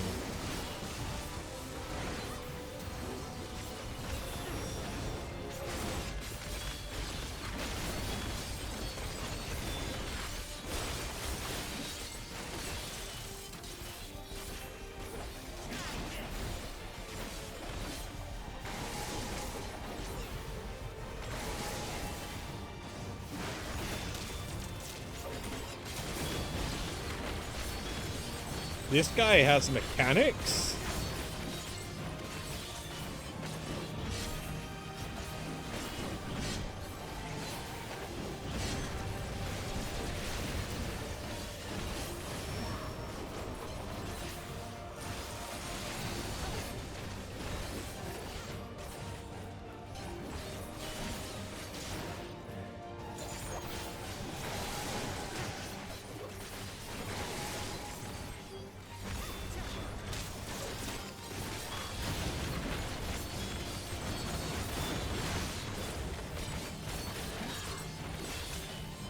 just have to keep it pinned. Get thinking, Kona!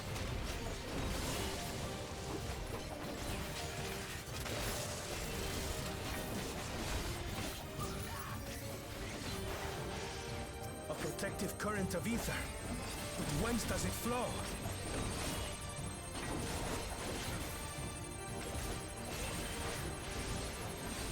From its asshole.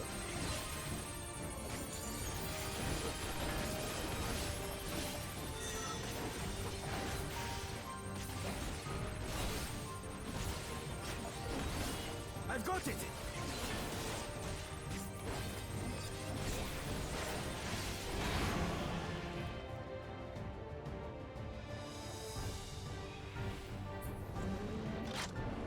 One well-placed Oh, piercing yeah, the round to sniper. the chest and...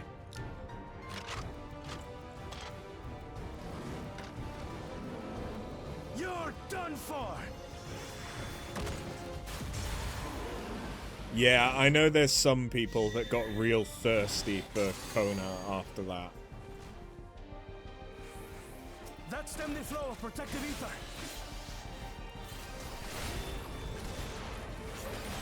Protective male with a big gun.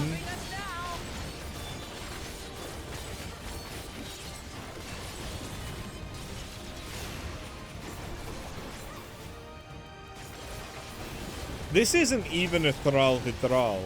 Still not backing down, huh? Fine with me. This is just a Redek Reaver.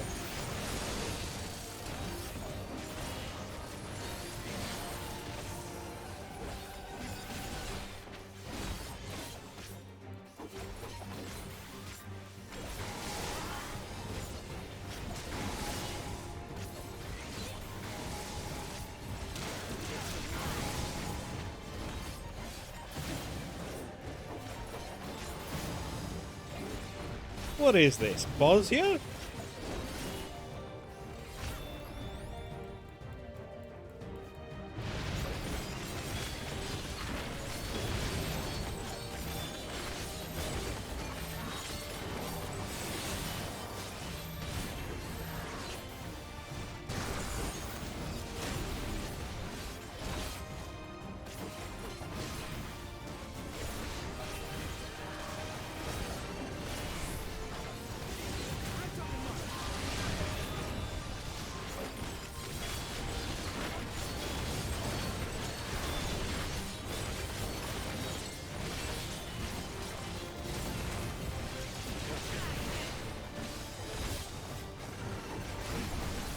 Ether core.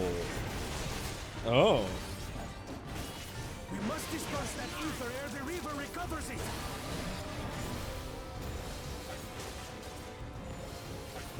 This is going to hurt.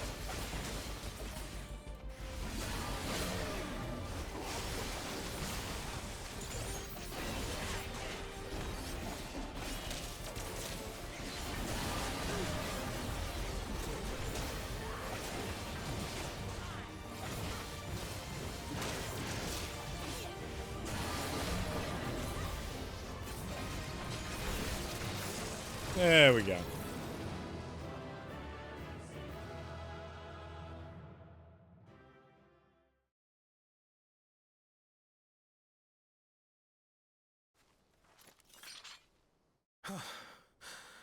We did it. The Etso, are they?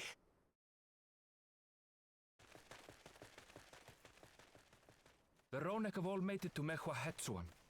Hunters are scouring the area for any remaining threats, but the local fauna appear to have calmed down.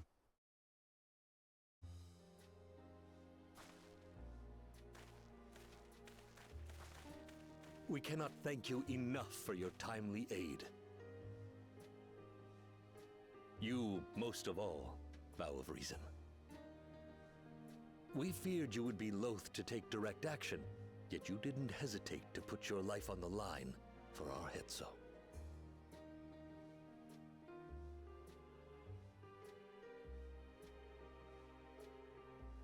I did no more than is a Dawn servant's duty.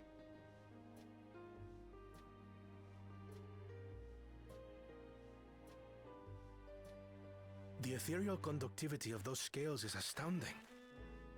I dare say we could repurpose them to create a device that emits controlled pulses of ether. Ether resembling that of the predator the Ronek fear most. It might work. That could If we work. struck the right balance, we would have the means to deter the Ronek from approaching the railroad without causing them undue distress. Incredible! Kona, you've done it again. I must say, I was hoping I'd never have to see one of these again. Again? Still haven't forgotten the last one. And it's been more than 20 years now. I had come as a trader to the camp in Lozenihetta. A camp that was obliterated in an instant by that monster.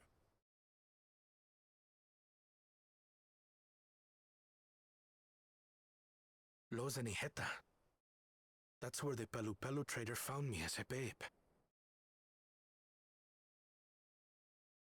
Please, can you tell me what you saw?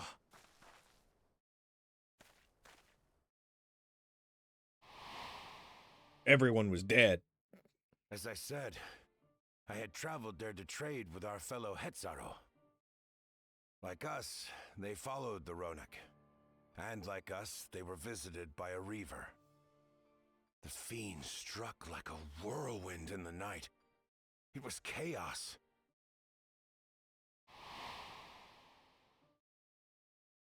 I grabbed some token belongings and bolted in a panic, thinking only of getting as far away as possible. But even in my panicked state, I could not help but notice the young couple racing the other way, toward the fell creature.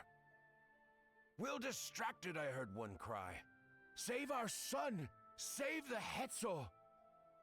After that, nothing but the pounding of my heart and feet and Ronek thunder. I ran and ran.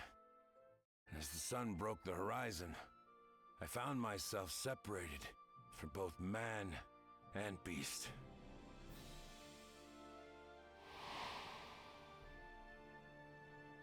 Windborne words say that a group of survivors reunited with their remaining Ronek and have long since moved on. But still more were never seen again, including the brave couple. Or so the story goes.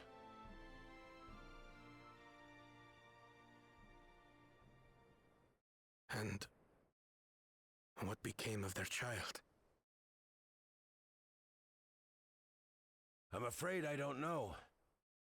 But if he wasn't with the survivors, even if he lived through that night, the wilderness wouldn't have been kind to a little one out on his lonesome. Unless he got found by a Pelu Pelu trader. Maybe not. But perhaps a passing Pelu Pelu would. And one day, even a Dawn servant himself.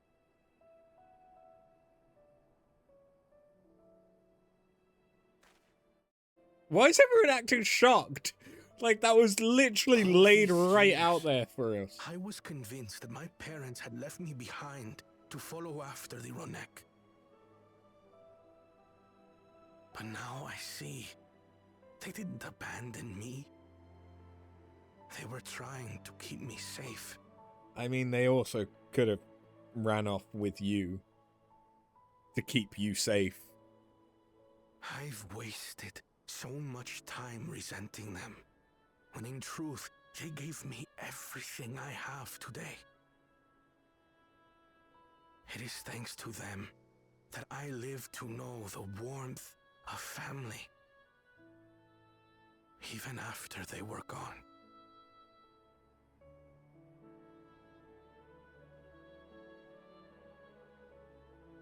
And now that I am Dawn servant, all of Tuliyola is my family. A family I will always protect, as my parents protected me. By sacrificing yourself when it's unnecessary? Really? Maybe don't do that. Maybe don't do that.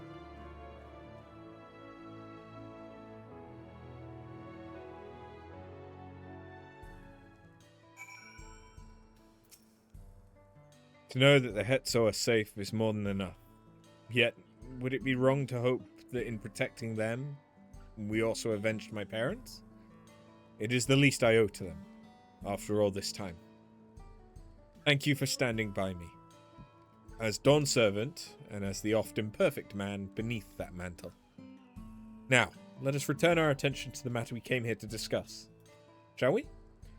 We've removed the root cause of the Runique straying from their favoured grazing, and obtained the tools to devise an additional precautionary measure. A silent whistle, as it were. This whistle must be capable of emitting pulses of ether strong enough that they will shy away from the tracks on instinct, yet not so strong as to drive them into a panic. If we can achieve this, it will be a far sight better than a traditional whistle, more effective and less stressful for the creatures themselves.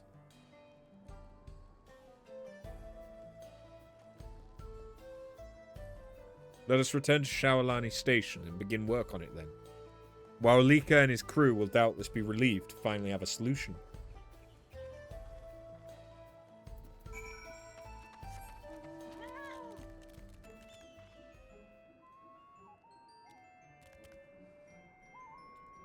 Play that funky music, white boy.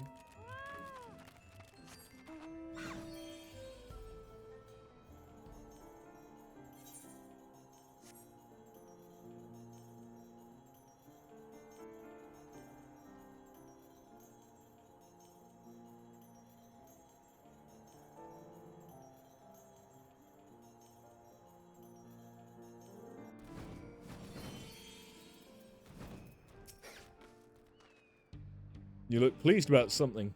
Good news for the railroad, I take it? So Renek were avoiding a predator. Smart ones, they are. And Valcona's not too bad himself with this whistle idea.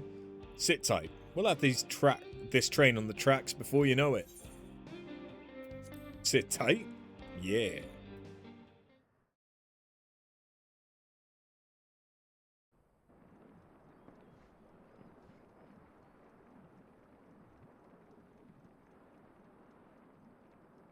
We're ready to go. Yeah.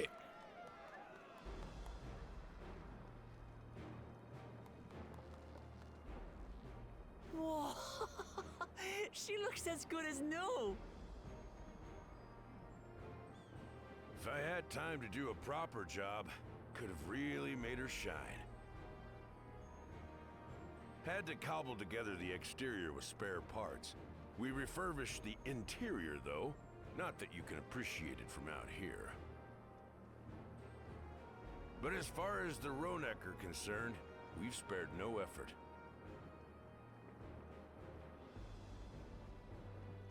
From the ballast to the ties, we've adjusted every bit of the track so she'll run quiet as a field mouse. You and your crew have worked wonders. Our nation is in your debt. Come now. If anything, credit's due to Tuliolal. It's thanks to the folk you recruited from every corner of the continent that we were able to get her up and running so quickly. Besides, the ethereal whistle's the true marvel, and we wouldn't have that without the scales you brought us. However grateful you are, know that we're even more thankful.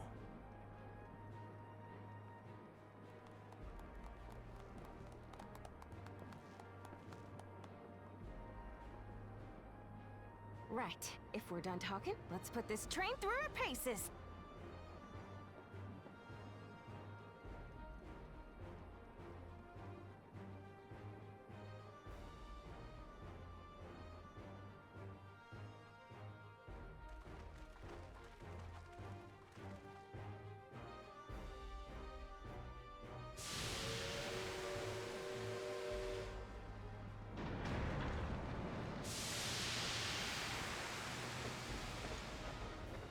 Choo-choo!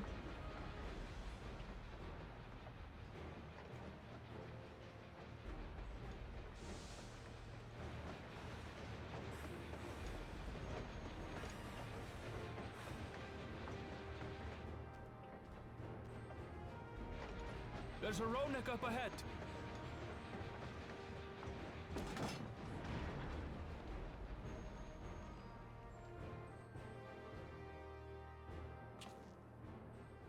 Now, to test our whistle. On it. Just point it in the general direction and...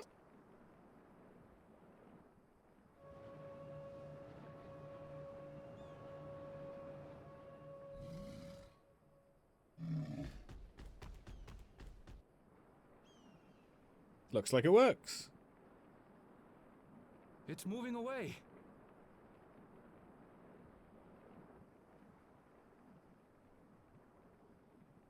Meanwhile, our friends over there appear wholly unperturbed.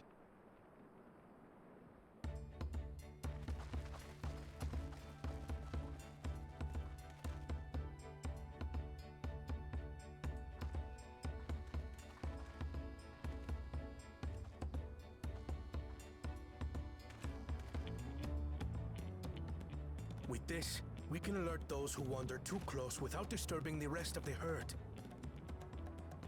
A roaring success! In a quiet way, like.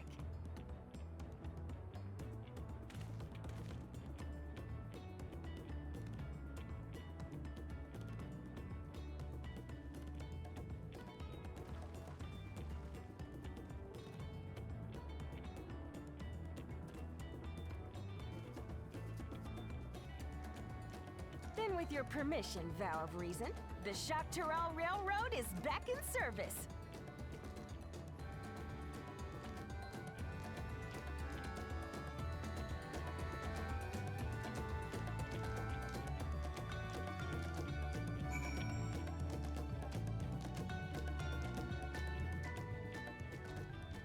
Nitawikwi. For a while there, we were real worried that we'd never get the railroad running again. Now that the test drive was such a success, we can breathe easy and start hauling people to and from the dome. First Shaolani and then the continent. Watch out, Shaktaral. Here we come. I share the sentiment, but we've got a mountain of work ahead of us to ensure smooth operations.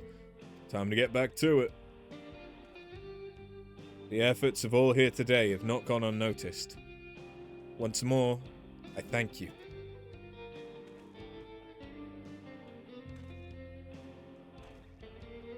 As for our own work, I trust you can handle matters in Alexandria, Lamati?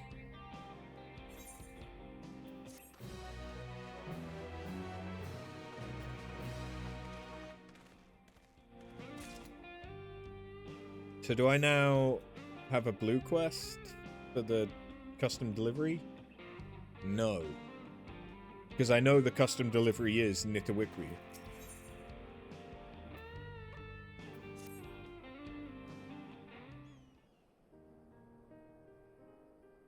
Well, it's possible that Shale's made some headway by now, and regardless, we should spread word the railroad's been restored to service. Shale? What do you have her working on? Lujar's mother.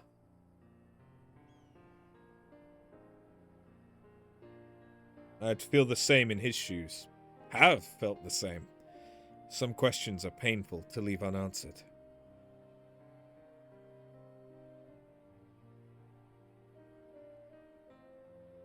There's no cause to look at me like that. The Kefkiwa we met may have only been a simulacrum. Her memory was real. I needn't search for what she left behind, because she left it with me, and I will carry it, always.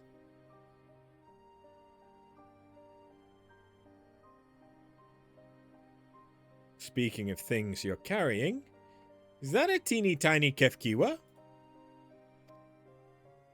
What? No! It is merely a token from Alexandria. Our friends in Oblivion would not take no for an answer, and I thought it as good a souvenir as any. Whatever you say. For what it's worth, I think it's a nice way to bring her with you on your travels. Oh, fussy little bun. Yes, well, you're off to the dome now, aren't you? I thought I might join you for a moment, see if there's aught I can do for the people there. Much changed though it is, I still consider it my home. Of course, we can give you the full story on the way.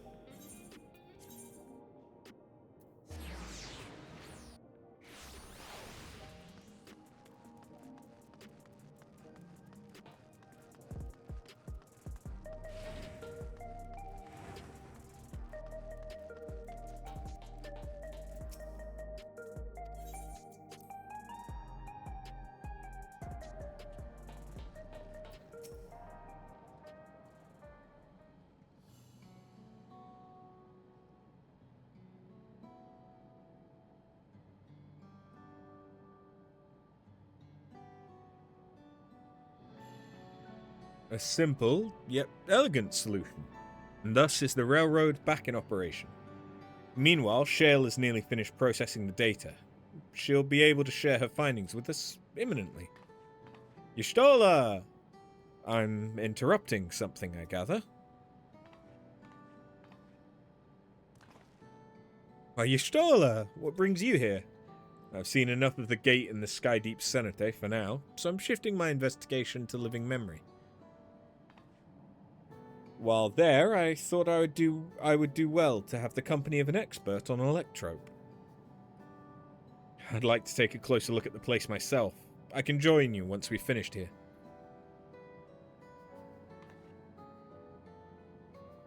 Lest you fear I've forgotten, once I've made headway with living memory, the key in your keeping shall be the next subject of my scrutiny.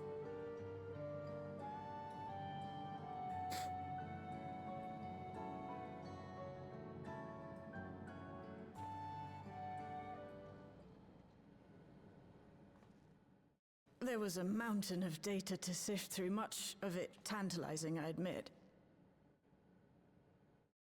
But it will take time to fully decrypt everything that piques my interest, so to answer our immediate question, I've been concentrating my efforts on the audio saved by Teishulja herself. While I've not listened to it yet, I have a selection ready for playback. Would you like to hear it now? Yes, please. All right. Several audio files will now play in sequence.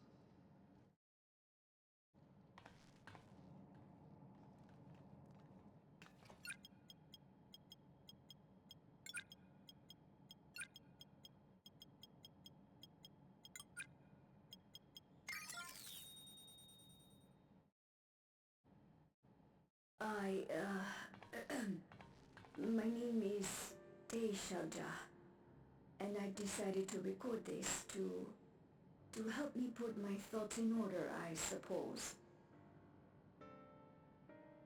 Mother? Officially I was a Virgin with the Landsguard. I was part of a contingent dispatched to Yasulani to hunt a Tural Vidral that was wreaking havoc. After our mission was complete, I elected to remain. It was the perfect opportunity to document the geographic distribution of medicinal herbs in this region.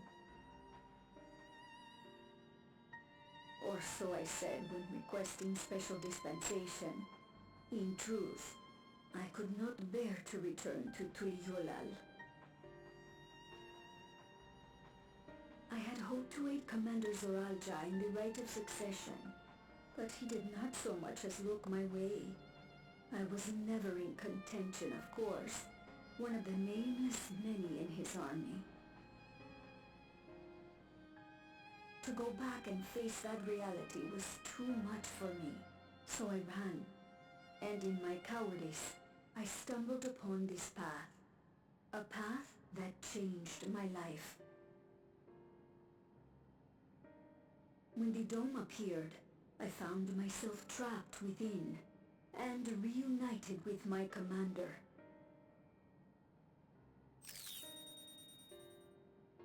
How am I to speak of Commander Zoralja?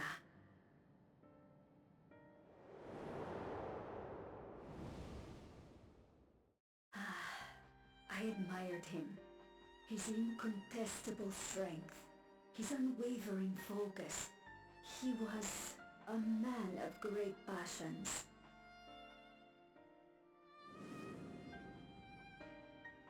I watched him, captivated by his intensity. From afar, I would not dare approach. And in watching, I came to know him. So you stalked him? His eyes too sought the distance, but not as mine did. He yearned not for another, but something else, beyond the horizon. That gaze would never fall upon me, I knew. I knew.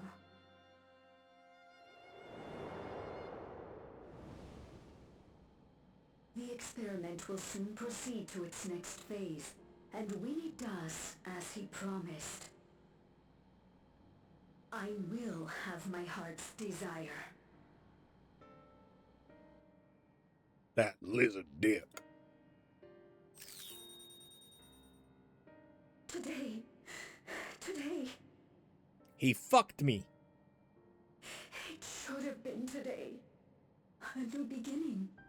What I have dreamed of for so long. I hold a future in my arms. If he could see him, embrace him, surely that would be enough. So full of hope I was. A foolish hope.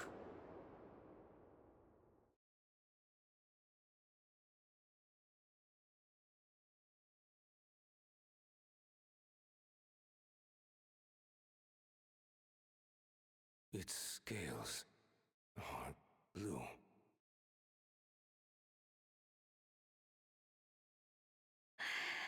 He's your son. Remember that time we fucked?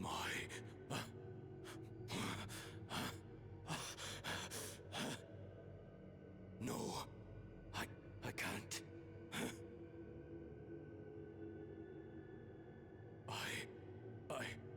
I don't know how. How could I?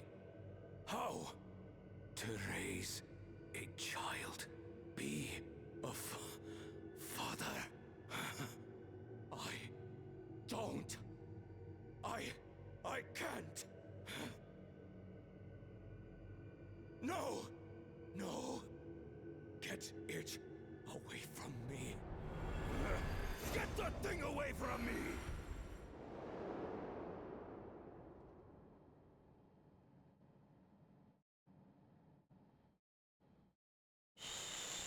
It's all right, little one. Papa was just surprised. That's all. He'll come around.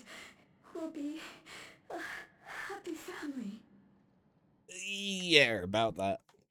Can you look at shouting for me? The research hasn't been going well. Put that thing back where it came from, also help me. Hush now, little one. I know just where to hide you.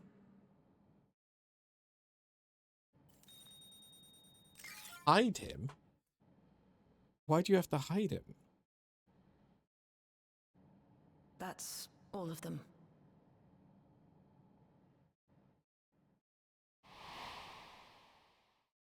He was abandoned, the poor dear. We found him in the drift downs a few years ago.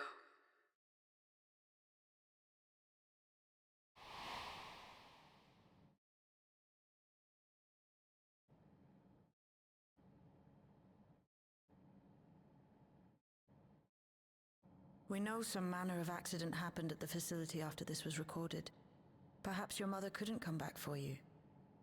Or she died. Hey, Gololcha. I'm fine, Lamarchi.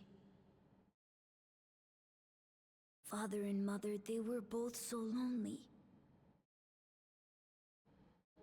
If we could have been together, maybe they wouldn't have been. But sometimes things don't work out, no matter how hard you try.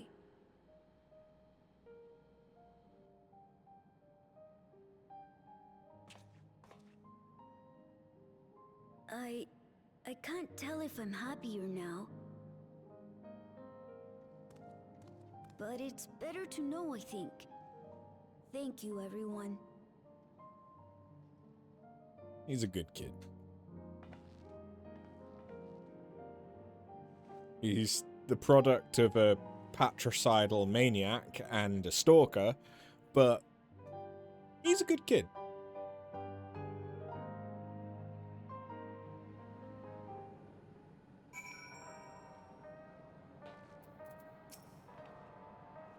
It's better to know.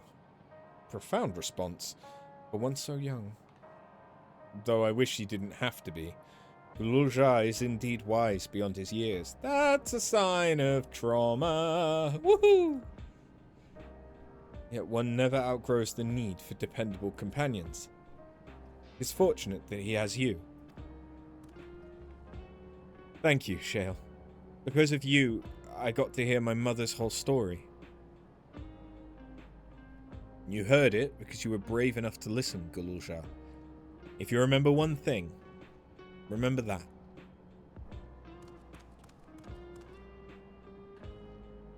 Now then, having shared what I can at present, I'm ready to head to Living Memory when you are.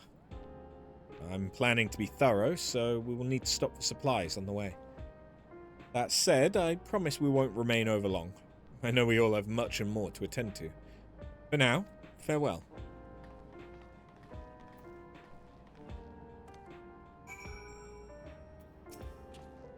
A word before you leave.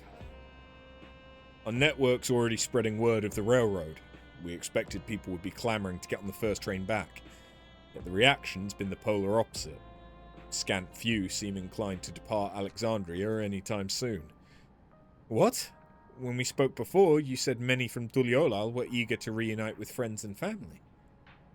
Maybe they're concerned about getting through Vanguard? If so, we could take turns accompanying them. In any case, we need to speak with the people ourselves. Let's start at Lane Node 9.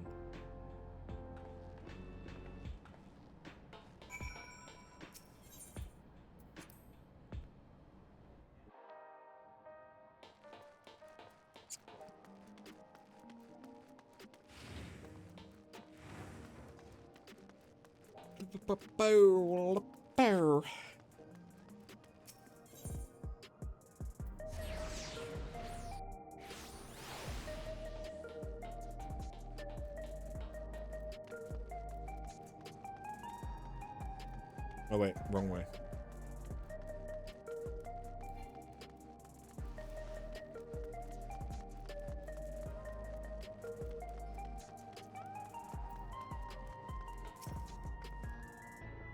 There may still be people gathering in Praxis Park. Let's try there first.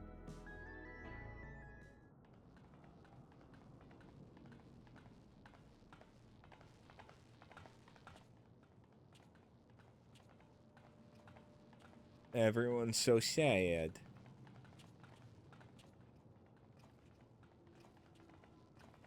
People look uneasy. Did something happen?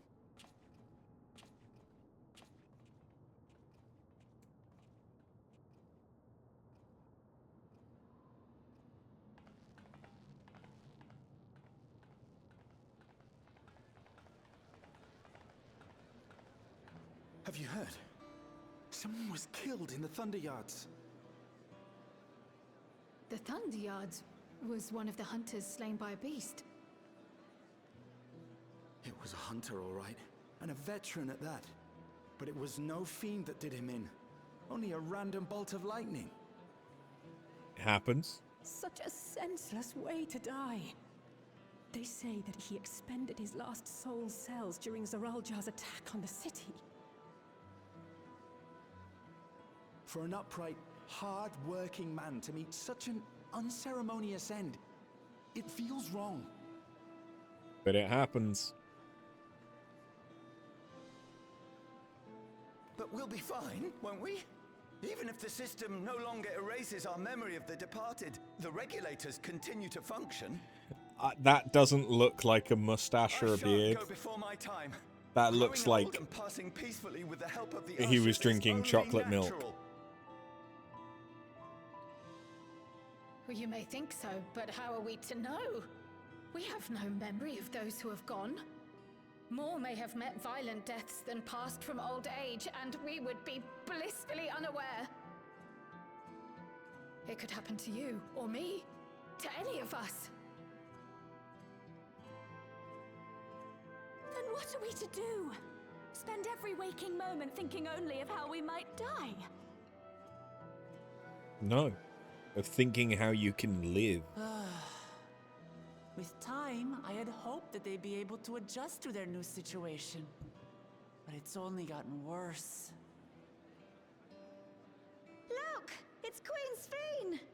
What?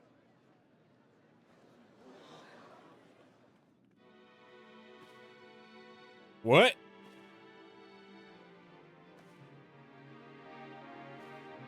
What? She just comes back? What?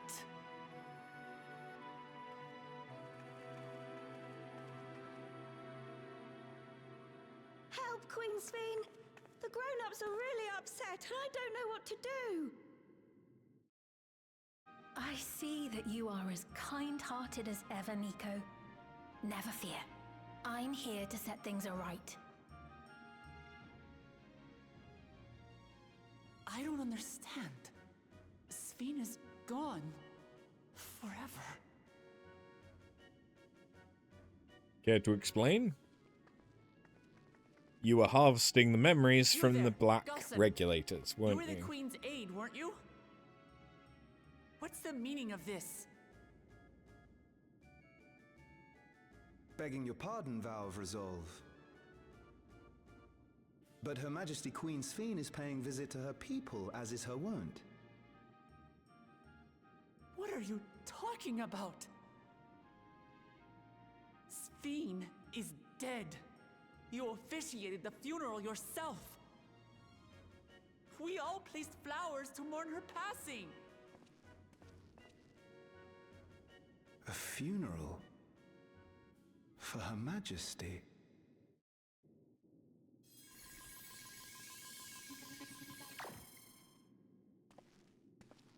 What a curious jest. You know full well that ceremony was to commemorate those lives lost during the attack of Alexandria. Her Majesty walks among her people that she might support them in this most trying of times. Surely that is not cause for consternation. So Everkeep is doing this, but who triggered that? Your Majesty, won't you free us from these terrible memories of the departed? This is no way to live, not for us, nor our children. I wish that I could. Truly I do. But with living memory shut down, even I cannot restore the system that once afforded us that comfort. You needn't fret, however. I have prepared an alternate solution. Alcohol! All of us shall be made endless. What? No. No. How? You can't be endless without living memory. I have created a new system that allows you to transplant your memories directly into an ethereal vessel. One not reliant upon soul cells. No. This way, you need never again fear death. You may Sphene. live as you please. Sphene, and no. For as long as you like. No. Our stores of ether are, at present, not sufficient to provide this boon to everyone. But some of you received neo-regulators for the funeral ceremony, did you not? And there are still more we have yet to distribute. 5,000 in all. One day soon, those with neo-regulators will be called to join the Endless, and thence be free of suffering forevermore. But only 5,000 of us? I mean, how many people are there?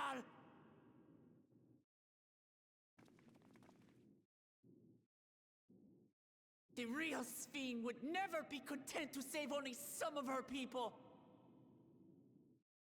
Who are you?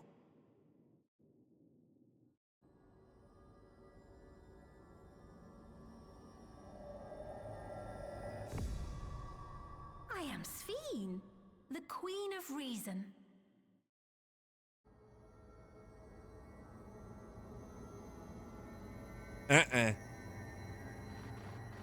Oh.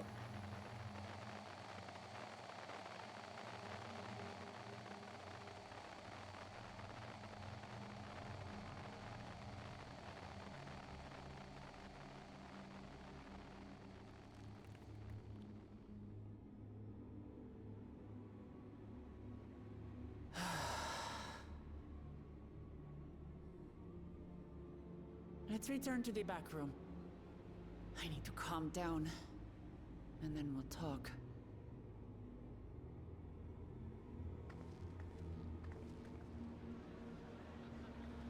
Who's triggered this system, though?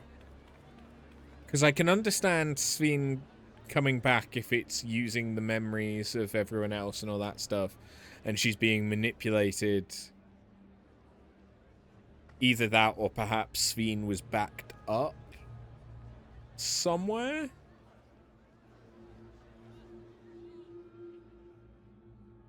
But, yeah, that ain't the Sven we knew. That's for fucking sure.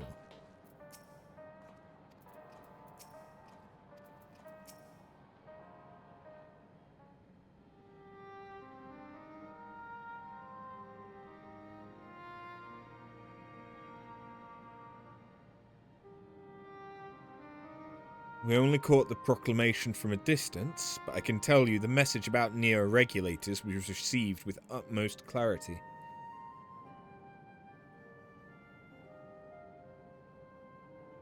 It couldn't have been Sven. She should have been destroyed when the Miso terminal shut down. Without a single Alexandrian to bear witness. Presented with an identical figure claiming to be their beloved queen, it is no surprise that they would choose to believe she's alive.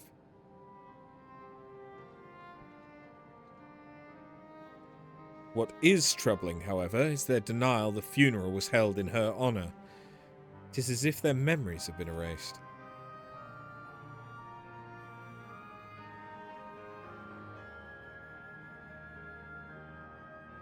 Given that the members of Oblivion remain unaffected, that was likely the work of the regulators. But by whose design? Someone smart enough to play it being the Queen of Reason. And that, guys, even if some suspect deception, most of Alexandria will be on her side. We need to find out who she really is.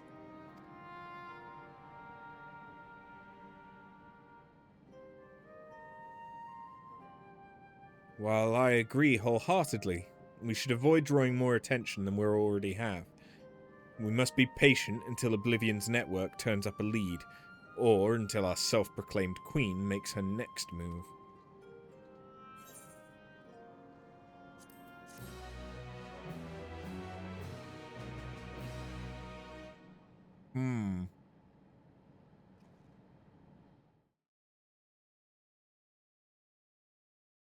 Meanwhile, in living memory...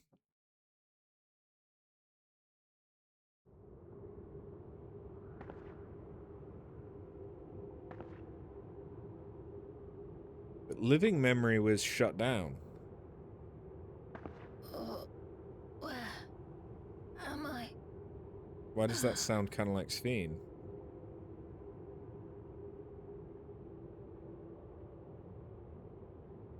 Why? That's Y'shtola. My people, are they safe?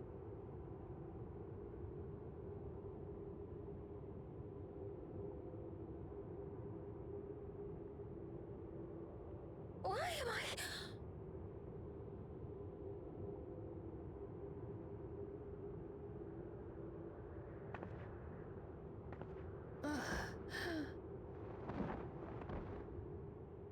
Is there another copycat? I don't know. I would love to keep going, but that was the end of 7.1's MSQ. And I definitely wouldn't be able to finish the next patch. I'd probably only be able to do like a handful of quests, maybe 2 or 3. So I think I'm going to call it here instead, so we've got a nice end point. And then next week we can do 7.2. And find out what the fuck is going on with Sven. Like, I kind of expected her... Well, okay, no. I knew she was going to come back, because I've seen that Sveen is in stuff after this.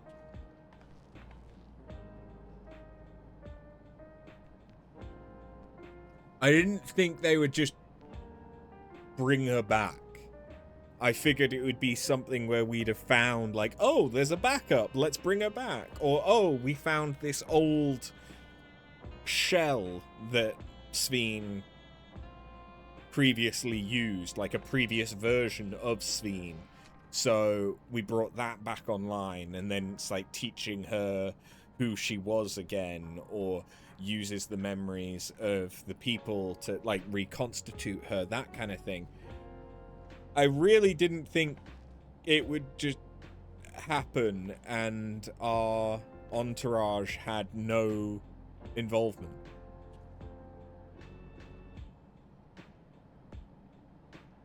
But I guess that's what happened. But who would benefit from everyone being an Endless?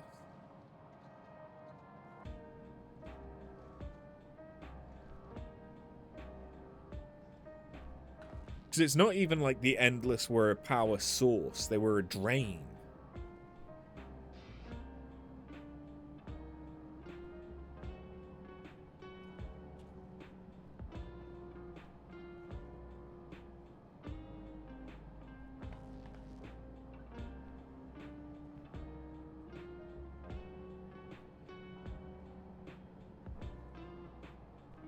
So I don't know if maybe it's like some core system within Everkeep, kind of like a Fal'Cie, that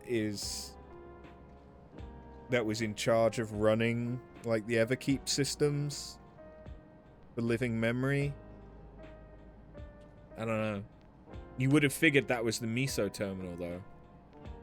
Or Meso terminal? I don't remember. But we'll find out more next week. Thank you very, very much for watching. I will catch you in the next one. Later.